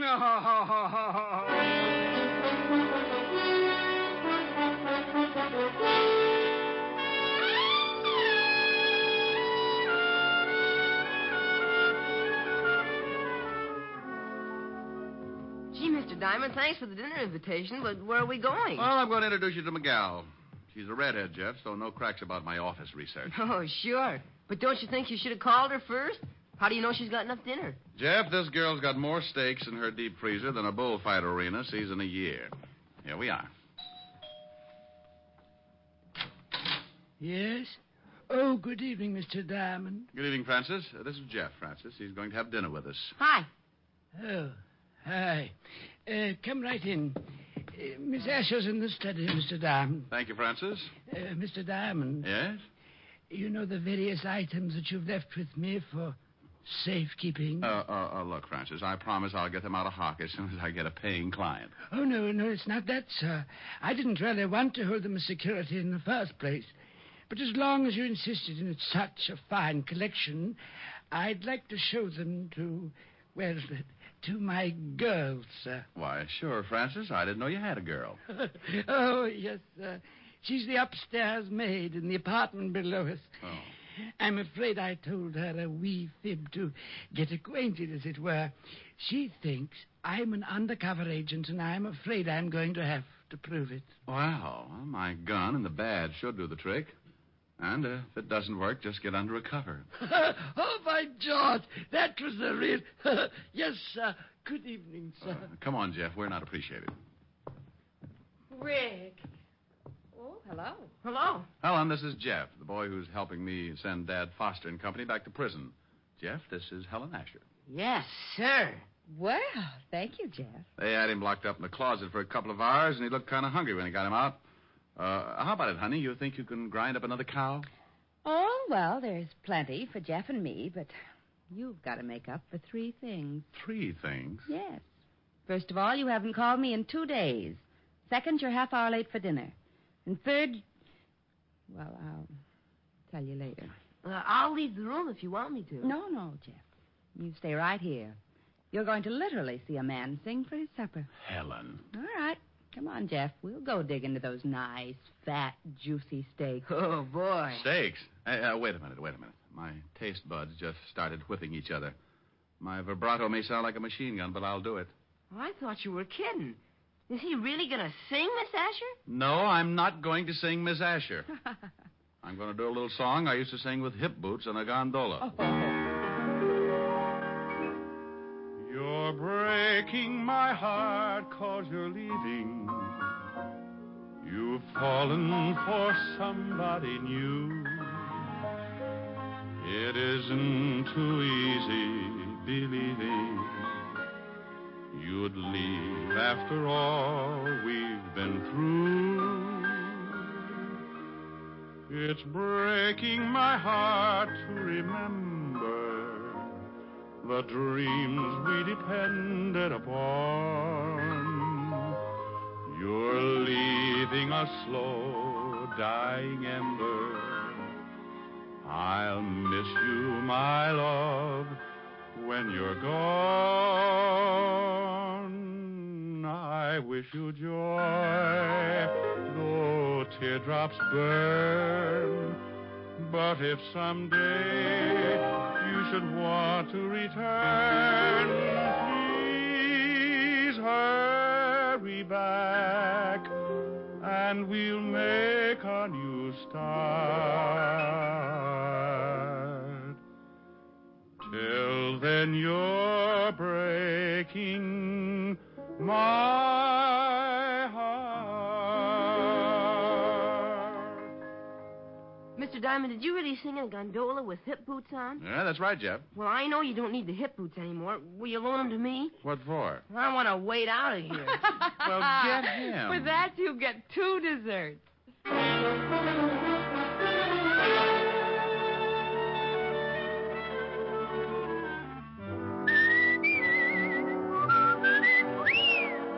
You have just heard Richard Diamond, Private Detective, starring Dick Powell. Helen was played by Virginia Gregg, Lieutenant Levinson by Ed Begley. Also in our cast were Wilms Herbert, Tommy Bernard, Sammy Hill, Lou Krugman, and Parley Bear. Music was under the direction of Frank Worth. Richard Diamond is written by Blake Edwards and directed by Richard Sandville. Dick Powell soon will be seen in the screen version of the best-selling novel, Mrs. Mike. Now, this is Eddie King inviting you to be with us again at the same time next week when we will again bring you Dick Powell as Richard Diamond, Private Detective.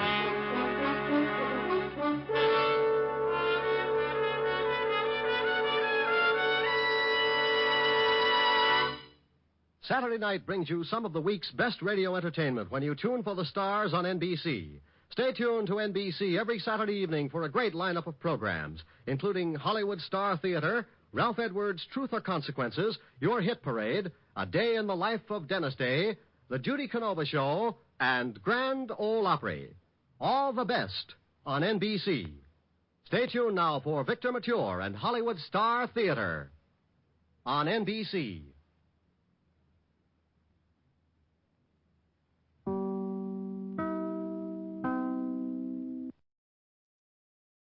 The Adventures of Sam Spade, Detective. Brought to you by Wild Root Cream Oil Hair Tonic, the non-alcoholic hair tonic that contains lanolin. Wild Root Cream Oil. Again and again, the choice of men who put good grooming first. Sam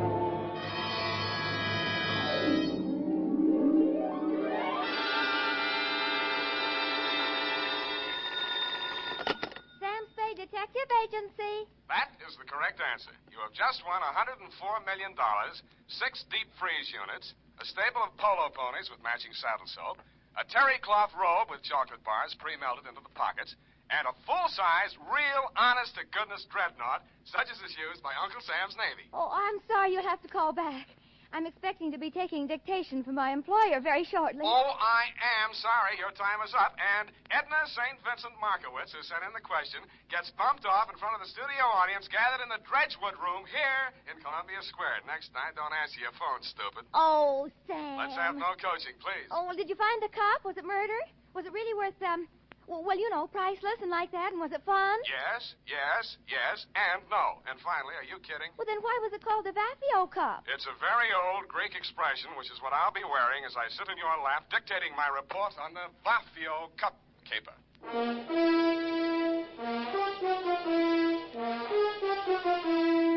Dashiell Hammett, America's leading detective fiction writer and creator of Sam Spade, the hard-boiled private eye, and William Spear, radio's outstanding producer-director of mystery and crime drama, join their talents to make your hair stand on end with the adventures of Sam Spade.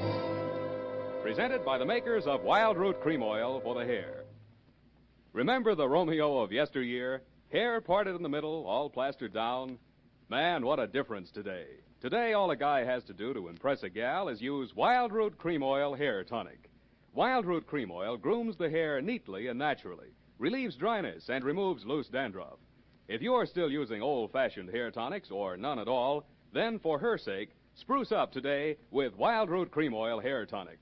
In bottles or the handy new tube, it's again and again the choice of men who put good grooming first. And now, with Howard Duff starring as Spade, Wild Root brings to the air the greatest private detective of them all in the adventures of Sam Spade.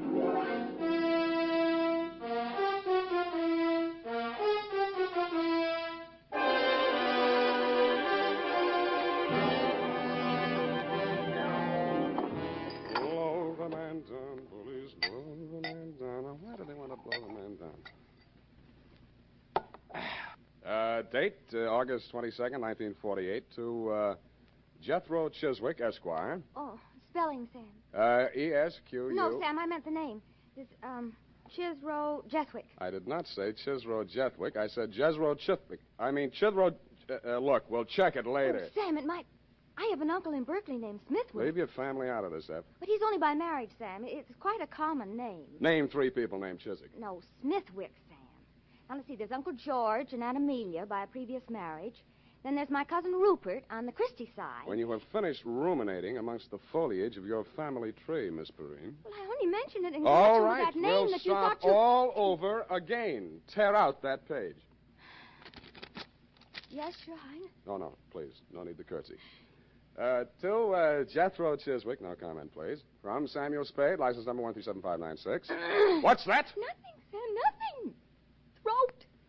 Subject, the Vafio Cup Caper. Dear Commodore, that's the way I like you. Meek. I had always considered myself fairly well versed in the subject of cups, but if anybody had told me there was such a thing as a Vafio Cup, they could have knocked me over with one, which they did. Mr. Spade? Yeah. I'm Chester A. Brody. I talked with your secretary on the phone. Do you follow? Oh, yes, Mr. Brody. Sit down. Rest your package. Thank you. I prefer to hold it for the time being. My card, sir. Theophilus and Brody, importers and exporters. Mm-hmm. Mr. Theophilus is my partner, Dmitri Theophilus. You follow? I follow. It was Mr. Theophilus who brought the Vafio Cup into the firm. I furnished the cash capital. Vafio Cup, I do not follow. Yes, indeed. The only one of these treasures to fall into private hands. One of the fabulous Vafio Cups. Those exquisite and cunningly wrought examples of the art of the ancient Grecian goldsmith, excavated by the great Schliemann from a beehive tomb in Sparta. Beehive. Mycenaean age. Just west of the Lion Gate. Oh, the Lion Gate. Pardon me, Mr. Brody. Are you trying to tell me that this cup is very valuable? Priceless. And that you will finally manage to find a buyer? Do you follow? And that you want me to deliver that package containing your priceless cup and return with your customer's cash? Accurately put. I presume you're bonded. Uncork me and see for yourself. You are a droll fellow, to be sure. I had a light breakfast, drolls and coffee. Now, what is this Vafio Cup? I will show it to you. You are about to see a treasure but few eyes have looked upon in our time, Mr. Spade. The Vafio Cup. Handle it carefully. It's fragile. You could crush it in your hand like so much tinfoil. Yet this golden relic of a golden age has come down through the centuries miraculously unscathed. Note the delicately wrought lines of the bas-relief, the exquisite draperies on the figure of the caryatid, the anguish on the face of the fallen hunter, the sheer brute force of the wild boar charging to the kill. Holding this golden cup in your hands, you encompass 3,000 years. Do you comprehend why there's no question of insurance here? Frankly, I don't. My dear man, an item such as this is worth only as much as a collector will pay for it. This particular collector has offered $200,000. It might never be offered again. You follow? I follow. Very well. Here's your fee, $100. I follow. And here is the address of my client in Los Angeles, Commodore Jethro Chiswick. Oh, now, wait a minute. You will take the noon train. Any questions? Yeah, why can't I go on a plane? Because I've placed an item in this afternoon's papers to the effect that the treasure is to be transported by plane. If I were a gonif and I read that item, I'd take the train. That would be your first thought. Then you would think they're saying they're taking the plane to make me think they're taking the train. Therefore, you would take the plane after all. Oh, would you? If you were really clever, you might say they're taking the plane to make one think it's the train, so I'll take the plane after all, and therefore... Never mind. By this time, he's decided on the bus. The train is perfectly safe. You follow?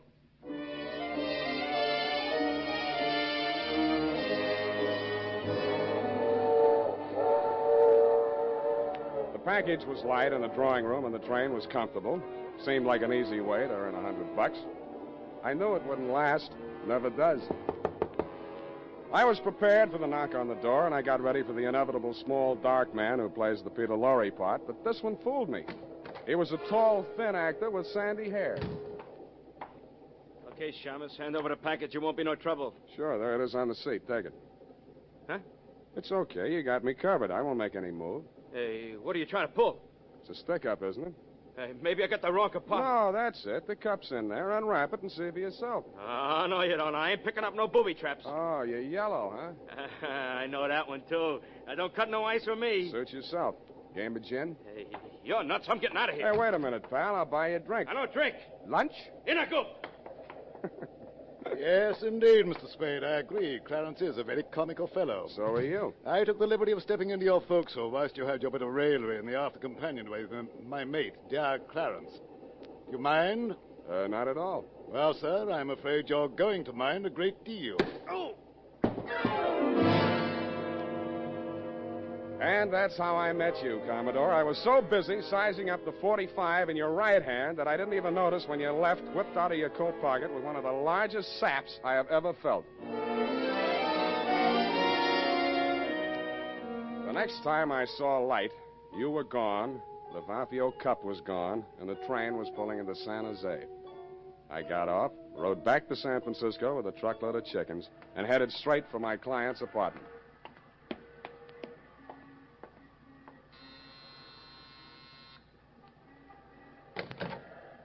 You got here quick. Yeah, Come in. thanks.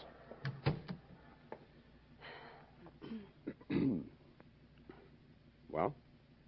Well, what? Look, we can't both play this deadpan. We'll stay no place. It's in the back room. What is?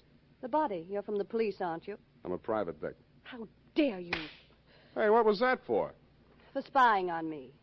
You and all the other cheap gumshoes my husband hires. You're Mrs. Brody? I'm Enid Theophilus. Did my husband hire you? My name is Sam Spade. I was hired by one Chester A. Brody, your husband's business partner. Well, Sam, I hope he paid you in advance, because he's the body.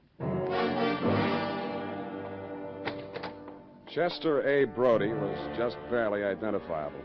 Somebody had worked hard trying to persuade him to say or do something he either couldn't or wouldn't do. The only interesting clue was in the wastebasket. At first, I thought it was a flattened beer can. But it was the Vafio cup, or a facsimile thereof. Well, how do you like it, Sam? I don't. He was my client. I wasn't hired to protect him. I didn't like him, but he was my client. How would you like me for a client? I'll give you the name of a lawyer, sister. My name is Enid. Ain't it? Now, let's see what I can squeeze out of you before the cops do. Brody was your husband's business partner, and you're, You don't have to be subtle.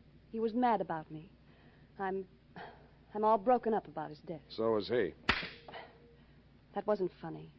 That time I deserved it. You don't like me, do you? Can't you get it through that steel-jacketed brain of yours that you're in bad trouble, that there's a dead man in the next room, beaten to death, and you're not supposed to be here? Oh, I was supposed to be here. We were going to elope as soon as you brought back the money from that, Greek thing. Yeah, what about that Greek thing? It was an antique. It was called the Vafio cup. Yes, I know about that. Yes, well, my husband dug it up in Greece and smuggled it into the country. Yeah? It was all he had, but it was such an important piece that he was able to persuade Chet, the late Chester Brody, that is, to let him in as a full partner. Then what? Well, they quarreled. My husband made some bad investments, and Chet wanted to sell the cup to save the firm. Dmitri refused. I didn't think it was fair, so I got the keys to his safety deposit box where the cup was, and Chet arranged to sell it to the Commodore. Did you get the money from the Commodore? All I got from the Commodore was lumps.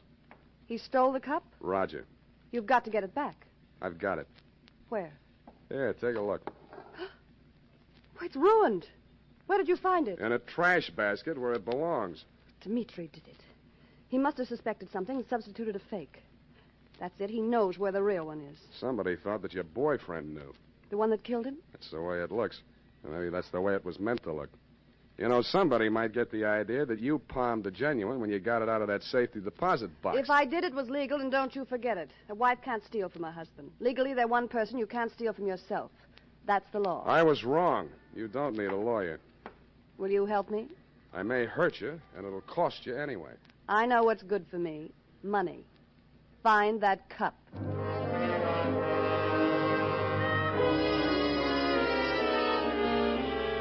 I know what's good for me, too, so I took her $100, advised her to go home, and made for my own humble lodgings. They were not only humble, they were crowded. The man was small, but the gun was enormous. I said, don't bother to introduce yourself. Your name is Dmitri Theophilus, and you want this package that I'm carrying.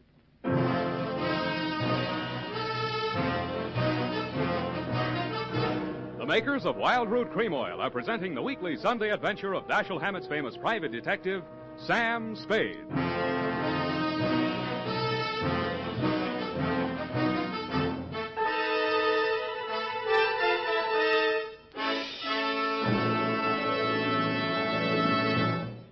Here's important news on good grooming.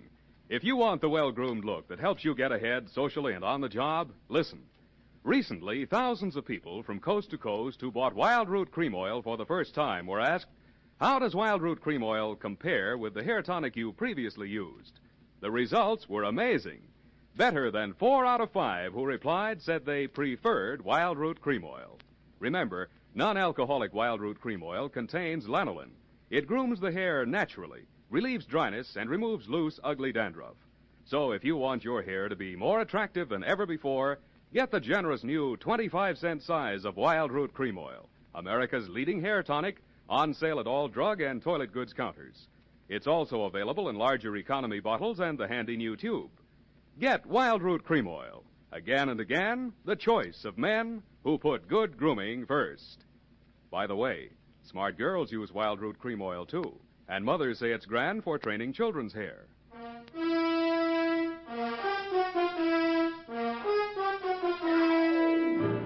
And now, back to the Vafio Cup Caper. Tonight's adventure with Sam Spade.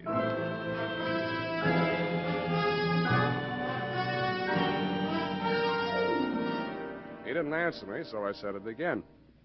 Don't bother to introduce yourself. Your name is Dmitri Theopolis, and you want this package that I'm carrying. Of that be assured. You obtained this from my dear wife. And how did you find my darling? Not at the city pond, surprisingly enough.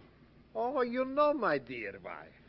How soon you know my darling so well, more than I her husband? Is it possible? I don't know, is it? I don't know either. I employ a detective. Not this one. I have need. My poor partner, Mr. Brody. You are interested? If you are interesting about who killed your partner, that's one thing. But if you want somebody to dig out your family secrets, that is nothing. With me, you are, shall we say, no place. But why don't I get the right to know? There'll be no trouble, no scandal, no divorcement suing. Of that be assured. Even poor Chester is dead, so he's what one calls ancient history. While he lived, I knew nothing. I was blind. After he died, I see certain things. Yeah, well, do you see that maybe your wife had a hand in Brody's death? What then? Well, if it so happens that you cannot separate my darling from that, do you follow? Not quite. I'm not an old man, Well, I wouldn't but say my that. dear wife is but 22 and a truly lovely person. Yeah, she's all right. Would it not be the part of husbandly wisdom to have, shall I say, a hold over her? If she's guilty, you won't need it. Good.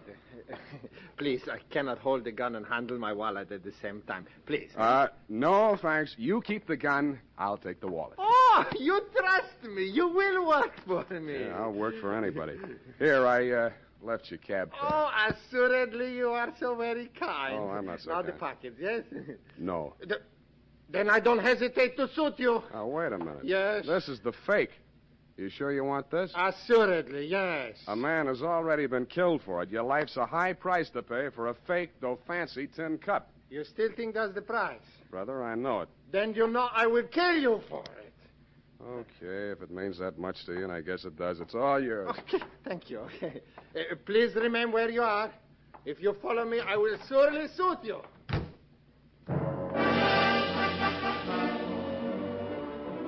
From my front window, I watched them come out downstairs and start across the street. Then it happened.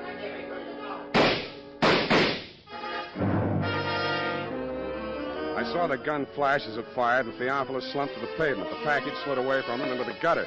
I beat it down to him. He'd taken all 3 pellets in the midsection from close range. His pulse flooded once or twice and then stopped. When I went to look for the package, it wasn't there. I called homicide and waited until they took him away. When I told Lieutenant Dundee what I had in mind, he congratulated me on my brilliant scheme and told me to go ahead with it. That was his mistake. I even talked him out of assigning any of his harness men to watch my building for the next couple of hours. That was my mistake. I went upstairs, opened the bottle, and waited for your knock on my door, Commodore. Well, sir, a man would almost think you expected us. Keep a weather eye on him, Clarence. Don't let him get to leeward. Aye, sir. Welcome aboard. No time for scuttlebutt, Mr. Spade. We're bound for Bullylong Bali on the lookout for Maru, sailing at dawn. I want that cup. The true, the genuine, the Vafio cup. No more deceptions, no more trickery. You will hand it over without further delay. Sure. Be glad to. Oh, no, not like that. You will tell Clarence where it is stowed, and Clarence will fetch it above decks. Why, you old barnacle. Theophilus never had his mitts on a genuine Vafio cup. Bilge water, sir. When Theophilus landed in San Francisco, he didn't have a farthing. Now he owes $500,000. If he hadn't got the genuine cup, how could he have borrowed all that money? Because a bunch of morons like you believed he had it. Blast my binnacles, man. You sound as though you believed what you're saying. Look, Commodore, you're interested in high finance. Now, how did Ivor Kruger make his millions? Why, matches. He was the match king, sir. Matches had nothing to do with it, Commodore. He started out with $15 million worth of phony government bonds that he printed himself. Follow? They weren't even good counterfeits, but he was smart enough not to try and cash them. He just kept them in a safety deposit box and borrowed money. Theophilus used his phony Vafio cup the same way. Blast my binnacles, man. You sound as though you believe what you're saying. That has a familiar ring to it. I do. And I'll tell you why. He knew that was the fake in the package when he held me up for it. He was willing to risk his own life to get it out of circulation. Dash my timbers. Old Theophilus has left us without a shot in the locker. You steered us onto the shoals. We're on our beam ends. Hey, turn them off, Commodore. You're pumping bilge flush. We better haul our wind. Yes, indeed. I'm afraid it's getting rather warm in San Francisco. Bully long beckons. You won't make it past the potato patch. What? The cops are going to want some answers about a couple of stiffs you left behind in San Francisco. I'm glad you reminded me. Shall I plug him? No. We are taking him with us. Oh, that's what you think. Take it easy, mate. This ain't gonna hurt a bit.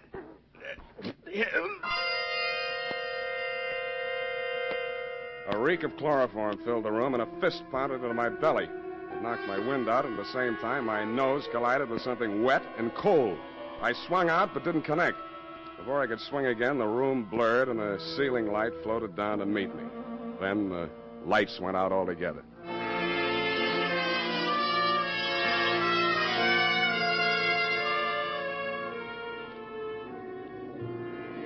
At first, I couldn't figure it.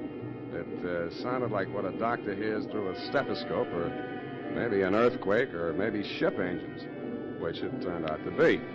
When the lights came on again, I was lying on a bunk in a stateroom. I staggered across to the wash basin and splashed water in my face.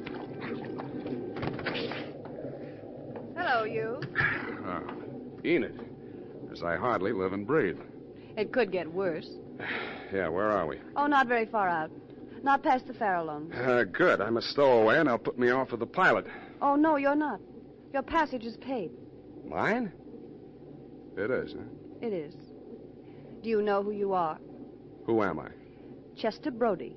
Then I'm dead. They'll bury me at sea. Roger. Who are you? I'm your widow. What's the score, widow? Chester and I booked passage on this ship a week ago. It was part of the plan.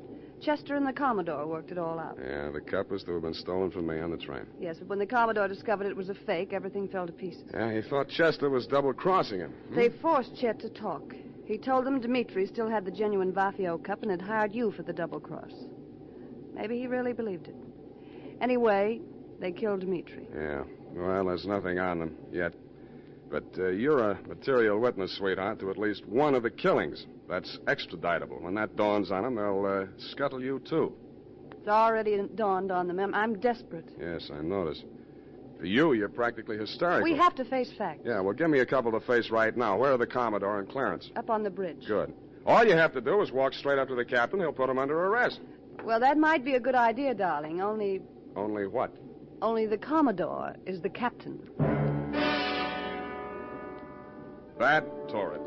Your salty talk had fooled me, Commodore. I never dreamed that you were really an old sea dog, and I do mean dog. But two can play at that game. From my own intimate knowledge of sea story magazines, I realized that all hands would be turned to on the cargo gear, and the crew quarters would be, therefore, empty. In more time than it takes to tell, Enid and I had fitted ourselves out in dungarees, jumpers, and watch caps, and turned to with them.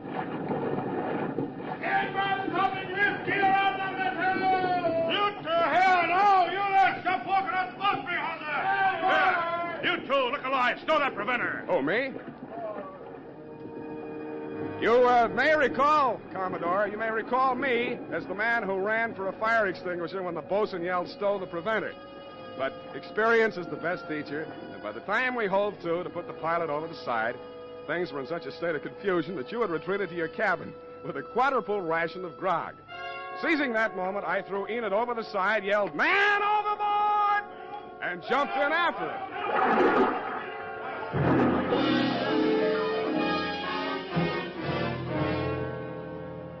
Once safely aboard the pilot schooner, we revealed our true identity, and a merry laugh was enjoyed by all.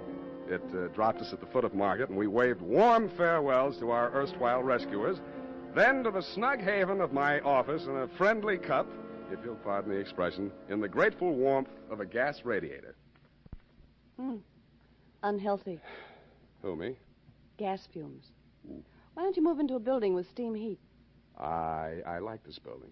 Yeah, I've been here for a long time. You don't make much money, do you? You don't have to rub it in. It's a living. You happy? Sure I am, I guess. Well, guess it's all right then. You know, sweetheart, there's something missing in you. Oh? What? Oh, I don't know. Then how do you know? Forget it. Well, I guess I'll go. Do you mind if I don't see you to the door? Why should I? What? Hey, you are human. Yeah, they're wet. Go ahead, sweetheart. Cry all you want to. It's been tough. You shouldn't have kept it bottled up this long. No, it's not what you think. Well, what is it? It's you. You're so nice. I'm nice. Yeah, but you're no place. You never will be. And neither will I.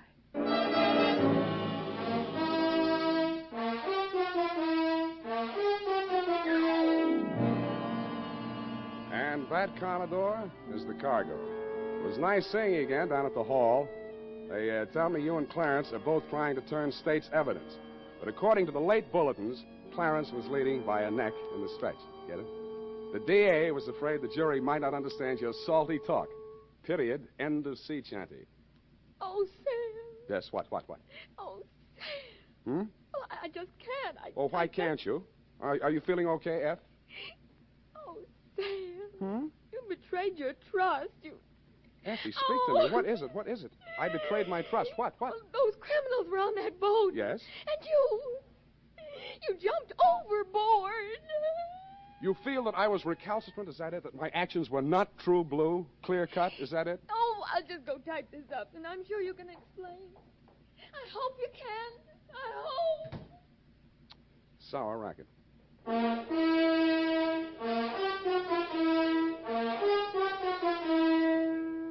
Question. What's the easiest and best way there is to give your hair that well-groomed look? Answer, Wild Root Cream Oil. Yes, non-alcoholic Wild Root Cream Oil with soothing lanolin gives you the advantages considered most important in a hair tonic. It grooms your hair neatly and naturally, relieves annoying dryness, removes loose, ugly dandruff. Call at your drug or toilet goods counter tonight or first thing tomorrow for Wild Root Cream Oil. If you've never tried it before, get the generous new 25-cent bottle just introduced. Also, ask your barber for a professional application of Wild Root Cream Oil Hair Tonic. Again and again, the choice of men who put good grooming first. Oh, here it is, Sam. I hope the spelling is all right. I was so upset. You hate me then? Oh, no. No. I suppose it's foolish going along thinking that your ideal doesn't have feet of clay. Oh, Sam, I just can't. I just can't imagine. Don't you think I can explain, Eth? Oh, yes, I'm sure you can explain. But you did. You deserted your post and jumped overboard like a thinking rat. That's right. Oh, Sam, that's so unlike you. It was just by chance they were apprehended. By chance, you say? Who do you think it was that got himself shot out of a torpedo tube in that submarine? You, Sam? No, you think I'm crazy? I did something few radio detectives ever do, sweetheart. I called the Harbor Patrol single-handed using only one nickel and had them picked up. Oh, Sam, I wish I'd been there. Well, it was just a small phone booth. Besides, if you'd been there, it would have been out of order or something. Oh, Sam, you came through after all. Aren't you ashamed that you ever doubted me? Yes, I am. I'm a fool. There. I forgive you. Good night, Sam. Good night, sweetheart.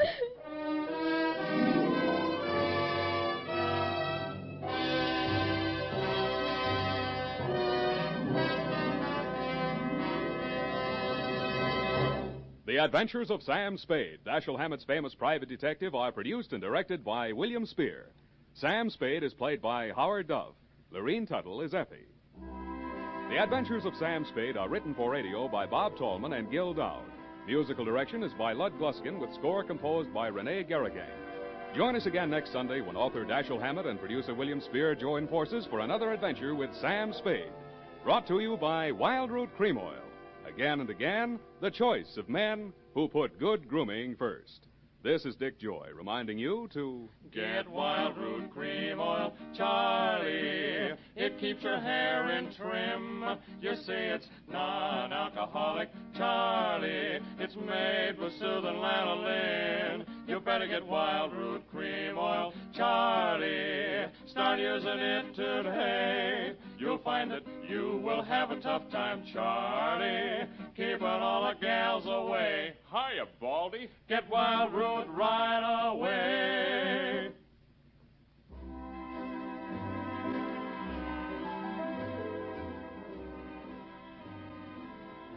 This is CBS, the Columbia Broadcasting System.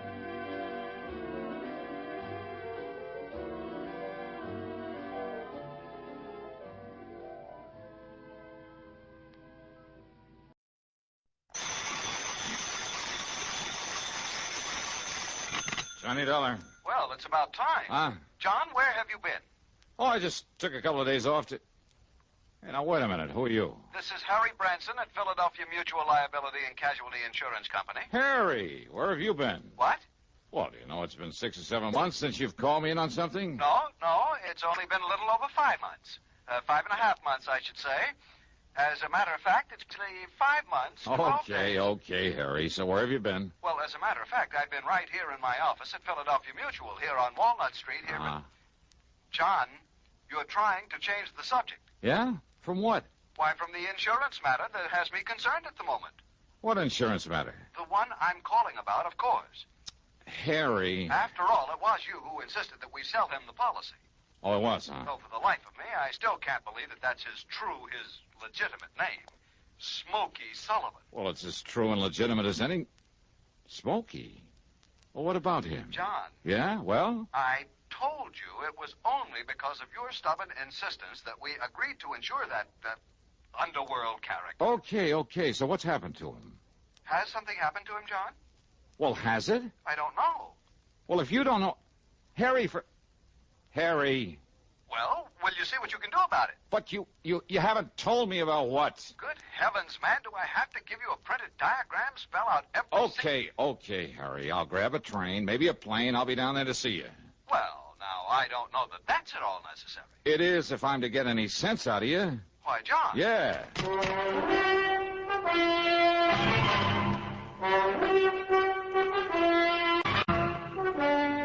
CBS Radio brings you Bob Bailey in the exciting adventures of the man with the action-packed expense account, America's fabulous freelance insurance investigator. Yours truly, Johnny Dollar.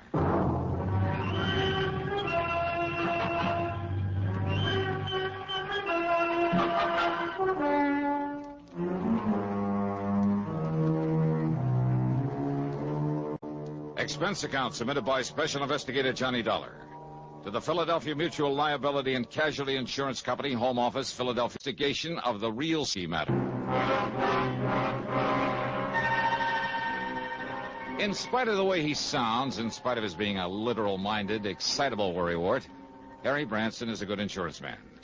Whatever he lacks in, well, imagination, spark, he more than makes up for in methodical attention to every detail of his office operation.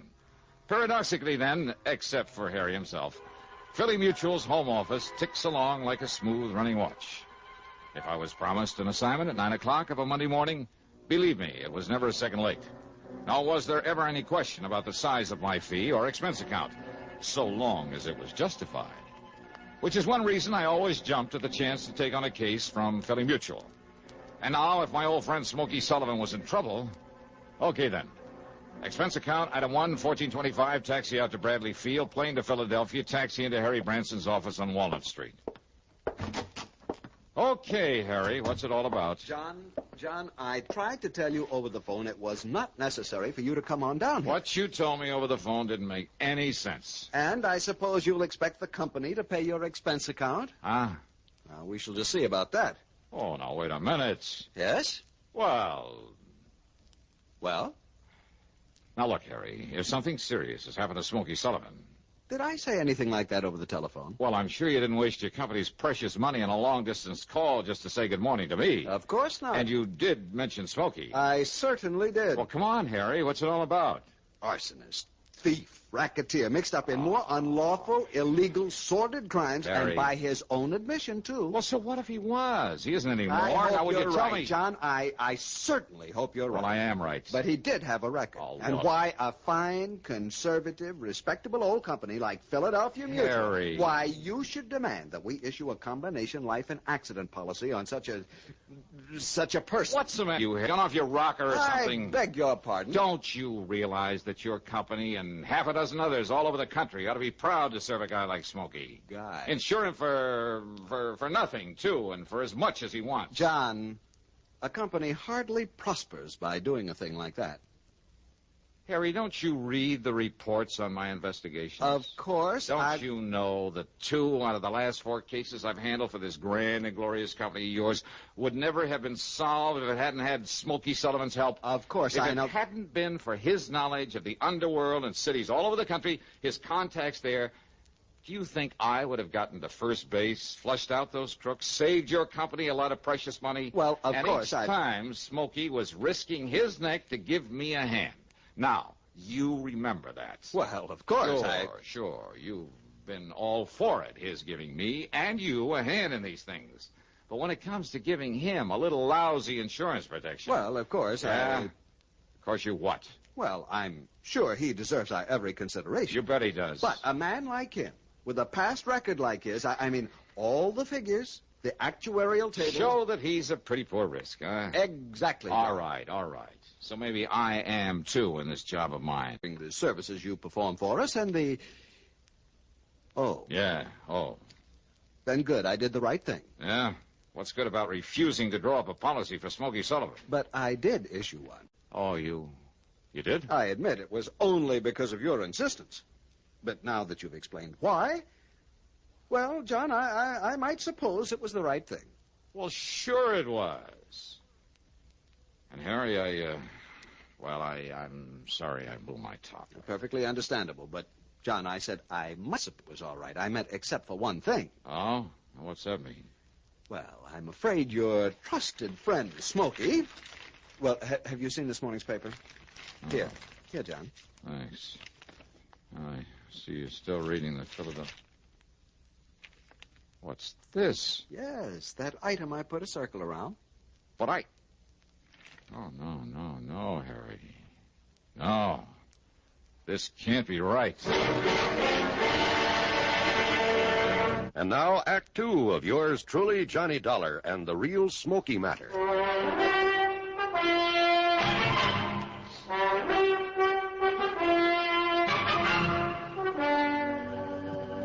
Read it, John, the whole news item. Toy factory.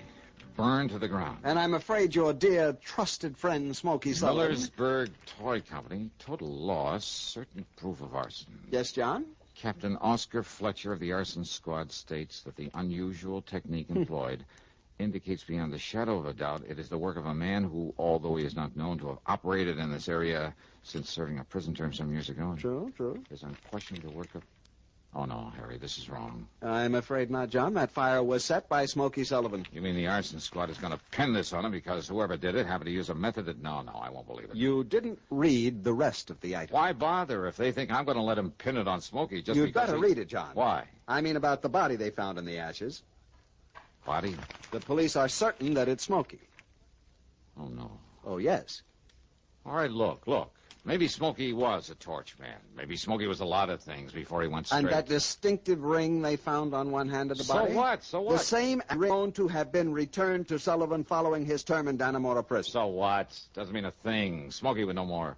Here's another recipient going to his way. You for one it's enough to get caught in one of his own fires. Well, now, of course, that's something... Yeah, sure. That's something you would know about, but I would. And I know it's ridiculous. Just as ridiculous as this Captain Fletcher deciding the job was done by Smokey. John Fletcher is considered one of the top men... Fletcher's a jerk.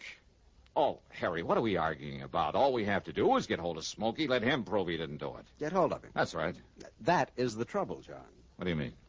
You gave us not one, but several addresses for him. Well, sure I did. I told you he moves around a lot, never stays in one place very long. I know. That's why he's been so valuable to me, because anywhere in the country, Harry, We tried to wherever I had a him, problem, John, to get his policy to I mean, him, wherever he knew he but could help me. we couldn't locate him. Yeah, Smokey's always come up. You haven't been able to find him. No. But, Harry, I'm absolutely sure that one of the addresses I gave No, you... John, we've tried for weeks. At every one of them, he has simply disappeared from his usual haunts. And when I told the police this morning before I called you... Sure. They probably said it was because he was hiding out here in Philadelphia, getting ready to pull this job. Exactly. Well, I tell you, they're crazy. I hope you're right, John. I'm sure I am. But unless you can find Smokey Sullivan... Okay, so I'll find him. Good. How? Yeah. How? I took a taxi, that's item 2, 75 cents, over to Central Headquarters. And I make no bones about it, I had a big fat chip on my shoulder for Captain Oscar Fletcher for blabbing out his stupid theory about Smokey Sullivan. I was all prepared with a lot of questions, loaded questions for him, and a few well-chosen remarks about his methods, ability, character, and general intelligence or lack of it. But when I met him, I realized this was a mighty able man. The kind who doesn't go off half-cocked. And when he led me down into the morgue... I know, Dollar. I realized it just as well as you do. That modus operandi could have been used by any one of a dozen known firebugs, present as well as past. Then all right, then, Captain. But I also realized that naming a suspect would put the others off guard. Well, yes. So the minute we decided it was arson, I named Smokey Sullivan. I knew he'd be acceptable as a suspect. So before we even found the body... But now that he's served his time, now that he's trying to make up for the old days, don't you see, Fletcher, he doesn't deserve this sort of treatment. Now that he's on our side. Doesn't he? Well, why hurt him now? Now that he's on the level. Dollar, I brought you down here to look at the body. What's left of it. Let's see, take a look at it. Oh, yeah, sure, why not? But I know darn well it's... Fletcher. That's right.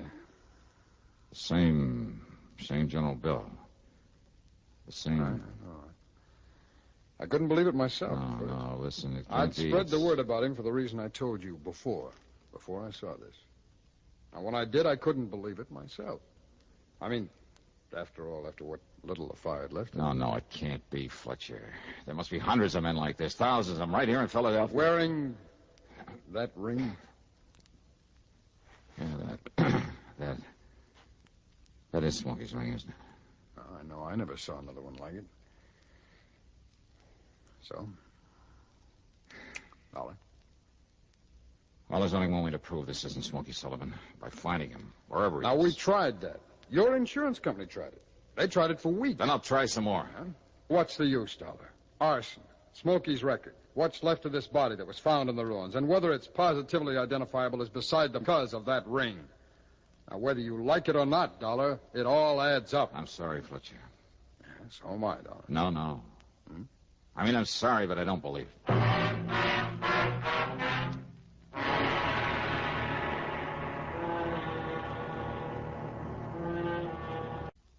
Are you married? How many children do you have? Some people resent being asked such personal questions. They resent it even when a census is being taken. Would you? Or do you know that our Constitution requires the taking of a census every 10 years? And do you know that the purpose of the census is to find out how many people are living in each state? For our Constitution guarantees each state the right to send members to the House of Representatives in accordance with the size of its population. A little state may have only... For the men who wrote our Constitution sought to make our government one that will represent all of the people all of the time, so that your country and mine shall be our country under God.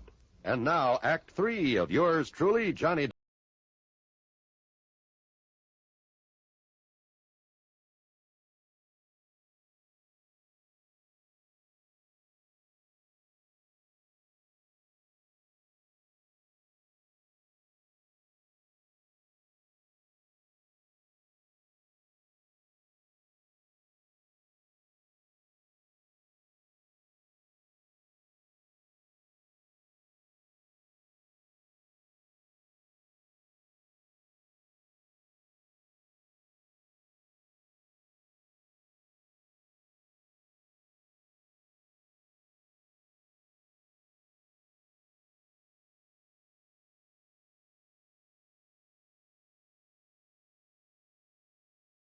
Smokey had ever contacted me was when when he thought that maybe, yeah. Item 5, 10 cents for a call to Marty Ross, a top reporter on Philly's biggest morning paper. I told him he'd find a story in exactly half an hour at the corner of 13th and Pine. A story that he ought to give out to all the wire services. Item 6, $50, deposit on a rental car. Item 7, a call to headquarters, and I didn't give the desk sergeant my name, only the license of the car I'd hired. Okay, then. The first time I drove across the intersection of 13th and Pine, against the light, only a few people on the sidewalk noticed it. And, of course, some of the cars trying to cross with the light. The second time I ran it, though, there was a cop there, and I thought I caught a glimpse of Marty Ross. I made the cop my target. And when I made the pass at him, nearly running him down... Hey! What do you think? Oh! Oh!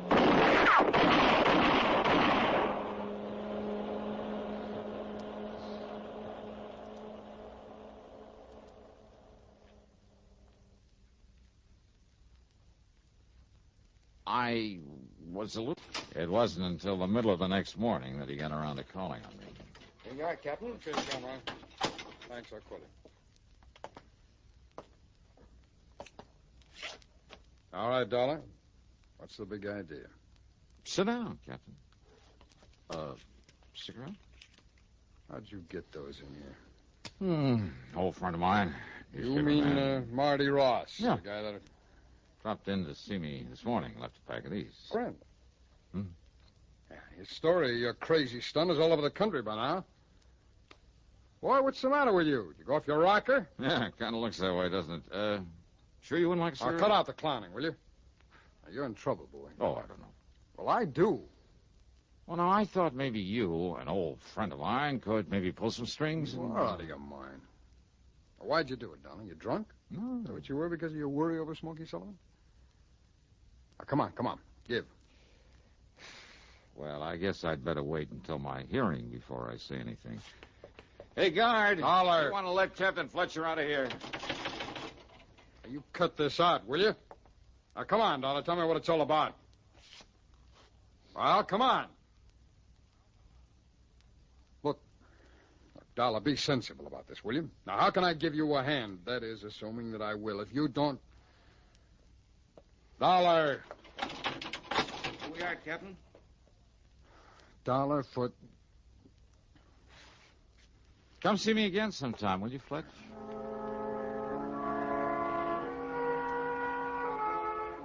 Well, after 2 days in that cell, even the guard wouldn't listen to me, just kind of sneered at me. I began to think that maybe I'd overplayed my hand. I asked if he'd get Captain Fletcher back to see me. No response. When he brought in the meals, I argued, I pleaded, I threatened him, reminded him that a citizen has some rights, even in jail. Well, he walked away as though he didn't even hear me. Then, the morning of the third day, I was handcuffed and led upstairs to a small hearing room, I guess you call it. At any rate, there was a man there in judge's robes and a pretty cold-blooded expression on his face. Your name is Johnny Dollar. Yeah, that's right. Now, Your Honor... Instead of the usual formal hearing, I've decided not to waste any time on your case. Well, Honor, maybe it was kind of a crazy stunt. But when I tell you the reason for it... It's no use, Mr. Dollar. These circumstances are deadly and civilly against the Arts office. Well, now, Please, or shall I send you back to your cell? Well, now, look, is this some kind of a... Your Honor, Silence. Do you call this a hearing? I do not. Well, all right, then. Silence, please. Your caper with that rental car involved more than might have met the eye. Well, it was meant to. Don't you see? Don't you... Yes, sir. That apparent attempt on the patrolman's life. But someone had called headquarters to look out for that car. Someone had also called a newspaper man to be sure that he now... Just let me finish. Yes, sir. But then the appearance early this morning from somewhere on the West Coast, I believe, of a man we'd been looking for. Yes, Dollar. Captain Fletcher had been looking for him in spite of the body in the morgue. Then, Judge... Smokey Sullivan came here to help you. as I'm sure you hoped he would. Yeah. Yeah, I knew the newspaper reports. Will you please keep quiet? Yes, sir. Well, Dollar, when Smokey arrived here, Fletcher took him right over to the scene of the fire. Smokey immediately recognized the handiwork of an old crony of his who could almost have passed for his twin. Then... The only other man he ever knew to wear the same kind of ring he wore and still wears. Smokey's waiting in there, by the way, to see you. Then you mean that you know... I mean that your crazy caper worked, Johnny. Conroy, take off his handcuffs. Oh, boy. Judge, you're okay. And you say that Smokey's in the next room? Hi, Joy. Smokey. Yeah. Smokey, you old son of a gun. Yeah. Now, just 1 minute, Johnny. Yeah. Yes, sir. We're deeply indebted to you for this. It was all done most ingeniously. Wow. And as for the traffic violations, you're fined $15. Oh, but next time, please don't scare one of our patrolmen out of his wits.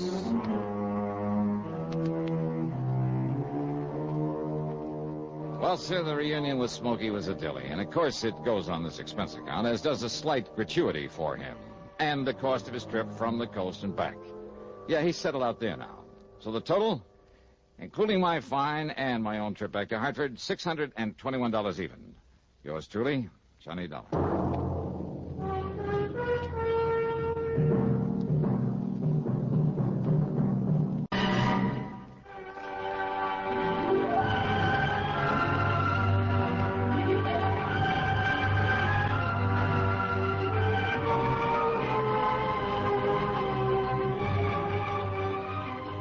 Yours truly, Johnny Dollar, starring Bob Bailey, originates in Hollywood and is written, produced, and directed by Jack Johnstone. Heard in our cast were Harry Bartell, Stacey Harris, Lou Merrill, Vic Perrin, Tom Hanley, and Bill James. Be sure to join us, Johnny Dollar. This is John Wald speaking. Johnny Dollar has come to you through the worldwide facilities of the United States Armed Forces Radio and Television Service.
Broadway's my beat. From Times Square to Columbus Circle, the gaudiest, the most violent, the lonesomest mile in the world.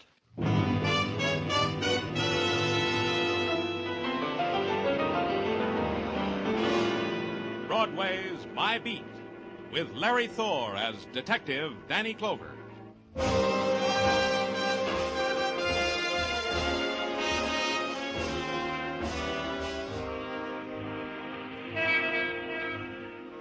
Broadway, where the measured screaming of the spectaculars echoes into the wilderness of the night, and their cadence is the beat of a metallic and mechanical heart. This is the rhythm of the life you're assigned to on Broadway. There's nothing you can do about it. You challenge it with a whisper or a plea or a cry, and there's no one to hear it, because Broadway's ears are tuned only to the throb of the mechanical heart. It's Broadway, my beat.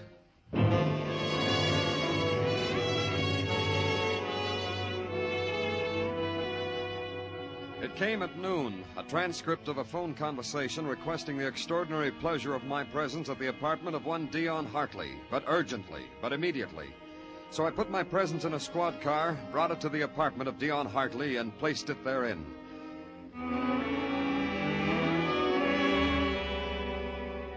It was an experience.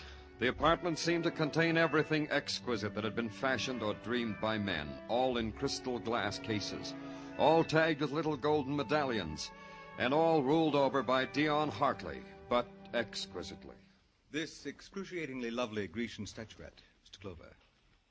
You want to know what it cost? No, not particularly. Of course you do. It cost me my most precious emotions, even a few pennies of my soul, if I had one. A devastating price to pay, Mr. Clover, for a lousy statue. If you say so. You're delightful, Mr. Clover. You want to know why I sent for you? Fatally, inevitably, you. Now I'm here, I might as well know. For a very simple reason. I am going to be murdered. Don't look at me that way, Mr. Clover. I'm quite serious. Tell me about it. Look about you, Mr. Clover. My apartment, my possessions. All these reveal a man. Me. Dion Hartley. Satirist for the magazine Satire. Revealing, no? Up to a point. Exactly. Only to a point. You would not know, for example, that I am abysmally weary of all this, that all these are only toys, that I have played with them, caressed them, and quite had my fill of them. Up to here. So? So I have gone on to playing with other things, more variable, more thrilling, more impassioned. You're out of my depth, Mr. Hartley. Like what things? Like human emotions, to be exact. An exquisite hobby, Mr. Clover. Humans and their emotions. I get my kicks that way. That's the kind of man Dion Hartley is, huh? That he has become. Mr. Clover, I have tuned a certain group of people up to such an emotional pitch that they have no recourse but to murder me, either individually or collectively. These lucky people, who are they? That's for you to discover, Mr. Clover. Wait a minute. You tell me you're going to be murdered. You know the people who might murder you. Still, you won't tell me who they are. I'm suddenly part of the hobby, huh, Mr. Hartley? Exactly. How discerning of you. But you'd better explain it to me anyway. It gives me profound pleasure. This is an exquisite game I have created, Mr. Clover. You are now a part of it. I have made these certain people want desperately to kill me. I shall now make you want to stop them from killing me. And what do you do during all this? Nothing. Precisely nothing. I have set marvelous passions in motion. It's like a play. And I'm dying to know what happens at the final curtain. Does it interest you, policeman? No? I shall make it more interesting. A proposal, my policeman. If I am not murdered and lying in the blood of my death at the end of this week, say, I shall pay off with $50,000 to your favorite charity. Will you save my life, Mr. Clover? His fingers reached out and lingered on my lapel long enough to capture a piece of lint. Then they fell away. From him it was a gesture, a smirk. But it was something else. It was his way of making terror and pride a single emotion. Dion Hartley wasn't kidding. So it began, the inquiry as to why a man had to die violently. A man who dared me to stop his dying. Dion Hartley. Broadway knew him as a brittle sophisticate who wrote brittle bits for a 6-bit magazine called Satire. I went there to the magazine's offices. They opened doors for me and supplied long cigarettes and short coffees until the editor could see me. Then the editor could see me. Sit down, please. Thanks. I'm Danny Clover. Shake, Danny Clover. I'm Sybil Raynard. I was just wondering that suit you're wearing. I like the way that fits across the shoulders. Who's your tailor? I bought it off the rack. Well, that's a twist I never thought of. Now tell me why we're chatting. Because of Dion Hartley. You're his friend, I suppose. Then we shouldn't be chatting at all. We should be screaming at each other. You hate him, huh? How pulpy. I love him. It's just extraordinary what Dion can do to a person. Now tell me why I'm answering you. I got an interest in Hartley. He's afraid he might die. That would make you a doctor who I wouldn't talk to. An insurance agent who I'd have thrown out of here. A policeman who I wouldn't talk to, or... A friend of Dion's. A good friend. Oh. You too? Well, you never know. Welcome, Danny Clover. People want to kill him. What people? Me. I'd want to kill him. I said I loved him. On odd days of the week, starting with Tuesday, I hate him. You can follow me around and see if I'd kill him. I could do that. However, there's Camden.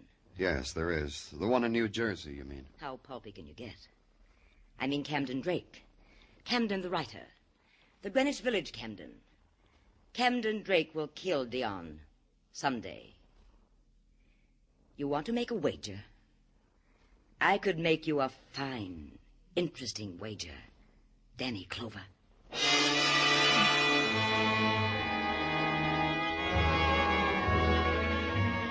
It was weird. It made no sense. A policeman tracking down a crime that hadn't been committed. A crime wanted and willed by a man who knew its shape was his own death by murder, and who had called in a policeman to prevent it, if the policeman could. Any setup as insane as that takes special handling. So I handled it in a special way. Sybil Raynard had given me the cue. She wouldn't talk to a policeman, she said. So I stopped being a policeman.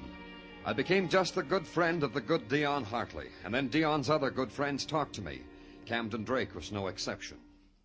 Dion sent you to me? Yes, Camden. Dion said you and I'd have a lot to talk about. Dion is never wrong.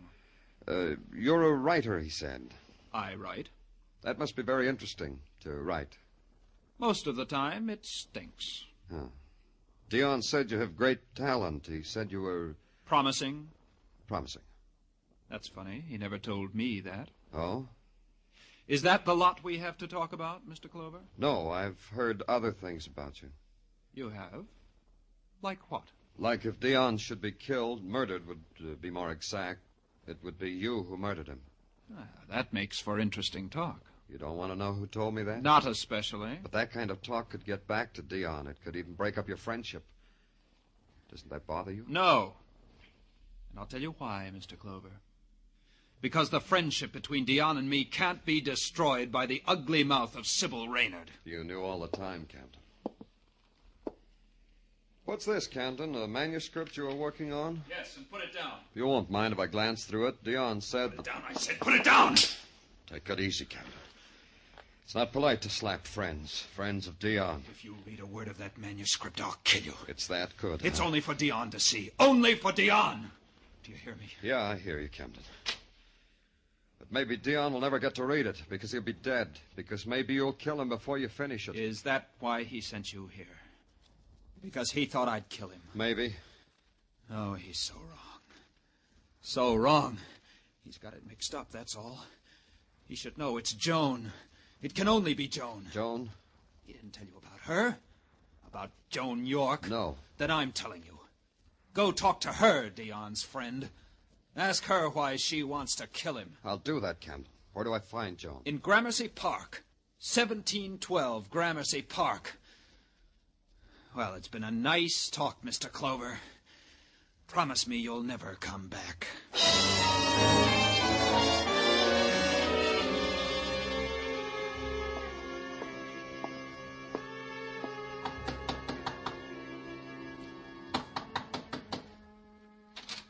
Yes, who is it? There was something about her, something like the promise a man makes to himself in some dark part of his life. The promise had the name Joan York. Her dark hair clouded to her shoulders, and her eyes were soft. The planes of her face, her mouth. The promise had the name Joan York. Who is it, please? I'm Danny Clover, a friend of yours. Camden Drake said I might speak with you. Camden? Of course, Mr. Clover. Come in. Sit down, please. How is Camden? Why are you staring, Mr. Clover? Huh? Oh, he's all right. Why are you staring? Was I? I'm sorry. I don't want to be rude. I was busy. You were busy. At what? Illustrating, Mr. Clover. I do that for the magazine for satire. You wanted to speak with me? Yes. We were talking, Camden and I, about a man, about Dion Hartley, about Dion's manner of living, his manner of dying. That's when your name was mentioned. Who are you, Mr. Clover? Another of the charmed circle? A worshipper at the shrine of Hartley? Another of Dion's errand boys? It's a way of stating it. Go back to the great Dion, Mr. Clover. Go back and tell him you had your fingertips on my brain and you beguiled me with your charm. Miss York. Tell him you did all that and you finally learned that I wished that Dion Hartley were dead. I wished him dead, Mr. Clover. Tell him that. Why do you hate him so much? That's a searching question. I hate him because of what he does to people. To Camden Drake? To him. To others. But to him. I don't want Camden to disintegrate. To be a friend to Dion Hartley is to sow the seed of your own destruction. But you know that already. I know. Then you know the disenchantment that Hartley causes. Hartley sneers at the world and passes it on to all who touch him. That's death to a talent like Camden's. And you'd wish Hartley dead for that? I've already told you that, Mr. Clover. Take it back to your Mr. Hartley. Sit by his feet and look up at him, adoring, and tell him I said so. You'd better go now, Mr. Clover.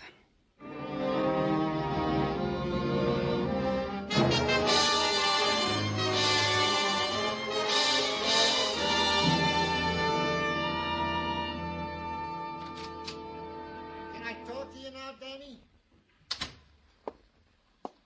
Oh, Danny. You've been sitting here for 2 hours now. Your face looks like it's all thumbs, Danny. You want something, Tartaglia? Oh, you got a problem?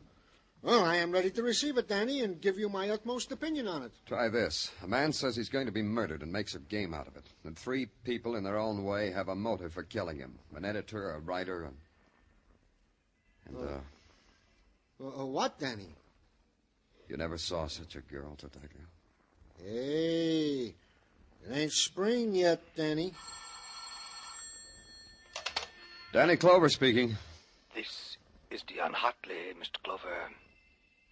Your charity has lost. What's the matter with you? You've lost the game, Mr. Clover. Mr. Hartley. Don't you see? I've been murdered.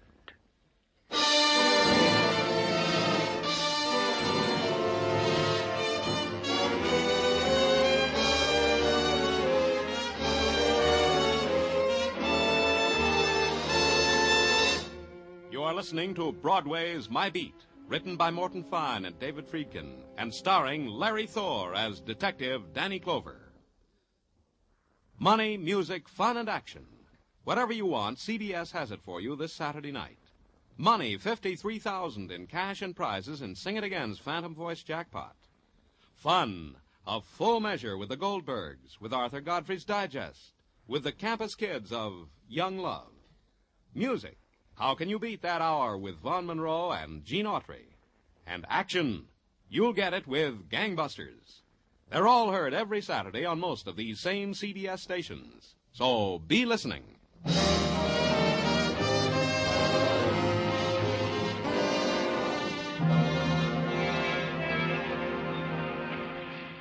Broadway's a street that'll give you anything you want, anywhere you want it. All you have to do is set your mind to it and be looking in the right direction at the right time. If you look one way, Broadway's liable to wink at you and nod its head. But look another way, you're liable to get a newspaper shoved in your face. That's so you'll see the headline up close. Dion Hartley shot to death.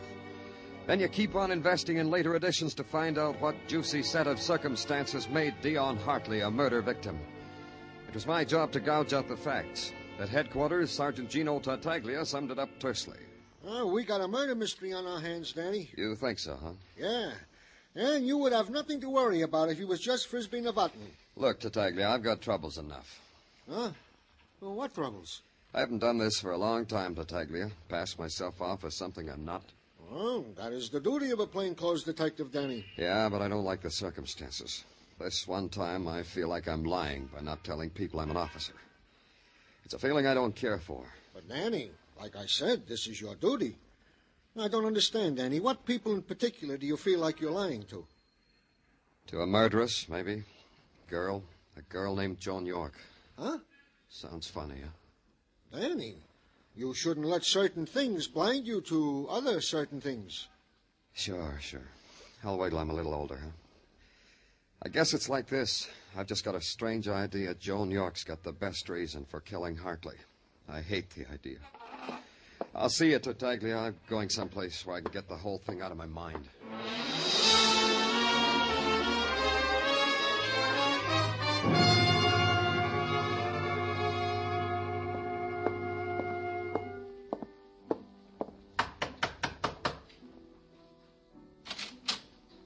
Joan. What is it? What do you want, Mr. Clover? I wanted to talk to someone whose wish came true. Mine came true. Dion is dead. Is that what you mean? That's part of it. And the rest? Tell me the rest, Mr. Clover. May I come in, Joan? I want you to. That music, it's... Lovely. Haunting. For you. Is it like that for you, Mr. Clover? Like that. But more like... Where's it coming from? Man in the apartment across the air shaft. He's a student. He plays like that 4 hours a day. 4 hours? To the minute. But we can't let it stop us, can we? We have to talk about Dion's murder, you and I. Why do you say that? Because that's why you came here to me. Because you were Dion's friend. And because you were Dion's friend, you want to know if I killed him. That could be another reason. Joan, listen to me. Why do you do that, Mr. Clover? Was I doing something? You're different today. The way you say my name, it's gentle. Makes me want to run to you, like a child. I didn't mean... No, please don't be embarrassed. It's me. It's the way I talk. Words have no meaning unless they say what you mean. That makes it easier. You were right, Joan. I want to know if you killed Dion Hartley. I have to know. I have to. Listen to me, Joan. You wanted him dead. You had a motive. At least the police would call it motive. I hated Dion for destroying people I've loved. Is that motive for killing a man? Yes. A good one, don't you think, Mr. Clover? You tell me, Joan. I'll tell you. But not now. Not now. When? Later. Take me to dinner, Mr. Clover. The Casca. It's a little restaurant with music. Just down the street. 8 o'clock. Is that all right for you? 9 o'clock? I'll be there, Joan. Thank you, Mr. Clover.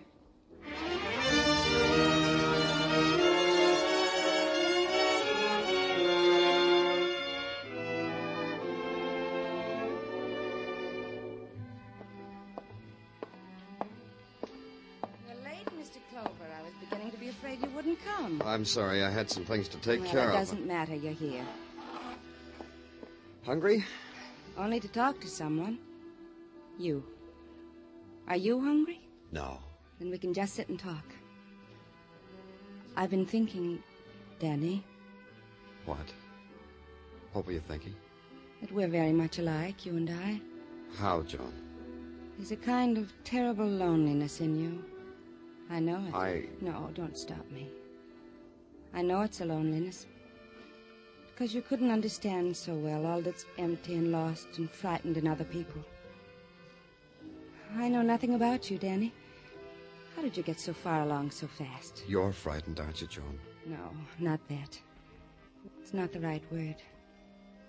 Released. Free. Lonely. Are those the words? It depends. On what I may have done with my life? Or someone else's life? On that, Will you dance with me, Danny? I want to.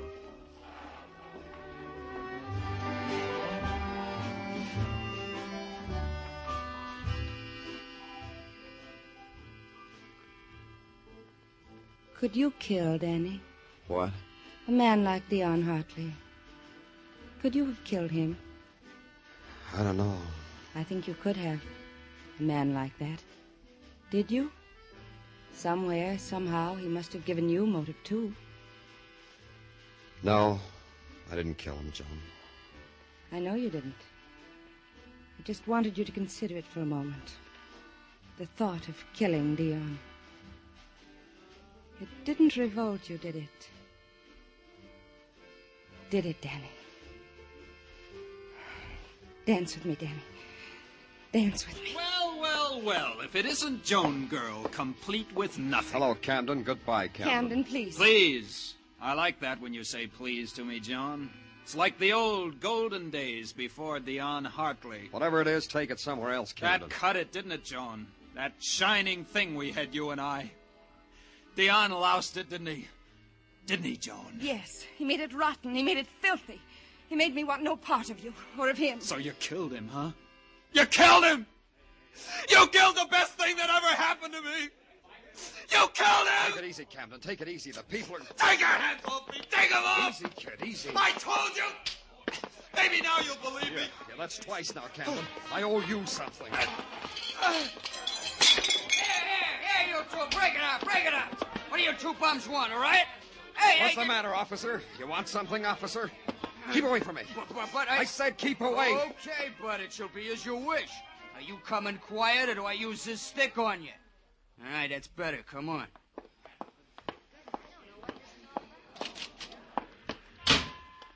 Thanks, Patrolman Meshikoff. You did great. Look, I'm only a stupid ox, Danny, but I don't get it. You, I should arrest. Yeah, exactly that. I didn't want those people to know I was a cop. Oh. I want this to look legitimate. Call me a paddy wagon officer. I want to go to jail.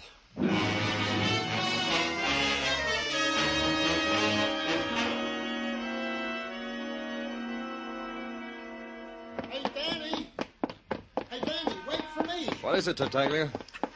Well, word has it you got tangled up last night, Danny. Barroom brawl with a guy named Camden Drake. So? Well, I was just talking to Demchuk, the ambulance driver. He just brought in Camden Drake. Oh, no. Yeah, Danny. Shot. They found him in an alley off Bank Street in the village.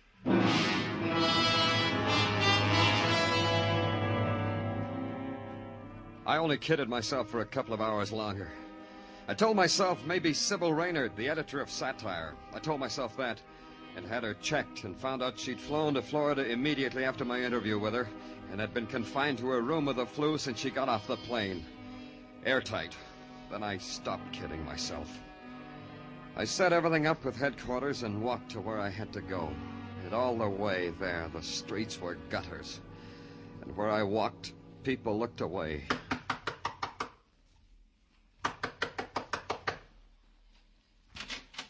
Danny. Come in, Danny. So early, Danny. It's hardly noon. You mind, Joan? Oh, you know I don't. Sit down. All right. Joan. Wait a minute, Danny. I'll fix some coffee. No, don't. No? Joan, after I was arrested last night... I went right home. Is that what you were going to ask me? Yes. Camden Drake's dead, Joan. He was shot dead. I don't believe you. He's dead. But who? It doesn't matter much, does it, Joan? Does it? Look, Danny, I'll get some... Wait, the door.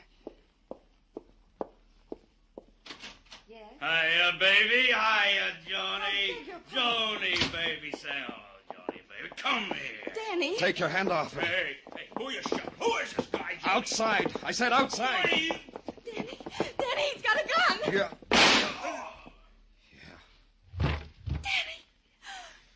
Danny, what did you do? Don't worry about it, Joan. I'll get him out of here. But you've just... He's dead, isn't he? Get away from him, Joan. You don't have to look at him.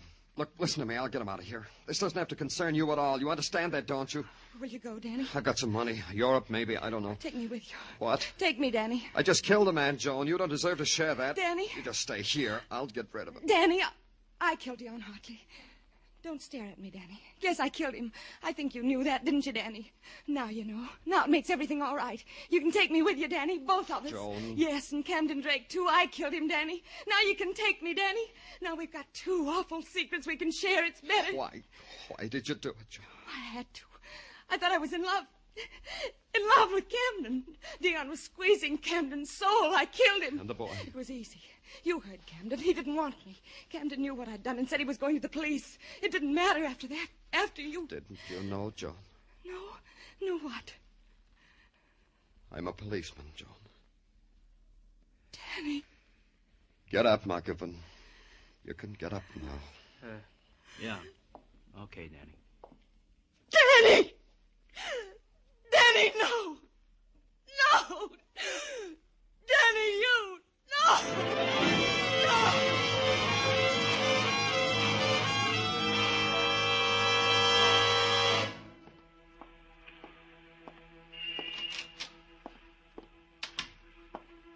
Danny.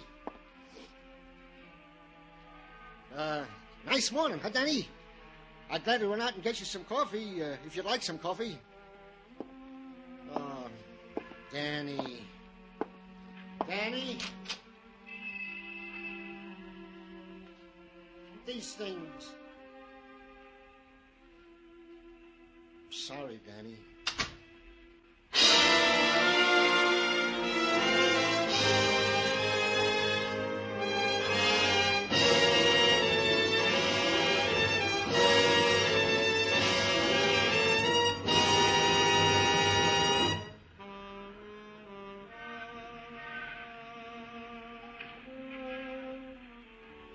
It stretches out in front of you, this mirage called Broadway. This street that offers you dreams, then laughs in your face. Its crowd and cruelty, its sound and sorrow, its fury and a teardrop. It's Broadway, the gaudiest, the most violent, the lonesomest mile in the world. Broadway, my beat.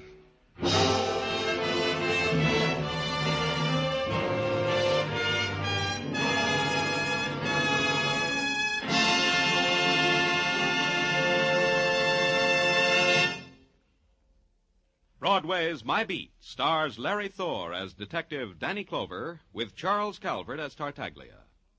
The program was produced and directed by Elliott Lewis. The musical score was composed and conducted by Alexander Courage. The cast tonight included Ann Stone, Virginia Gregg, Elliott Reed, Ted Osborne, Bert Holland, and Jack Crucian.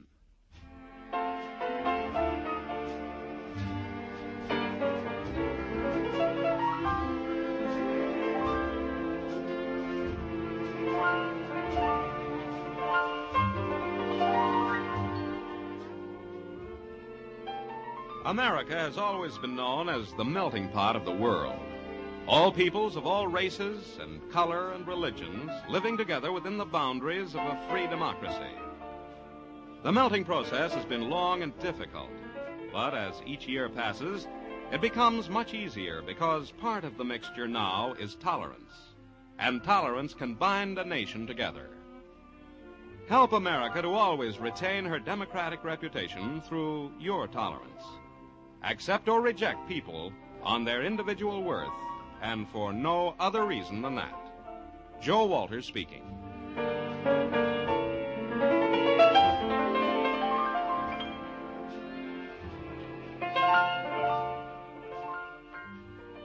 This is CBS, where you'll find Broadway is My Beat every Friday night, the Columbia Broadcasting System.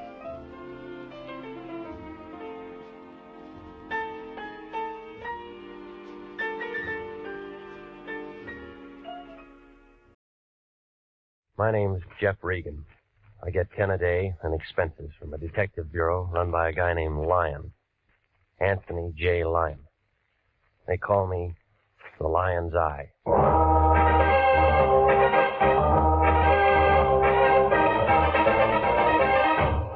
With Jack Webb as Jeff Regan investigator, stand by for hard-boiled action, mystery, and thrilling adventure in tonight's story of The Man in the Door.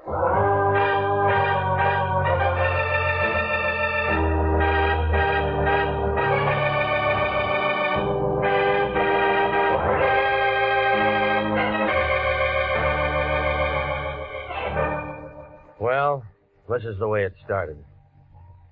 The Lion called about 4 o'clock that afternoon, said he wanted to see me down at the office. I argued a while, and finally told him I'd be there. Melody was sitting in front of her typewriter when I came in, putting a new coat of paint on her nails. She handed me a blank contract with no dates filled in, jerked a thumb toward the Lion's den. I went in. Regan, I'm glad you got here. What do you know about architects? They draw things. I know that much, but what about bids and all that stuff? Well, they figure out what a building's going to cost, don't they? Go on. If whoever's paying for the building likes what they write down, then they're hired. A couple of architects, maybe 3 or 4, make bids. I suppose so. Low man gets the job. Why? Our client's an architect named Dudley Hayes, an office in the Park Central building. He thinks maybe the bank that's handling his bit might try to put something over on him.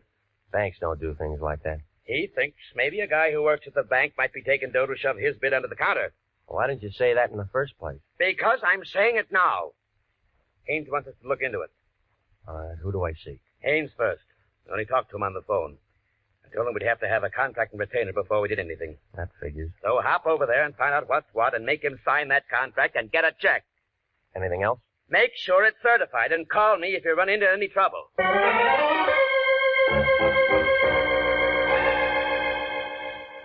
Dudley Haynes, architect, Park Central Building, had an office on the 9th floor. When I went in, a girl with hair that figured to be blonde right down to the roots pulled off her glasses and put out her cigarette. And she kind of eased out of her chair behind that desk, moved toward me, like a panther looking for a meal. My, you're tall, aren't you?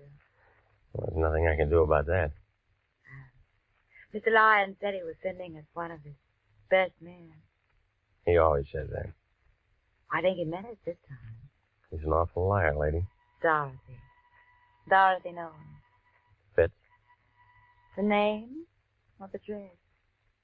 Both. What's yours? Jeff Regan. Oh. Well, now we know each other. That's nice. I came to see Haynes. He wants me to look into something for him. I know. He's expecting me. I know.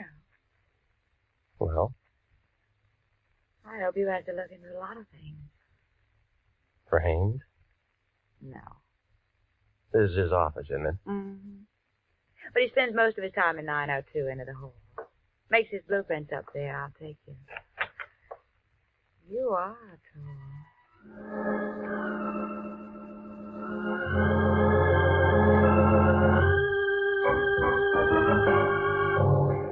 Well, we started down the hall. We got about 10 feet from the frosted glass door at the end. We both stopped. We were looking at the outline of a big man behind the door. Both of us expected him to open it and walk out. Oh, he came out all right, but he walked right through it. Oh, he's been shot. Oh. Do you know him? My boss, Mr. Haynes. No, it was your boss, lady. He's dead.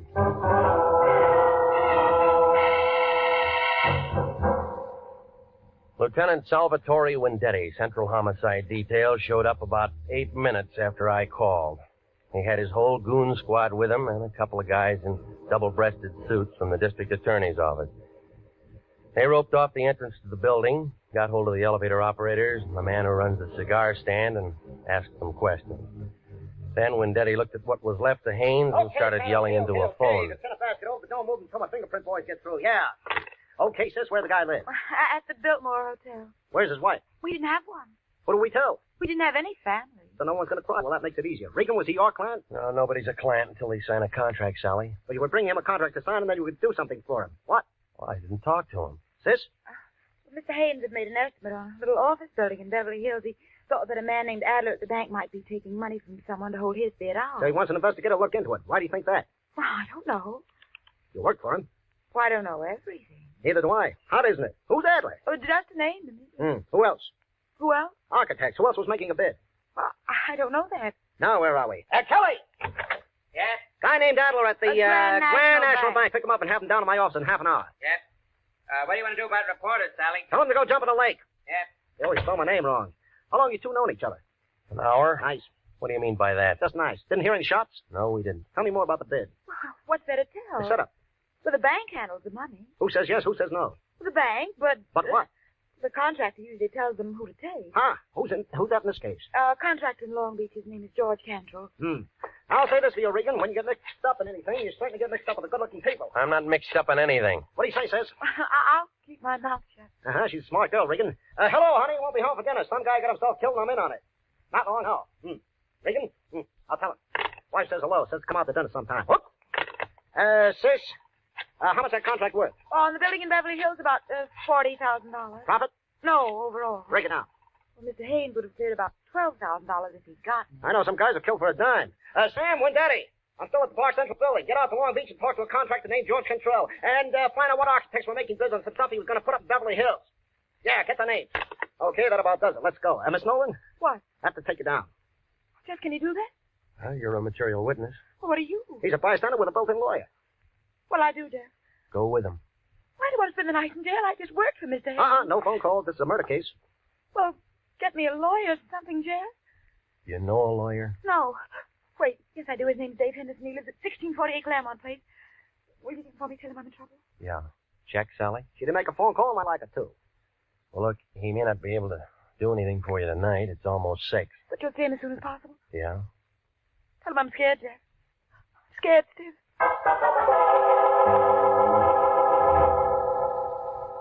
Well, I stayed there and phoned the Lion, told him what had happened. Well, he got mad and yelled something about me being a jinx on all our clients, and then he hung up. So I went through the classified telephone directory under attorneys and Henderson. There was a Ben, a George, a Joe, a William, but no Dave Henderson. So I drove out to the address that she'd given me. It was a blue apartment house 4 blocks west of Vermont over by the Coliseum. Somebody was cooking hamburgers somewhere, and somebody was all worked up over a ball game on the radio. I picked the baseball fan. Well, what'll happen now is anybody's guess, but let me tell you that this ball game is a long way from being up. Hey, what'd I tell you? It's outside the ballpark, and they're coming in like homing pigeons. Bases are loaded, and they're all coming in. Oh, it's going to be 8-5. Come on, the ball game's not that good. What's so important, Pilgrim? I'm with the ball game. I'm looking for a man named Dave Henderson, a lawyer. So what? Somebody told me he lives in this apartment house. Who told you that? A lady. Ha! Does he live here? You try looking at the mailbox? No names. You cop? Private type. Ha! Does he live here? Sure he lives here. Well, where? Enter the hall, 106. Thanks. So he's a lawyer, is he? With his kind of friends? Ha! What does that mean? You're young, ain't you, Curly? I got a driver's license. Let me tell you something. Don't go knocking on no doors and hear a ball game. Remember that. Yeah, I'll remember And that. you can tell him Tessie Bogart to start to that one. And the score is 8-5 coming into the first half of the ninth, and this has been some ball game, let me tell you. 106. There we are. Come on in, it's unlocked. Your name Dave Henderson? Yeah, who wants to know? My name's Regan. I'm a private investigator with the International Detective Bureau. Wrong steer gumshoe, I don't need one. Look, I'm not looking for work. I'm looking for you. What'd you say it was? Regan? That's right. R-E-G-A-N. Regan. Regan. Learned that just an hour ago. Cute, huh? I met a friend of yours today. Dave Henderson never had a pet. She said she was a friend of yours. But I didn't say it was a friend of hers. Hey, who are we talking about anyway? Dorothy Nolan. How is Dorothy? Not so good. Thought you were a detective. I am. You sound like a doctor. Look, you sound like a guy with a chip on his shoulder. Sound like a lot of things. You're trying to be tough, Pete. No wonder you aren't in the telephone directory. I'll just skip that. She said you were a lawyer. They say I drink too much. Haven't seen you drinking, have you? She wants you to get in touch with her. The man she was working for was murdered today. She kill him? Well, they're holding her. Material witness or suspect? Material witness right now. She doesn't want to spend the night in jail. Who does? That's why she isn't feeling so good, huh? He wants me to get her out. Something like that. Who's handling the case downtown? Detective named Wendetti. And where do you come in? Well, they didn't give her that one phone call. Yeah. You're sensitive. What if I said no? Well, that's your business. You know why she asked you to see me? Because I'm a guy she knows. And every guy who knows little Dorothy does a little something for her. Ever met him like that, Regan? Sometimes. Just checking. Checking what? She's pretty good with the works. Eyes just right for the job. Hair just right. Everything just right. She can make you do a lot of things you don't want to do. Wait till you see her in a bathing suit. Ooh, that's something, brother. Well, they aren't wearing them in the county jail. Okay, I'll phone Wendetti and find out what her bond is. Look, this is a murder case. There's no bond on this. You know that. Well, it depends how you handle it. I'll think of something. Yeah, I'll bet you will. We don't like each other much, do we? Nope. That's the way it goes. Listen, she said to tell you she was scared. Well, some of us are scared part of the time. And somebody gets shot. And everybody gets scared. You scared? Nope. Iron Man Regan. Have a good time.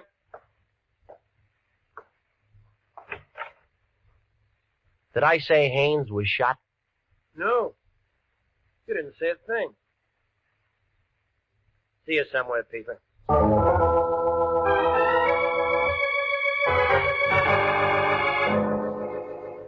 Well, I stopped by Musso Frank's and had the special, and then I went on home.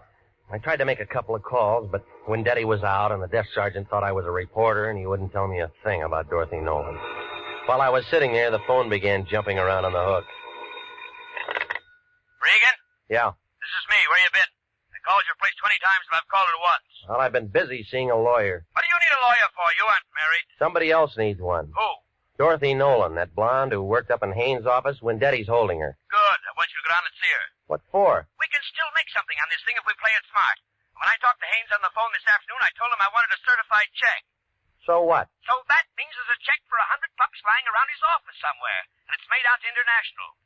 Look, he's dead, remember? Everybody dies. Don't worry about it. We weren't even hired. We had a verbal contract. We had nothing. That check's no good to anybody but us. We didn't do anything for him. Well, buy him some flowers.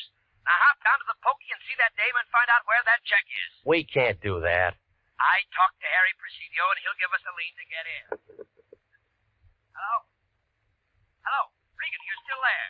I was still there, but I wasn't listening to the lion. I was looking at a skinny little man with one leg. Hey, Regan, you still there? Now, don't ask me how he made it inside my door. He was just there, propped up on a pair of crutches, swaying back and forth, watching me with a couple of sick gray eyes that were so full of water you'd think they were going to float right out of his head. All at once, he went down like a busted sugar sack. He'd been shot twice through the neck with a small caliber gun, a 25, 32, I don't know. I found a dozen razor blades in one pocket and 24 sets of shoelaces to go with them. There wasn't anything that told me his name, but there was a picture inside his shirt pocket. One of those things that you have taken in a penny arcade, you know, in front of phony pasteboard props. Well, the man with one leg was looking out from between a pair of painted angel's wings. And the guy standing next to him, who was smiling up at the halo, was the same man that I'd seen that afternoon. An architect named Haynes. A man who needed the private detective. A man who walked out a glass door and then dropped dead. And the one printed word above that picture stuck out like a wart on an egg that said, Happy Land. You are listening to The Story of the Man in the Door. Tonight's adventure with Jeff Regan, investigator.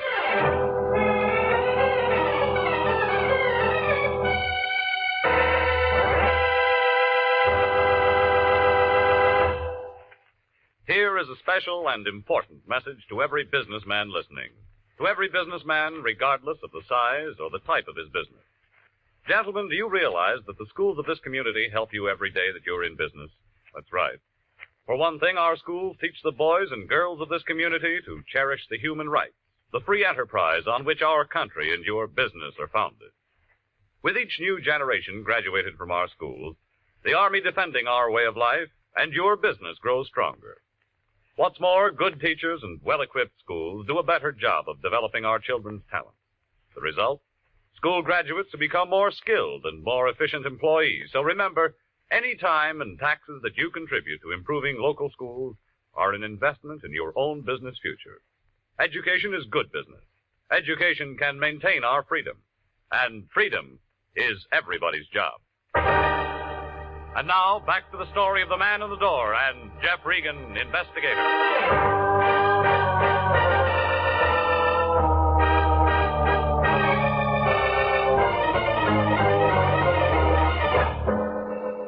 Well, I left the little man with the one leg lying there. There wasn't much I could do for him. I wanted to wait before I called homicide. I took the picture I found in his pocket and I drove to Happy Land. It turned out to be an open-air penny arcade on 5th and Main. Smelled like all the hot dogs in the world had been made right there. There were machines all over the place telling you how strong you were, how rich you'd be, and who you'd marry. All for a penny. I guess it wasn't much of a bargain. The only customer was a sailor trying his luck at the shooting gallery. Back in the corner, a tired-looking girl in light blue slacks and a dirty gray sweater was sitting on a stool by the hot dog counter staring at nothing. Want some pennies? Not right now, no. Oh, just looking? Go ahead. When you figure out where you're going to spend your money, come back and I'll give you some change. You got a picture gallery here? Oh. Don't tell me you're a real big spender and want to have your picture taken. Maybe. You got one? Yeah, we got one. Where is it? In there. If you really want to get your picture taken, I'll climb off this stool and take you back. I want to tell you now, if you're just trying to be sociable, you can go and fly kites. You run the picture concession? I run the picture place and the hot dog place, and I sweep out in the morning. Oh, I wish I had better brains than to marry that slob and get myself stuck in a cheap dump like this. All right. Do you remember taking this picture? How would I know? I take a lot of pictures. Well, come on, look at it. All right. Yeah, I took it. That what sold you? When? How do you think I am?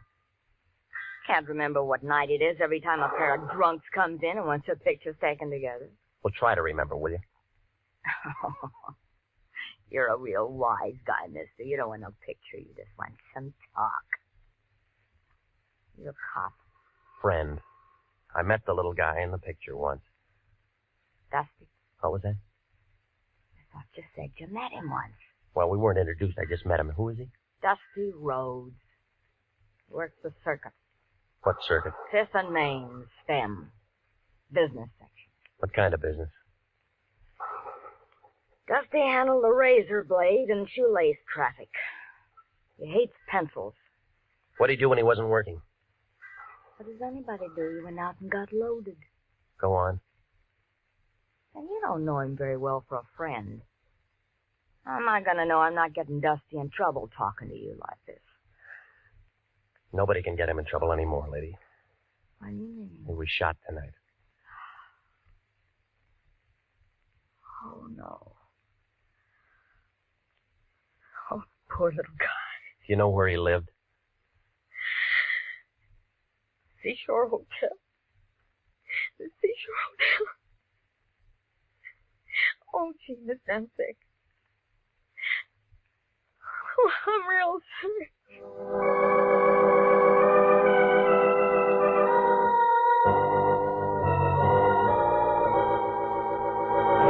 Brother, the seashore caters to many types of people, good and bad, just out of the pokey. 2 bits a night for transients, $1.50 a week for solid citizens.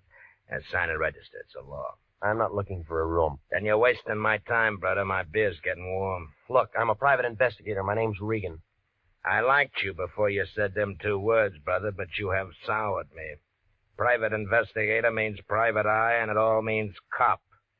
And you are not welcome. Now blow. I'm trying to find out something about a man named Dusty Rhodes. We do not ask questions, and we do not give answers. Now blow. I was told he lived here. You find me tongueless, brother. Now blow. Did you know him? During the last 5 years, I have acquired 85 pounds and a very bad heart, or I'd have you in the alley right now. Oh, yeah, sure you would. Here. Abraham Lincoln was a very fine man, and he took a very fine picture. I seem to have found my tongue, brother. Will it be? The key to his room for a starter, huh? Disallowable and punishable by fine and imprisonment. Into the hall, turn the Benfesto to the right. Thanks. Well, I don't know what I expected to find there, outside of more razor blades and more shoelaces, with a little room full of dirty white curtains and a wire bed that sagged in the middle. I was standing there watching a neon sign advertise beer a block down the street when I thought I heard somebody behind me. Whoever it was had been drinking bad whiskey, but he was still pretty good. It landed a quarter of an inch above my right ear, and I piled up in a lamp, a chair, and a pitcher full of water. 5 berries gets you a look, brother, but doesn't get you a room. Besides, it's already taken and the bed's over there. Now, come on. Oh. Yeah, you didn't go to sleep, brother. You was knocked to sleep. Oh. I apologize. Why the games? Who came in after me? You're the only one. You sure? My name's Sam Preacher. Brother, I'm very sure. Well, maybe he was waiting for me, huh? I don't generally ask him, but the question is this. Why? Oh, I don't know. Unless... What's the matter? Something missing? Just a picture. You can get lots of pictures. You didn't see anybody? That makes the third time, brother, and the answer's still negative. Okay. Then let's blow, buddy, huh?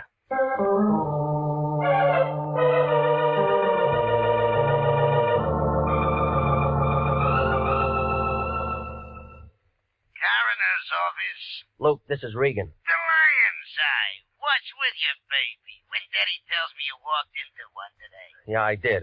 You got him there? Haynes Dudley? Sure. Want to come down and take a look? He's toe-tagged and salted down real pretty. Yeah, I'll bet. Them 32 slugs was just incidental. The guy had 4 weeks at the outside.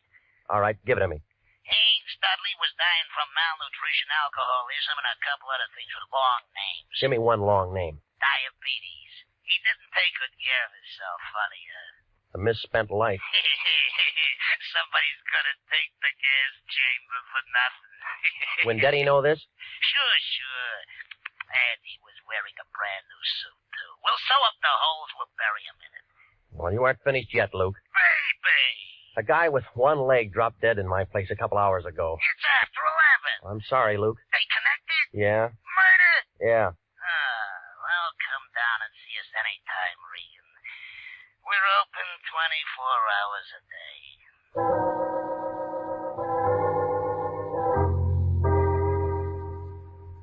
Well, at the homicide office, they told me she'd been released about 10 o'clock. They said a lawyer named Henderson had put up the bail and handled the whole thing. They gave me an address on her when I went out there. It was a bungalow court on Normandy, and it took her a long time to answer the door. Oh, you? Yeah, tell me how tall I am. Well, I'd love to, but not right now. They told me you'd been out since 10 o'clock. Maybe I should have come sooner. Dale gives me the willies. I'm about to take a shower. I was kind of hoping we could have a drink. I did better than I thought with you. I got a hold of a lawyer for you, didn't I? Yes? Well, doesn't that rake me an invitation to have a drink? I said later. I'm really tired. I said no. Wait a minute. Well, if you're that thirsty, all right. That's better. Isn't every day my boss gets killed and I need a private detective? I need a drink. I was slugged tonight. Slugged? Yeah, right here, see? Oh, it looks nasty. Why didn't anyone do that to you? Wanted a picture I had? Whistler's mother? Just a picture of a couple of drunks who are dead now. Maybe whoever did it was a relative. Guess again. I don't like games. But you play 'em all the time. Don't we all? I know a psychiatrist who says we can't help ourselves. You can. I liked you when you walked into the office this afternoon, but I'm not so sure I like you now. Maybe you better go. Expecting somebody, huh? What are you doing? You let go of me. Let go Oh, of no, me. baby. You got real nice eyes. I want to look at them. Let go. He's crazy. You. Hello, Dave. We didn't hear you knock. Did you bring your piano? What's the idea? He gave me. Why don't you tell him to go away, baby? Anybody can tell we're busy. Let it go, Regan. You want to break us up? Can't you see he's just trying to make you jealous and say things? Come here, honey. No. You don't have to do that. I said let her go. That the same 32 you killed the one-legged man with? Over, Gumshoe. Don't be a fool. Stay right where you are, baby. You're first. Listen to me, Daddy. I listened to you too long. He's only guessing. He doesn't have any proof of anything. You can cry if you want to, baby. This is gonna hurt. She spun around and fell into a coffee table and then lay very quiet on the rug. Her eyes were open and she didn't say anything. She just lay there looking up at him. I couldn't tell where she'd been hit. He seemed to forget all about me because he walked over to her, knelt down beside her, put the gun right up against her head. This is awful close range, baby, but I can't afford to miss. Neither could I.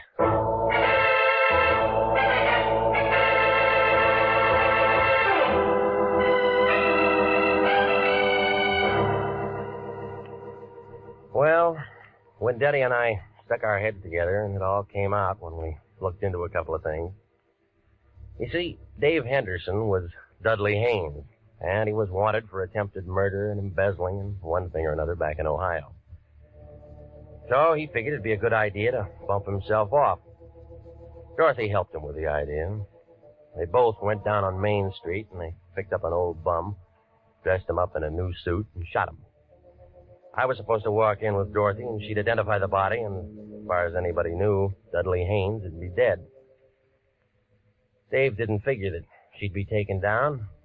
She didn't figure that she'd get scared, and neither of them figured the man with one leg was a pal of the man that they'd shot. Well, it seems that they'd looked through a lot of files, and they'd figured that a lot of murders go unsolved. Maybe they do. I don't know. Well, anyway, he sat down on that little bench up there in San Quentin last week. The one with that bucket of acid in the room. Oh, he held his breath as long as he could, but everybody has to breathe. He's buried up there with a lot of other guys that figured they could get away with murder. Dorothy? She wasn't hurt too bad. They had her in a wheelchair for the trial. She got 15 years as an accomplice. Some kind of a deal. State's evidence and all that. I don't think I'll wait for her. She wasn't that good.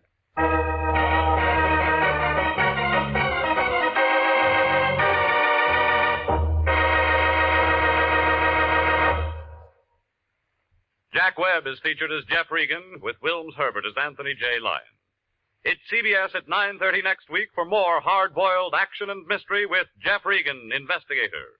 Written by E. Jack Newman and produced by Sterling Tracy. Dorothy Nolan was played by Betty Lou Gerson, and David Ellis was Dave Henderson. Lorene Tuttle, William Conrad, and Lou Krugman supported.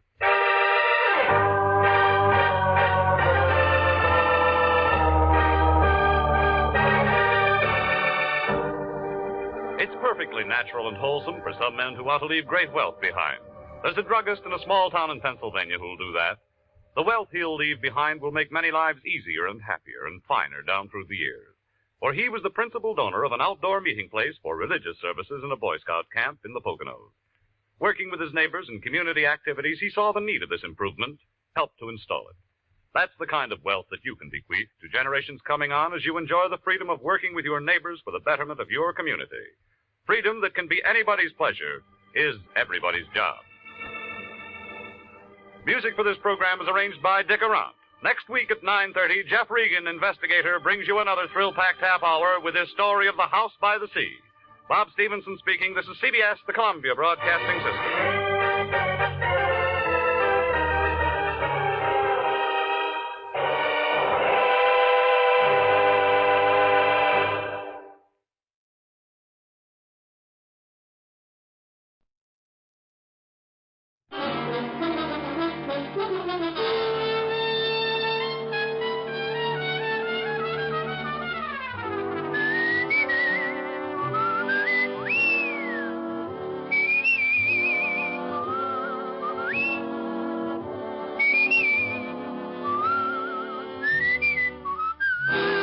Dick Powell as Richard Diamond, private detective.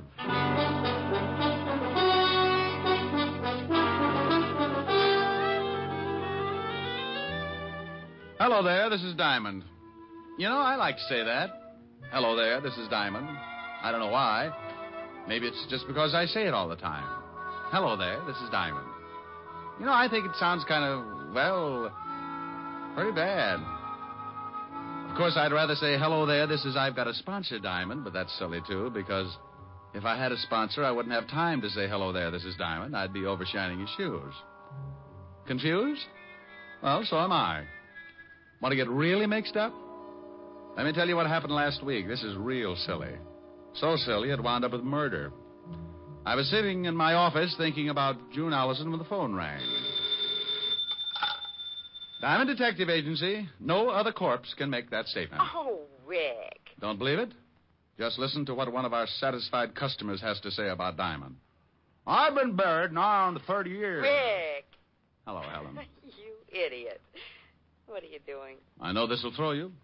Nothing. No washing today? Finished an hour ago. Oh, by the way, I got a beef. A beef? Yeah. Those socks you knitted for me shrunk so much I need 4 more pair. Well, if they shrunk, what do you want with 4 more pairs? Going to start a new fad. Going to wear them on my toes, you know, toe socks. Well, if I knit you 4 pair, that'll only give you 10 altogether. Oh, by George, you really pulled off a speedy, didn't you? Well, howdy. Wasn't half as bad as some of those ghastlies you come up with. All right, Smarty. Now, what's on your rural mind? Want you to do me a favor? Like, for instance? No, for instance. I told you a friend of mine would come up and see you, and I want you to do what you can for him. Mr. Diamond? Hold it a minute, honey. Yeah? Mr. Diamond, I was told to look you up. I am Renee. Rick, what is it? Helen, Yeah, what's the matter? something just tiptoed into my office. I got a hunch you know about it. Oh, maybe that's Renee. That's what it says. If you are Mr. Diamond, I wish you'd please pay a little attention to me, or aren't you interested in a potential client? Hold it a second, honey. Sure, I'm always interested in a potential client. What did you do, lose your wedges? I beg your pardon? Forget it. I've got Miss Asher on the phone now. She just told me you were coming up. Oh, well, please say hello to Miss Asher. She's such a darling. Yeah. Honey, Renee says to say hello. Says you're a darling. Oh, well, say hello to Renee. He makes my hats for me. I'll get the story from him. Call you later. Now, Mr. Renee. Your full name is Benet. Renee Benet.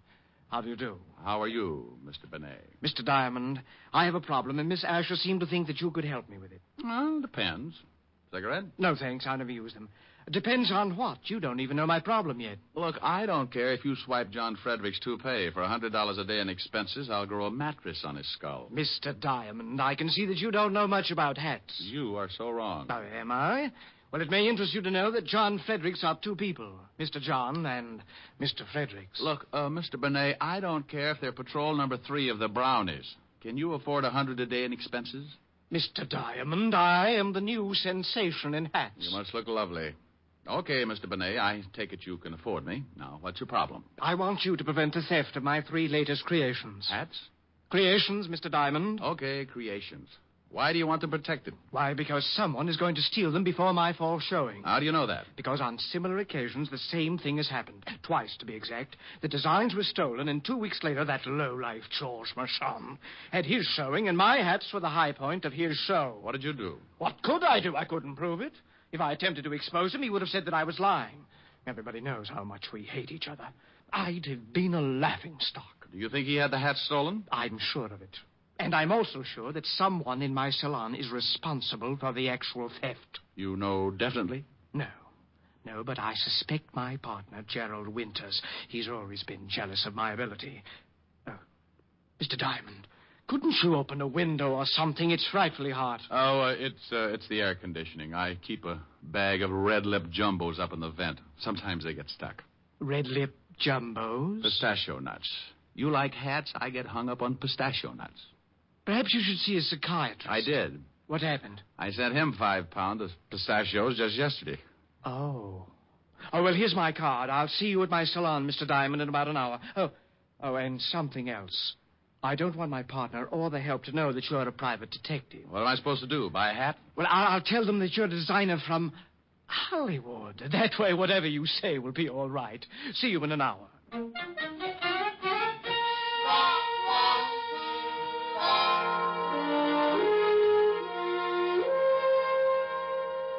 Richard of Hollywood is coming here to look at our new line. That's correct, Lillian. Never heard of him. Well, that's not so surprising, Gerald. There are a lot of people I'm sure you've never heard of, especially the more famous ones. I don't like that. Oh, don't you? Well, I'm overjoyed that you're sure of one thing, at least. Now, don't you two start fighting again. I'd never heard of this Richard of Hollywood either. Well, he's a new man, works for the studios, has made quite a sensation the last year or so. Well, I'm sick and tired of temperamental artists. I'm going back to my office. Well, why don't you do that, Gerald? Keep the books in the black, dear Potter, while I work to pay for your salary. You know, Rennie, someday I'm going to strangle you with one of your own hats. Why don't you buy yourself a barbell instead? Then the next time you get into a bathing suit, there'll be no doubt that you have muscles. Oh, this boy. How can you two continue like this? It's frightful. Lillian, my love, I would rather join forces with a cobra than to keep on with Gerald. But he has an iron-bound contract that assures him of at least $50,000 a year. I'm helpless. Yes, come in. Oh, Richard, come in. Thanks. You better go out and pour some water on your partner. I just ran into him. Gerald, what do you mean? Well, I was looking for you, and he came up and introduced himself. You told him your name? Told him I was a hat designer from Hollywood, so he pointed out your office and said something about my lily white hands. And what happened? I didn't like the remark, so I shoved one of them down his throat. Oh, wonderful. This I'll have to see. I put a feather in his mouth. You can't miss him. Renee, don't you think... Why, I'm sorry. Stupid of me. Lillian, this is Richard of Hollywood. What? Oh, yeah. Is something wrong? Oh, no. How do you do? This is Lillian Richmond, my junior designer and chief model. Now, you two think of something clever to talk about. I want to see Gerald, bloody nose, feather, and all. Cigarette? You look nervous. Oh, thanks. So, Gerald was the victim of a collision? Yes. Do your friends call you Richard? Well, it depends on how friendly they get. Then sometimes they come up with some real hair curlers. What do your friends call you? I prefer Lillian, but sometimes they call me Lil. Well, Lil sounds more interesting. That's when they call me Lil, when things get interesting. You don't act much like a hat designer, Richard. More like you should be playing football. Oh, well, I started by designing helmets for Notre Dame. I understand you work for the movies. You with any particular studio? No. I'm with an independent company. Real Square Productions. We make training films. Training films? Oh, that was simply wonderful. I had to pour a vase of water on him. Several customers were so frightened they left, but it was worth it. And how are you two getting along? Richard was just talking about football. He was explaining the merits of a short pass. Oh. Well, if you don't mind, Lillian, Mr. Richard and I have some business to talk over. Not at all.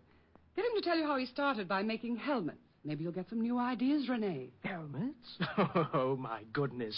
See you later, Richard. I'll wear my muzzle. Isn't she lovely? She has about as much conscience as a tiger in a chicken coop. Okay, now, what about our business? Oh, of course. Now, here's a retainer. I trust that $500 is enough to start on. My landlord will think so. What do I do? Well, I've told everyone that you're going to be with us until the fall showing. You want to see how I work. Perhaps take some designs back to Hollywood with you. Now, all you really have to do is to get to know the people that work for me. Now, be here from 9 in the morning to 6 at night and keep those designs from being stolen. Oh, by the way, where are the designs? In my safe here. Tomorrow they go to the designing rooms, and that's when the situation becomes acute. We'll have nothing to worry about until tomorrow, so I'll see you tomorrow in the morning at 9, Mr. Diamond. Okay. Oh, in case you need me, here's my card. I'll write my home number on it. For some reason, when I get a client, they always run into silly little things like murder or something. You just might need me. See you in the morning. I left Renee and headed for my apartment. I had suddenly found myself in the horrible position of a man with a steady job. 9 in the morning until 6 in the evening. Now, I'm a guy who can get along without too much sleep, especially when the situation calls for it. Like the little blonde dancer that works over on 52nd Street. There was a situation. But this time, I figured a good night's rest wouldn't do me any harm, so when I got home, I fixed a bite to eat, took a hot shower, and climbed into my little old shack.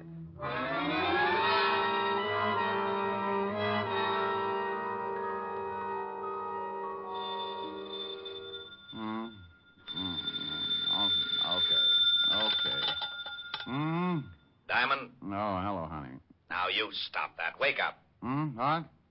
Oh, no. Who is it? It's Lieutenant Levinson. Oh, a bully for you. What time is it? It's 4:30 in the morning. Goodbye, Walt. Now, you wait a minute. I'm just trying to make things easy on you, and what was that hello, honey, for? Oh, I was dreaming. What do you mean, make things easy for me? At 4:30 in the morning, nothing's easy. I wanted to let you get here under your own steam. I know what a shock it'd be if I sent Otis down there to drag you out of bed. Oh, yeah. Horrible. That old 8 the fire, the Dracula was loose again. Hey, what do you want me there for? Well, I know you won't be surprised, but there's been a Rittero killing. Well, so what? So you're mixed up in it. Now get down here. Now, wait a minute. Who's dead? A guy named Benet, auto accident. Rene Benet? Yeah, I guess that's the way you pronounce it. You see, Otis, you mallethead, you were wrong. It's pronounced Benet, not Benny. That idiot was calling him Rennie Benny. Walt, how did you know I was working for Benet? Your card was found in his pocket. I'm at 125th Street, so come on up as fast as you can. Well, as soon as I get my football helmet off. Football helmet? You sleep in a football helmet? Well, I do. Don't you? Bye. I left the apartment and took off the address Walt had given me. It was way uptown on Riverside Drive. It was cold, and the fog had begun to drift in. I found Walt over near the prowl car, and he briefed me. Rene Benet had been killed in an automobile accident. His car had crashed over a 100-foot viaduct. He went through the guardrail up there, Rick. Oh, wonder what he was doing way up here. Certainly wasn't headed home. Maybe he was going to see someone. Oh, maybe. Better check and see if he knew anyone out this way. Now, you wait a minute. You think something's wrong? Could be, huh? He had a partner who might want him out of the way. Oh, it's a mess, isn't it? Yeah, pretty badly burned before the fire boys got here. Wait a minute. Otis is over there with him. Otis!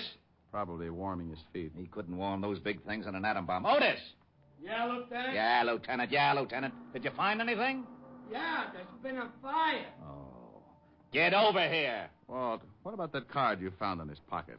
Why didn't it get burned? It was in one of his suits over at his apartment. I put in a call, checked his license plate, found out who he was, where he lived, and sent a couple of boys over. They came up with your card. You know how they all love you. Anything else in the apartment? Nothing yet. We'll get a report. Here I am, Lieutenant. He's getting smart. Oh. Hello, Shamus. Otis, get the car started. We'll go back to the station and wait for a report about this accident. Yeah. Lieutenant? No. No? That's right. You touch that siren and I'll throw you out of the car. Oh, guy can't have any fun anymore.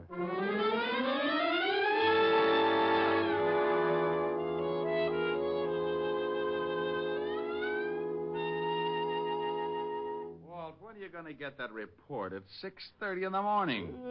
I know it's 6:30. I always yawn like this when it's 6:30. Oh, maybe this is it. Yeah? I got that report, Lieutenant. Take the marbles out of your mouth. What did you say? Oh, yeah, I'm sorry. I'm a little sleepy. Maybe you'd like me to sing you a lullaby. Oh, that'd be silly. Well, then make sense. I got that report. Benny... Benet. Okay. He died from the fire. Autopsy showed he had a slight concussion, but not serious enough to kill him. What about the car? It wasn't tampered with. There was something funny, though. A steering wheel was smeared like someone had been wearing gloves. No prints. Benny didn't have on any gloves. How'd the fire start? Cigarette in the upholstery. Cigarette in the upholstery. Okay, Otis, I'll call you if I need you. Go on back to sleep. Did you hear? Yeah. Benet was murdered. What makes you so sure? Walt, Otis said he had a slight concussion, but not enough to kill him, right? Okay. You going to tell me that he was unconscious the whole time it took that fire to start? Ordinarily, a cigarette smolders a long time. Then why didn't he get out of the car? Because he didn't have time to wake up. Someone helped that fire along, got it burning in a few minutes, and then pushed the car over the viaduct. Ah, that isn't enough. Okay. How's this, then? Benet didn't smoke. Now, that I'll buy. But how do you know? He told me. I offered him a cigarette in my office this morning. Well, who do you think did it?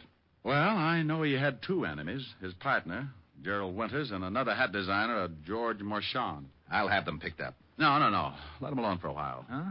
Let's have some breakfast first, and then go down to Renee's salon when it opens.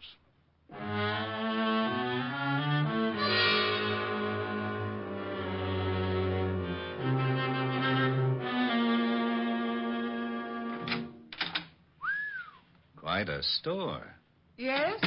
Oh, good morning. How's Richard from Hollywood? From hunger. Richard from Hollywood. All right, Walt. Oh, I wish Otis was here. He'd love this. Well, whose side are you on? Now, Walt, this is Lillian Richmond, Walt. Lillian, this is Lieutenant Levinson. Lieutenant? Homicide. Oh, well, I hope he's just in to buy a hat for his wife. I'm not married, Miss Richmond. Well, to buy a hat. Lillian, I just called Renee's apartment to... Oh, what do you want? Walt, this is Gerald Winters. Who split his lip? He ran into a fist.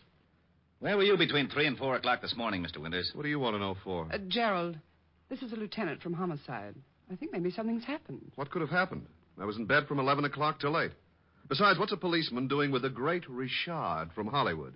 Did someone see one of his creations and strangle to death? Where were you around 4 this morning, Lillian? Also in bed, but I can't prove it. Why?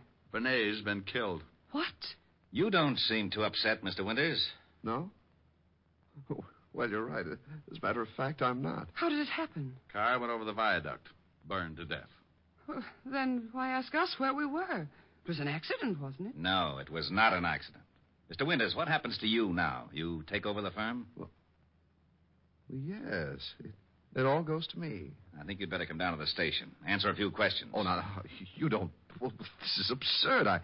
I hated Rene, but I'd never kill him. Rick, do me a favor and go over to this George Marchand. Talk to him until I can send Otis down to pick him up. You aren't a hat designer, are you? Bingo. You win another split lip. No, not. Lay off him, Rick. Come on, Mr. Winters. Let's go. I knew he wasn't. I just knew that man couldn't be famous in Hollywood or anywhere else. Well, Mm-hmm. police? Private detective. The name's Diamond. Mm-hmm. Did you ever play football? Yeah. Stop back after you see Marchand. I'd like to find out more about the game. Strong line and a good backfield. You've played it.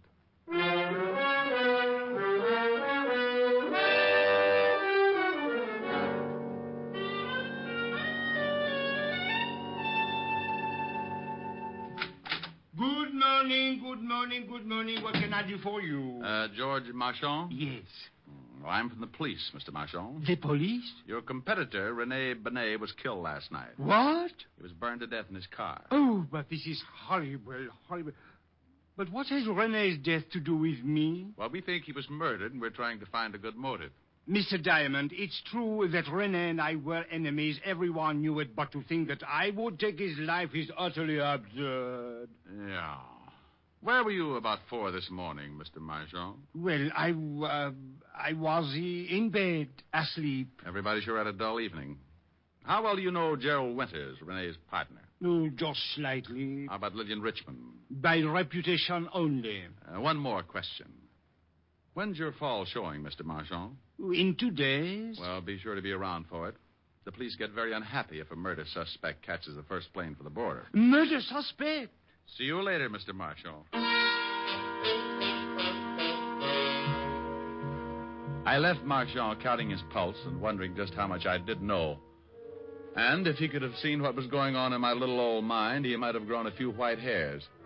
I grabbed a cab and headed for the 5th Precinct Police Station in Walt Levinson. Needless to say, he was not happy. Oh, now, you wait a minute, Diamond. I'm satisfied with Gerald Winters. He's the only one who had a motive. The only one who had a motive that you can see.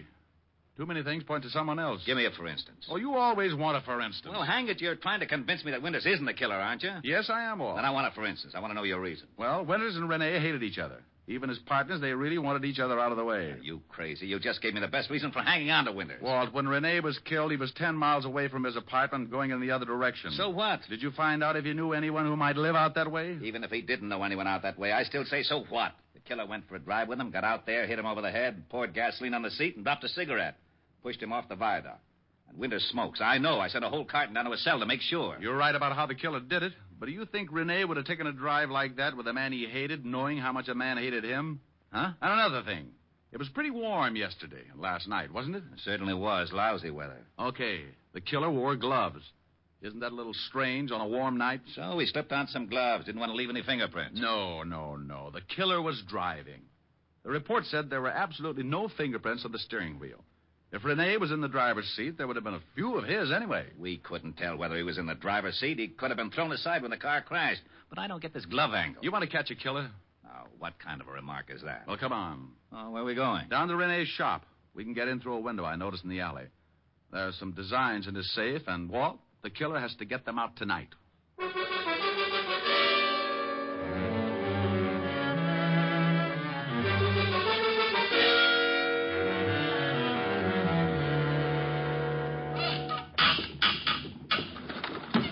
There you are, Lieutenant. It's Jimmy. Rick, I don't like this. Busting into a place without a warrant. Oh, go on. Climb in and watch out for the burglar alarm. All right. Come on, Otis. Okay. Here, I'll give you a hand, Diamond. Oh, well, that ought to be easy for you, Otis. Yeah, why? Well, you could hold on with the other 4 and still have one left over to grab me. Oh, is that so? You two lay off. Come on, Rick. Show me where to go. Right over here, in Rene's office. What makes you think the killer hasn't already stolen the plans? I wouldn't have done it the night of the murder. That would have shown a motive. Wouldn't have done it today. Too many people in the shop. Go on in. Gee. Spooky. I can't see a thing. Walt, watch this. Boo. Ah, for Pete's sake, Shaw. Now, lay off, Otis Diamond. And where do we hide? Just sit down anywhere and be quiet. The first person through that door is our killer.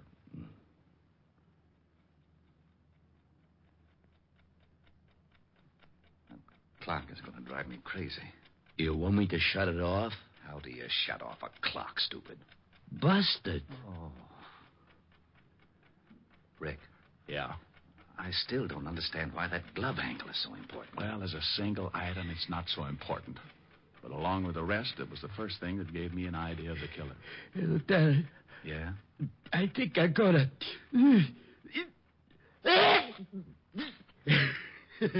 I did. Oh.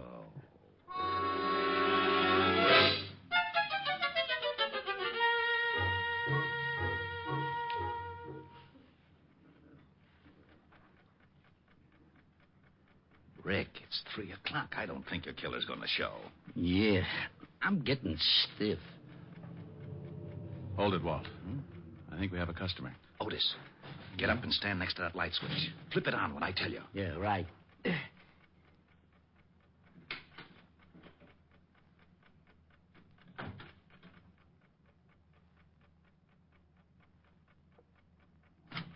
Okay, Otis.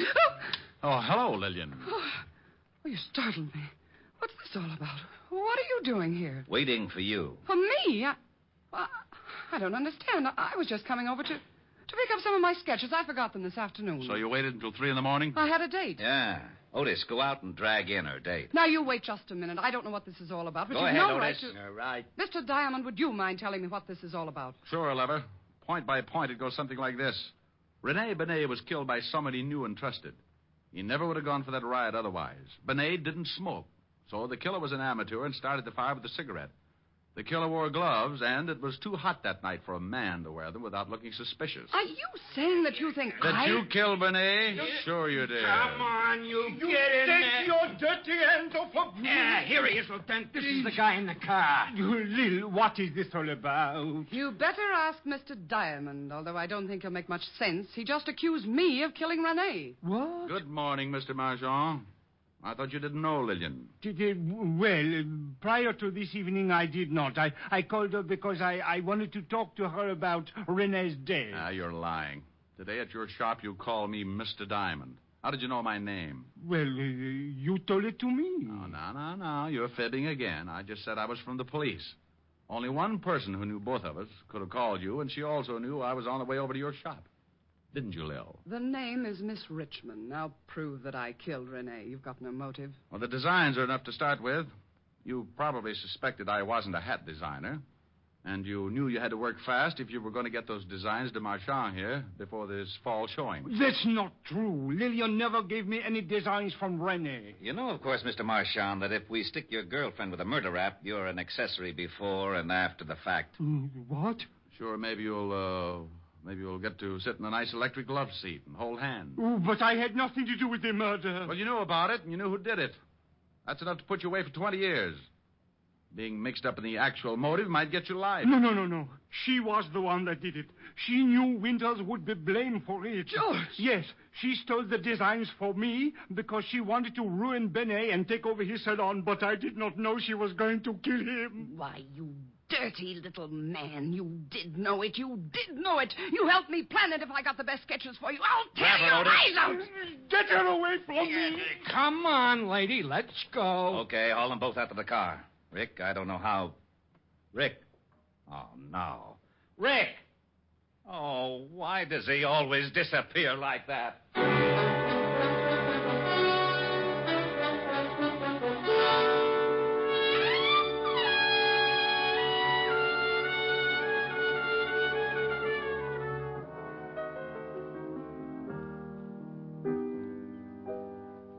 Rick, what's that you're playing? That's a new thing. Kind of pretty. Don't Cry, Joe. Well, sing it. All right, but you know that gripey neighbor in the other apartment building. Oh, don't pay any attention to him. You don't hear any of the other tenants yelling for you to shut up. Well, maybe they're not as forceful as the Grouch. You see, honey, I got a couple of letters. Letters? Mm-hmm, from the people in that building. Most of them like the singing, but a couple feel the same way the Grouch does. Well, there's only one way to find out what all the people in the building think. How's that? Open the window and sing so they can all hear you. Okay, I'll buy it. You open the window. Don't you think maybe this is silly? Rick, I like you to sing when you come over here, but I don't want you to do it if no one else does. Now, go ahead. Okay. Don't cry, Joe. Let her go, let her go, let her go. Don't cry, Joe. Let her go, let her go, let her go. You've got to realize this is the wind-up. You'll feel much better once you make your mind up. Don't cry, Joe. Let her go. Let her go. Let her go.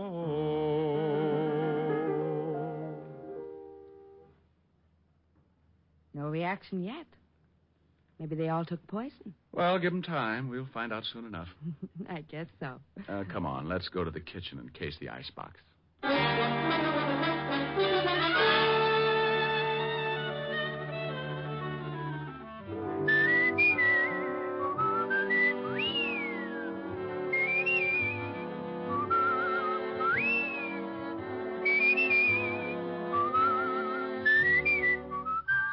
You have just heard Richard Diamond, Private Detective, starring Dick Powell. Helen was played by Virginia Gregg, Lieutenant Levinson by Ed Begley.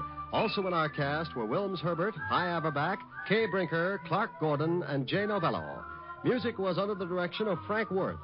Richard Diamond is written by Blake Edwards and directed by Richard Sandville. Dick Powell soon will be seen in the screen version of the best-selling novel, Mrs. Mike. Now, this is Eddie King inviting you to be with us again at the same time next week, when we will again bring you Dick Powell as Richard Diamond, Private Detective.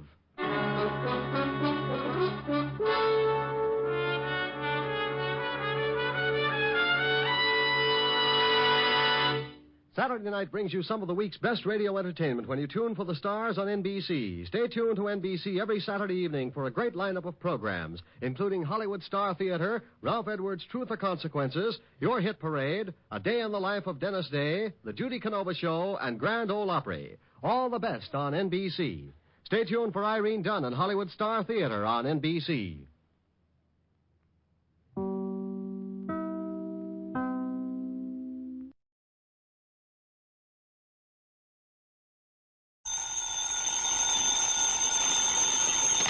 Johnny Dollar? Johnny, this is Don Boomhauer. Down in Sarasota, Florida? That's right. Don, how are you? How's the real estate business? Just fine, and business is booming. Yeah, I haven't seen you since I flew down there to do some fishing with our mutual pal, Earl Poorman.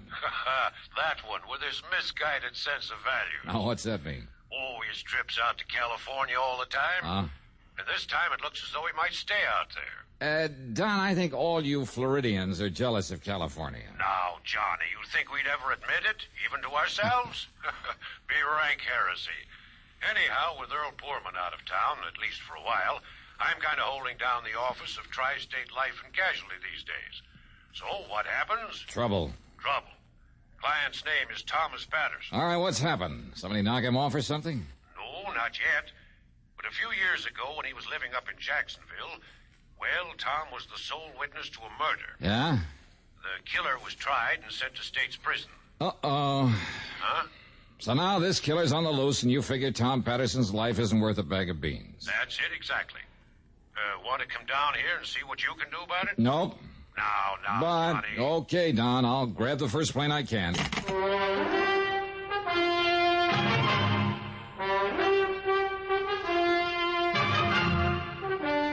CBS Radio brings you Bob Bailey in the exciting adventures of the man with the action-packed expense account, America's fabulous freelance insurance investigator. Yours truly, Johnny Dollar.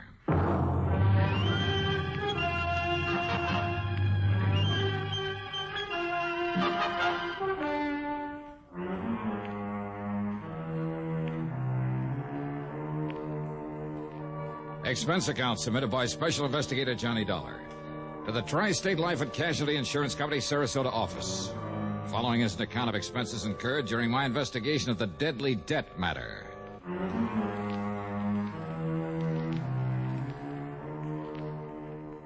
Expense account item 1, $79.40, taxi in a plane out of Hartford. The flight was good, and by early afternoon, I was in Don Boomhauer's real estate office in Sarasota, Florida. After the usual amenities. Now, let me lay it all out for you, Johnny. Yeah, sure, Don. Go ahead. And to begin with, the life insurance policy involved has a face value of $70,000. Let's see, then. My commission will come to, Don't you ever think of anything but money? Sure. Like what? Well, right now I'm thinking about the chances of staying alive. After all, with a killer on the loose, well, at least the thought of a few bucks coming to me could help me die happy. The insured's name you said is Thomas Patterson? It is now. Huh? Some years ago, Johnny, young Tommy lived up in Jacksonville, worked as a milkman. Uh-huh. Early one morning, that was in 1951, he pulled up in front of an alley just in time to see a man named Casey Carey shoot down a fellow named Harker, who just happened to be busy at the moment blasting away at Carey with a .38. Oh, so Carey pleaded self-defense, huh? Well, he tried to, but the jury wouldn't go for it. You see, there'd been a long-standing feud between the two of them. Uh-huh. Only reason they didn't give Carey the chair is because Harker had a record as long as your arm. I see. Instead, Carey was given 10 years to life. I see. The point is that Tommy Patterson's testimony was what really convicted him. So, of course, he made the usual melodramatic threat. Oh, yeah, that he'd get Patterson if it was the last thing he ever did. He didn't care when. He'd be in no hurry. But sooner or later, he'd track him down and kill him. Mm-hmm. So what's happened? Now, Tom had just got married, started a nice little family, 2 boys and a girl. So Carey's threat scared him as much because of the wife and kids as for himself. Yeah, but now, Don, you know as well as I do how little those courtroom threats usually mean. Now, wait. Yeah? About that time, some relative died and left Tom a considerable sum of money. So he changed his name, legally. Changed it to what? To what it is now, Thomas K. Patterson. What it was before doesn't matter. Okay, go on. Then he and his family moved on down to Venice, a few miles south of here. Yeah, I remember the town. Well, there in Venice, he set up the Excellent Dairy Products Company. Nobody down here has known him as anything but Tom Patterson, so he's felt perfectly safe. Until, that is, about 6 months ago. Yeah? He was up in Jacksonville on a business trip. He was just walking along the street one day, turned a corner and bumped into a man coming from the other way. Uh-oh. Yes, he took one look at the man's face and started running like a scared rabbit. Casey Carey. Well, what do you think? But now, wait, Don. If Carey got 10 years to life in 1951... I know. When he stopped to think about it, Tom couldn't believe it. But he went down to the public library and dug into the old newspaper files. Yeah? Sure enough, thanks to good behavior, model prisoner, and all that sort of stuff... Carey got out? Carey got out, legitimately. But to Tom Patterson, that would only mean one thing. Carey was out to get him. In the exciting history of great American inventions and inventors, there is no one who stands out with the eminence of Thomas A. Edison. Among his hundreds of great inventions, Edison gave us the phonograph, the microphone, a telephone system, various improvements for telegraphy and motion pictures, and most significantly, the electric light or incandescent lamp, originally referred to as bottled light. When Edison was still in his 20s, he set out to invent an electric lamp which could operate on low power and would be safe for use in homes and other buildings. He knew that resistance to electricity would make wires and other substances glow for an instant with white heat, but they would be instantly consumed. So he tried several types of fiber or wire sealed in a vacuum and succeeded in producing a glow which lasted for several hours. The next step was to find a filament that would give off a bright light and last for a longer time. In his search for the right substance which he could seal in his vacuum bulb, he tried 6,000 different substances, ranging from human hair and tar to foodstuffs and vegetable fibers. Finally, he hit upon the idea of using the fibers of the bamboo tree. Carbonized, these threads provided the filament he sought, and thus the incandescent lamp became a reality. It was discovered not by accident nor by profound scientific knowledge. It was the result of tireless effort and endless trials. Edison, like so many geniuses before him, found success through determination and the philosophy which has blessed the work of most American inventors. Somehow there must be a way. Let's find it. And now, Act Two of yours truly, Johnny Dollar.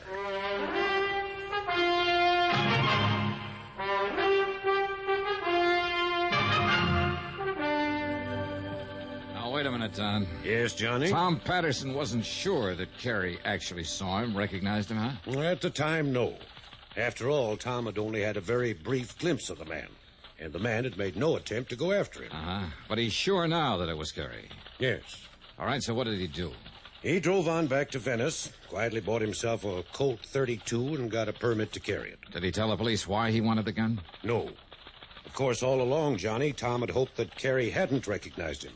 That even if he had, he wouldn't know where to look for him. But, now, Don, unless this man Carey has made some move against him... Now, just wait, Johnny. Okay. Tell it your way. A couple of months ago, Casey Carey appeared and settled down in Venice. Oh?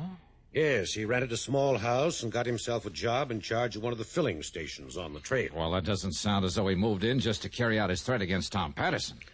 Needless to say, Tom tried to avoid him. But now and then, when he'd see him on the street or forget and go past the gas station, it was Carey who'd avoid him. Pretend not to see him. Don... I know what you're thinking, Johnny. But just remember one thing. Yeah, what's that? Carey had made it plain right from the beginning that he was in no hurry to get back at Tom. I see. So you think he's kind of playing a cat-and-mouse game with him, huh? Just to build up the old fear in him, prolong the agony, maybe? What else? And believe me, he's succeeding. When Tom finally called and asked me to have you come here to protect him, he was almost a nervous wreck. All right, tell me this. Has Carey any brains, or is he just a typical dumb hood? He's in charge of a modern filling station for one of the big important companies. All right, then he must have too much sense to commit another murder.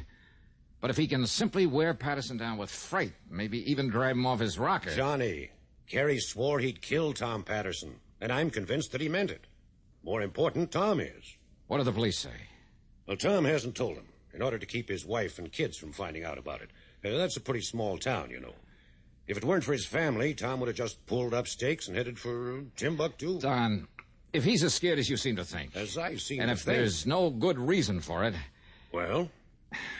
Got an extra car I can use? Yeah, sure. The yellow one parked out front. Good. Here. Here are the keys. All right, thanks.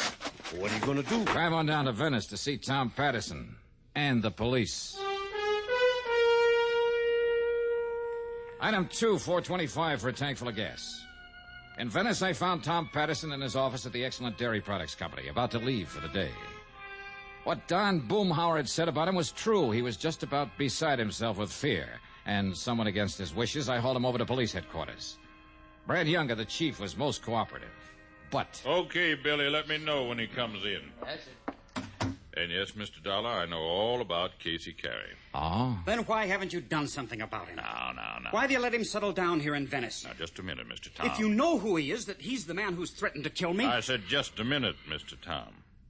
Now, you just sit there and be quiet. Yeah, please. Go on with what you were saying, Chief. Mr. Johnny, I learned all about Carey from the big oil company he works for. All about him, including that foolish thing he said in court 9 years ago. All right, then. So I had a little talk with him, and we kind of kept an eye on him. Of course, only the boys on the force, and I know that. We weren't sure that Mr. Tom here knew about him being here or recognized him. Of course I did. There was no reason to scare him or that nice family of his. Very considerate, Chief. Considerate? What's considerate about letting a killer settle down here in the first place? Now, hold it, will you, Tom? But look here, Mr. If you want help in this thing from me or the police or anybody else... Of course I do. Why else do you think I had Mr. Boomhauer send for me? All right, then let us handle it our own way. But don't you see... Otherwise, we'll be glad to back out. Just let you take care of it all yourself. But I... Well... All right, Mr. Dollar, I'm sorry. Okay. So anyhow, Mr. Johnny, I'm convinced that Casey Carey is all right. He's forgotten his threat. And I tell you that he... No, Chief. I've got to have protection against him. Somebody to watch over me night and day. Tom, suppose Carey hasn't forgotten his threat to kill you. I'm sure he hasn't. And suppose Chief Younger were to give you protection for a while, in the hope Carey might try to make a move. For a while, did you say? That's right. He said he'd be in no hurry to get me. I know and that. And he's waited 9 years so far. He'll wait longer if he has to, but sooner or later he's... And what about my family? Excuse me, Chief. Here's that report you asked. Oh, okay, Billy. Okay, I'll be through here in a minute. Yes, sir. Now, you're a very upset man, Mr. Tom. Well, wouldn't you be? And I see there's a pistol permit listed in your name. You have that gun on you, Mr. Tom? It's at home in my bureau. What about it? Now, don't you think it might be real sensible if you turn it in before you get excited and do something foolish? No. No, I don't. Why not, Tom? Because if you won't help me, then maybe I'd better help myself.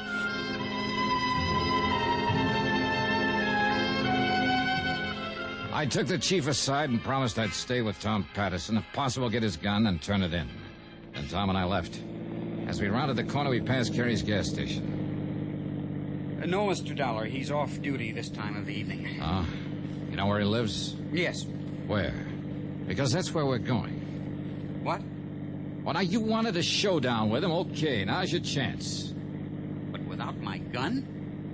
You can't be serious. While grabbing a sandwich and some coffee, that's item 3, $1.40, I managed to sell him on the idea. Then we drove on over to Carey's house on a lonely side street.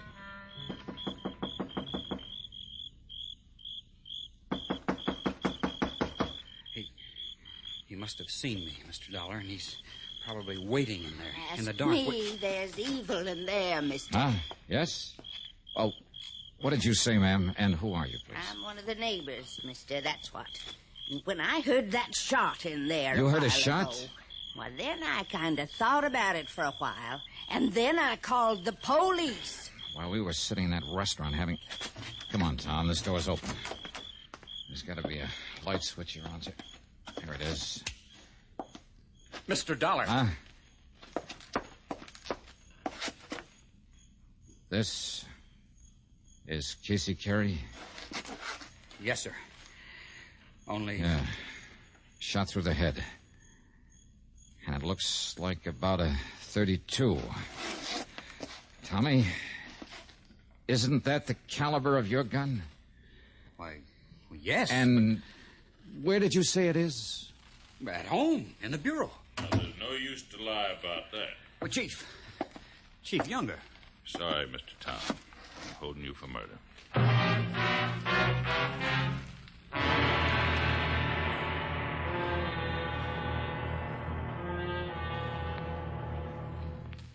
Gold is considered more precious than silver. And because it is, we find it hard to understand why silver takes precedence over gold in the military insignia of rank in the United States. At one time, except for the silver stars of generals worn on epaulets of gold, the color of an officer's insignia of rank depended on his branch of Army service. Infantry officers wore epaulets of silver with insignia of gold. All other officers wore the opposite. In 1851, all epaulets were gold with silver insignia. But majors and second lieutenants had no insignia at all, except for a difference in size of the epaulet fringe. Between the Civil War and the Spanish-American War, most epaulets were abolished, and majors were given gold leaves to indicate their rank. But the poor second lieutenant had to wait for his gold bar until, and believe this or not, 1917. Regardless of the date of establishment, all military insignia have been a source of pride for members of the armed forces of the United States of America. And now, Act 3 of yours truly, Johnny Dollar, and the Deadly Debt Matter.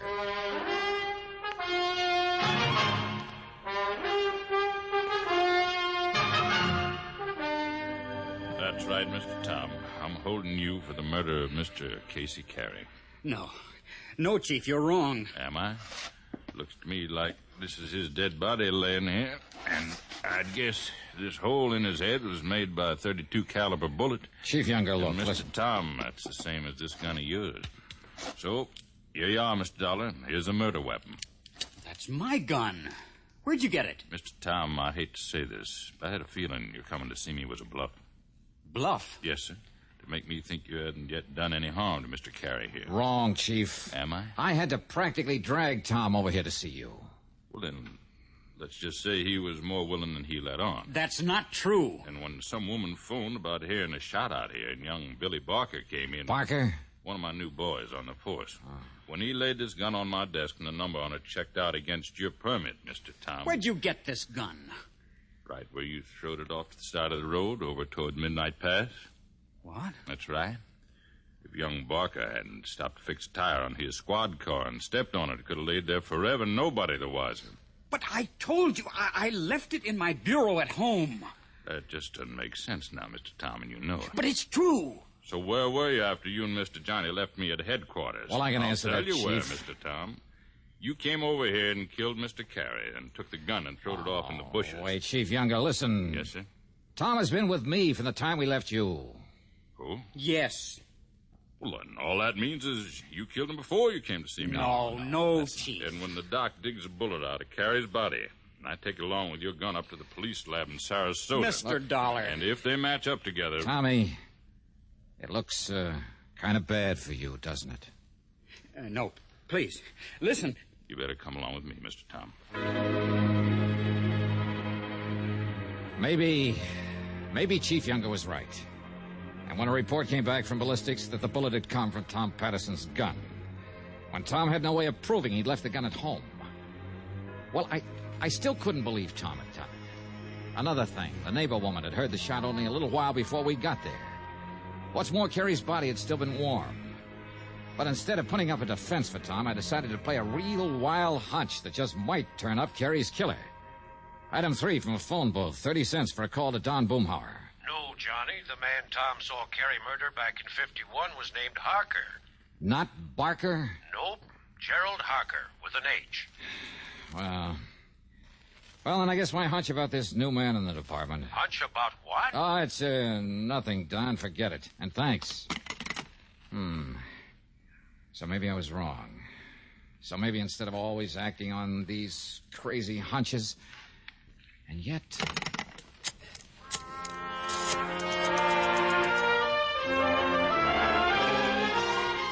Item 4 was $1.10 for a call to Jacksonville to Mike Kirby in the city room of the Times-Press. And bless him, he came up with some mighty revealing information for me. And then he worked for a while on the police force, Johnny. Oh, they're in Jacksonville? That's right.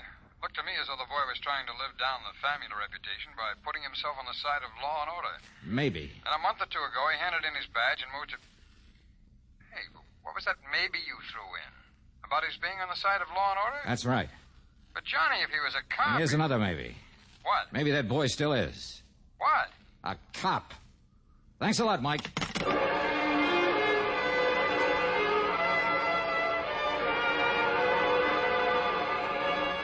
I went back to police headquarters where Chief Younger was half asleep at his desk. I told him I wanted to have a little talk with one of his men. No, Mr. Johnny, but it's after midnight, and he doesn't come on duty until late in the morning. But okay, if you insist, I'll call him, get him out of bed, and have him come down here. And then about half an hour later, they're in Chief Younger's office. Something special, Chief? Get me out of bed this way? Billy, I want you to meet Johnny Dollar. Mr. Johnny, this is Billy Barker. Hi, Billy. Mr. Dollar? Only, why did you change your name from Harker when you came down here to Venice? Huh? What's that, sir? I'm afraid it was a dead giveaway. I don't know what you mean, sir. I'm sure I don't. That and the fact you didn't move down here until Casey Carey did. Oh, you mean that man that was killed this afternoon? That's right. The man who'd killed your own father back in 51. Is that true, Billy? How did you know, Mr. Dollar? Casey Carey, the man you swore you'd someday get even with for killing your dad. How did you know that? I didn't. I was guessing. Looks to me like you guessed right, Mr. Johnny. Now, look... When you learned that Carey was getting out of jail, you joined the force up there, hoping that maybe you could find some excuse to kill him in line of duty. You don't know... But before you could do it, he moved down here to Venice. So you followed him and joined the force down here. You think that's the reason I came down here? All you could do was bide your time. Until this afternoon, when you heard us talking in here and found out about Tommy Patterson recognizing Carey, being so wild with fear that he was willing to kill him. Now, you listen... So all you had to do was get hold of Tommy's gun. I don't know how or when. That's beside the point. Mr. Johnny, you sure this... I'm not sure of anything, Chief. You bet you are. But if Billy is willing to go over to the police lab in Sarasota, let them make a paraffin test of his shooting hand... Well, Billy... All right, you two. Oh, you don't kill...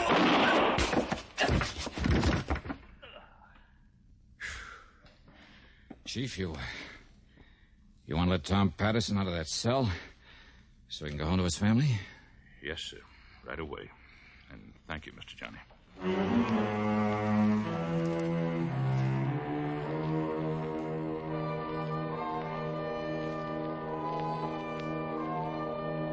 Expense account total, including our motel room, some fishing out in the Gulf with Chief Younger the next day, then the flight back to Hartford.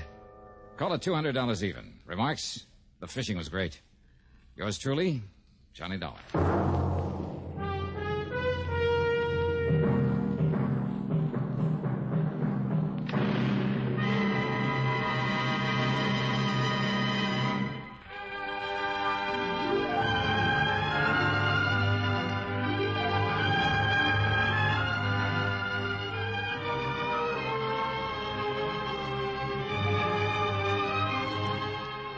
Yours truly, Johnny Dollar, starring Bob Bailey, originates in Hollywood and is written, produced, and directed by Jack Johnstone.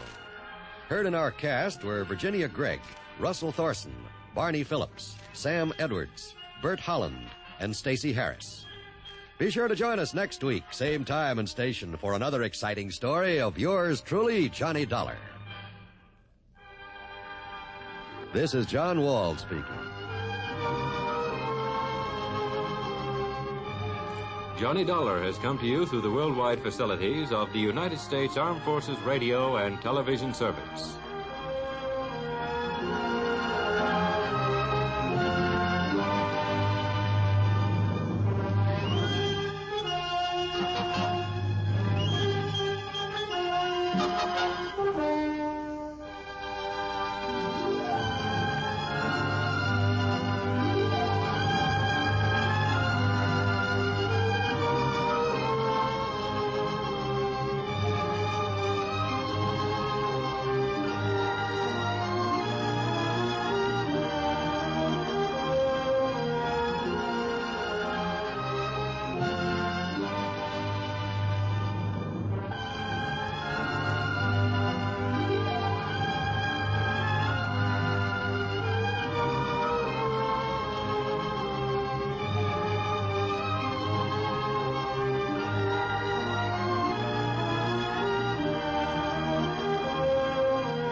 Broadway's my beat. From Times Square to Columbus Circle. The gaudiest, the most violent, the lonesomest mile in the world.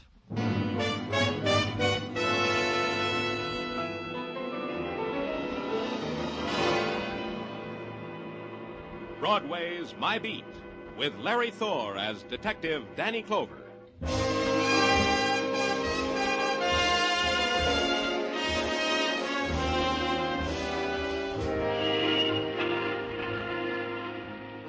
Broadway, it's the journey you have to make, because all the other streets you ever walked never paid off. But Broadway's different. It twists you into the nighttime, and you whirl your puppet dance with the spinning lights. It rocks you and throws you up in the air and beats you against the wall. And you can't quit, because Broadway never does. That's how it is on Broadway. My Beat.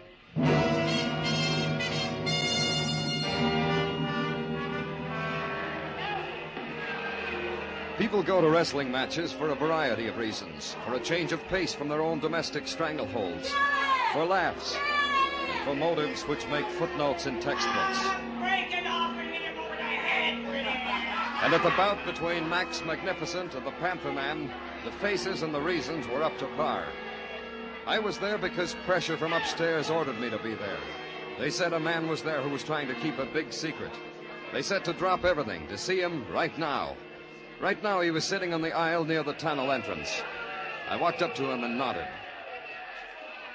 What do you want, Danny? Just talk, Melvin, that's all. And I'd like to watch this Max Magnificent, Danny. The first fall's not due for 10 minutes yet. You'll be back before then. Come on, we can talk in the tunnel.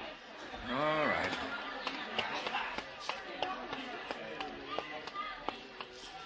Well, what do you want? Julie Dixon. What about her? What about her? Forget you're a big criminal lawyer, Melvin. Make believe you're not quibbling in a courtroom. Make believe there's just you and me.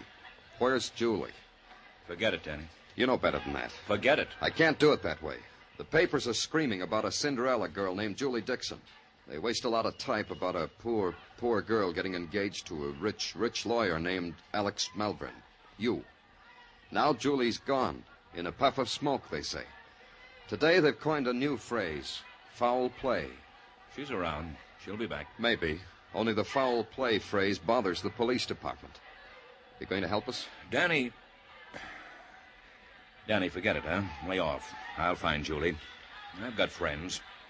That's why I've got to say it again. Danny, lay off. I mean it. Cinderella girls are always public property. And the public's screaming. I thought you'd help, Melvin. Now it's got to be done my way. My way was to a penny arcade on Broadway, and the sharpest little stool pigeon I had, named Marty. I told him to sing it around that I knew a lot about Julie Dixon's disappearance, that I was primed to make an arrest, and with Marty saying the words I'd put in his mouth, someone might believe them, and that someone might make a move, and I needed that to help me find a lost, strayed, or stolen Cinderella girl.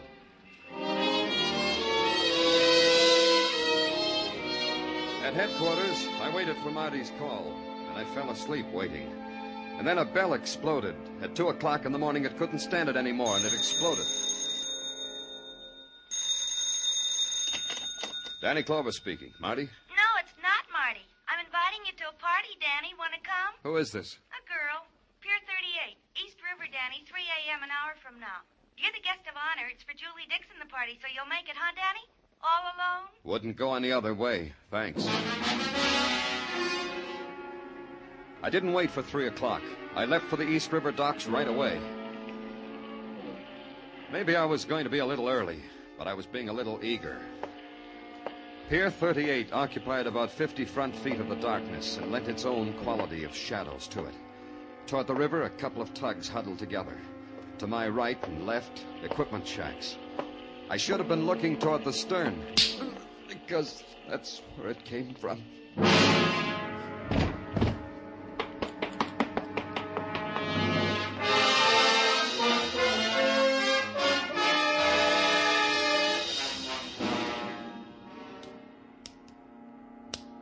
Wake up, I say there. Come out of it. I beg your pardon. Come, wake up. I say you're quite unintelligible, you know. Now, open your eyes. Now, then, isn't that better? Good morning. Huh? I said good morning. I greeted you. Oh, I greet you. Good morning. Good morning. Where's all this greeting taking place? At the Ashton Hotel, room 312, New York City. And you're... Rupert. Rupert. How did I get here, Rupert? I found you on Pier 38. Did you hit me first in the back of the head, Rupert? Oh, no, but I did kick you. That is, I stumbled over you. That's what made me know you were there. I brought you here in a cab. What were you doing on Pier 38, Rupert? Well, sir, every night after the matches, I go to the waterfront and look toward England and make a wish. The same wish, sir, that I was back in Crofton-on-Willow. Why aren't you back there, Rupert? Because I'm not. Max Magnificent doesn't wrestle in England until the summer. Max Magnificent? Yes, of course. I'm his valet. I spray the ring for him, carry his robe. Rupert. Where's Max? The Magnificent is in the next room, having his hair done. Thanks, Rupert. Will you be staying to breakfast, sir? Kippers in 10 minutes. Well, I see you're up and around. Glad to see it. Max Magnificent wishes he could sleep that well. How do you like it? No, I don't mean Mabel, the hairdresser. I mean my hair. The flamingo bob, I call it. Fancy, huh? Fancy. Well, here it is. I got it all ready for you. Autographed photograph of Max Magnificent. Look what it says. To an all-American lad from your idol, Max Magnificent. Fancy. Can I talk to you without the hairdresser? With my hair half up in curlers? You kidding, baby? Go ahead, talk to me. Mabel doesn't understand nothing except hair anyway. Talk to me. Maybe I'm being coincidental, Max. Oh! Mabel, comb the curls. Don't yank them out of my head. You're saying? A man I know came to see you wrestle last night when he was supposed to be worried, Max. A man named Alex Malvern. Oh, Max Magnificent welcomes him to the ever-growing list of his staunch admirers. Hey, I did that good. Yeah.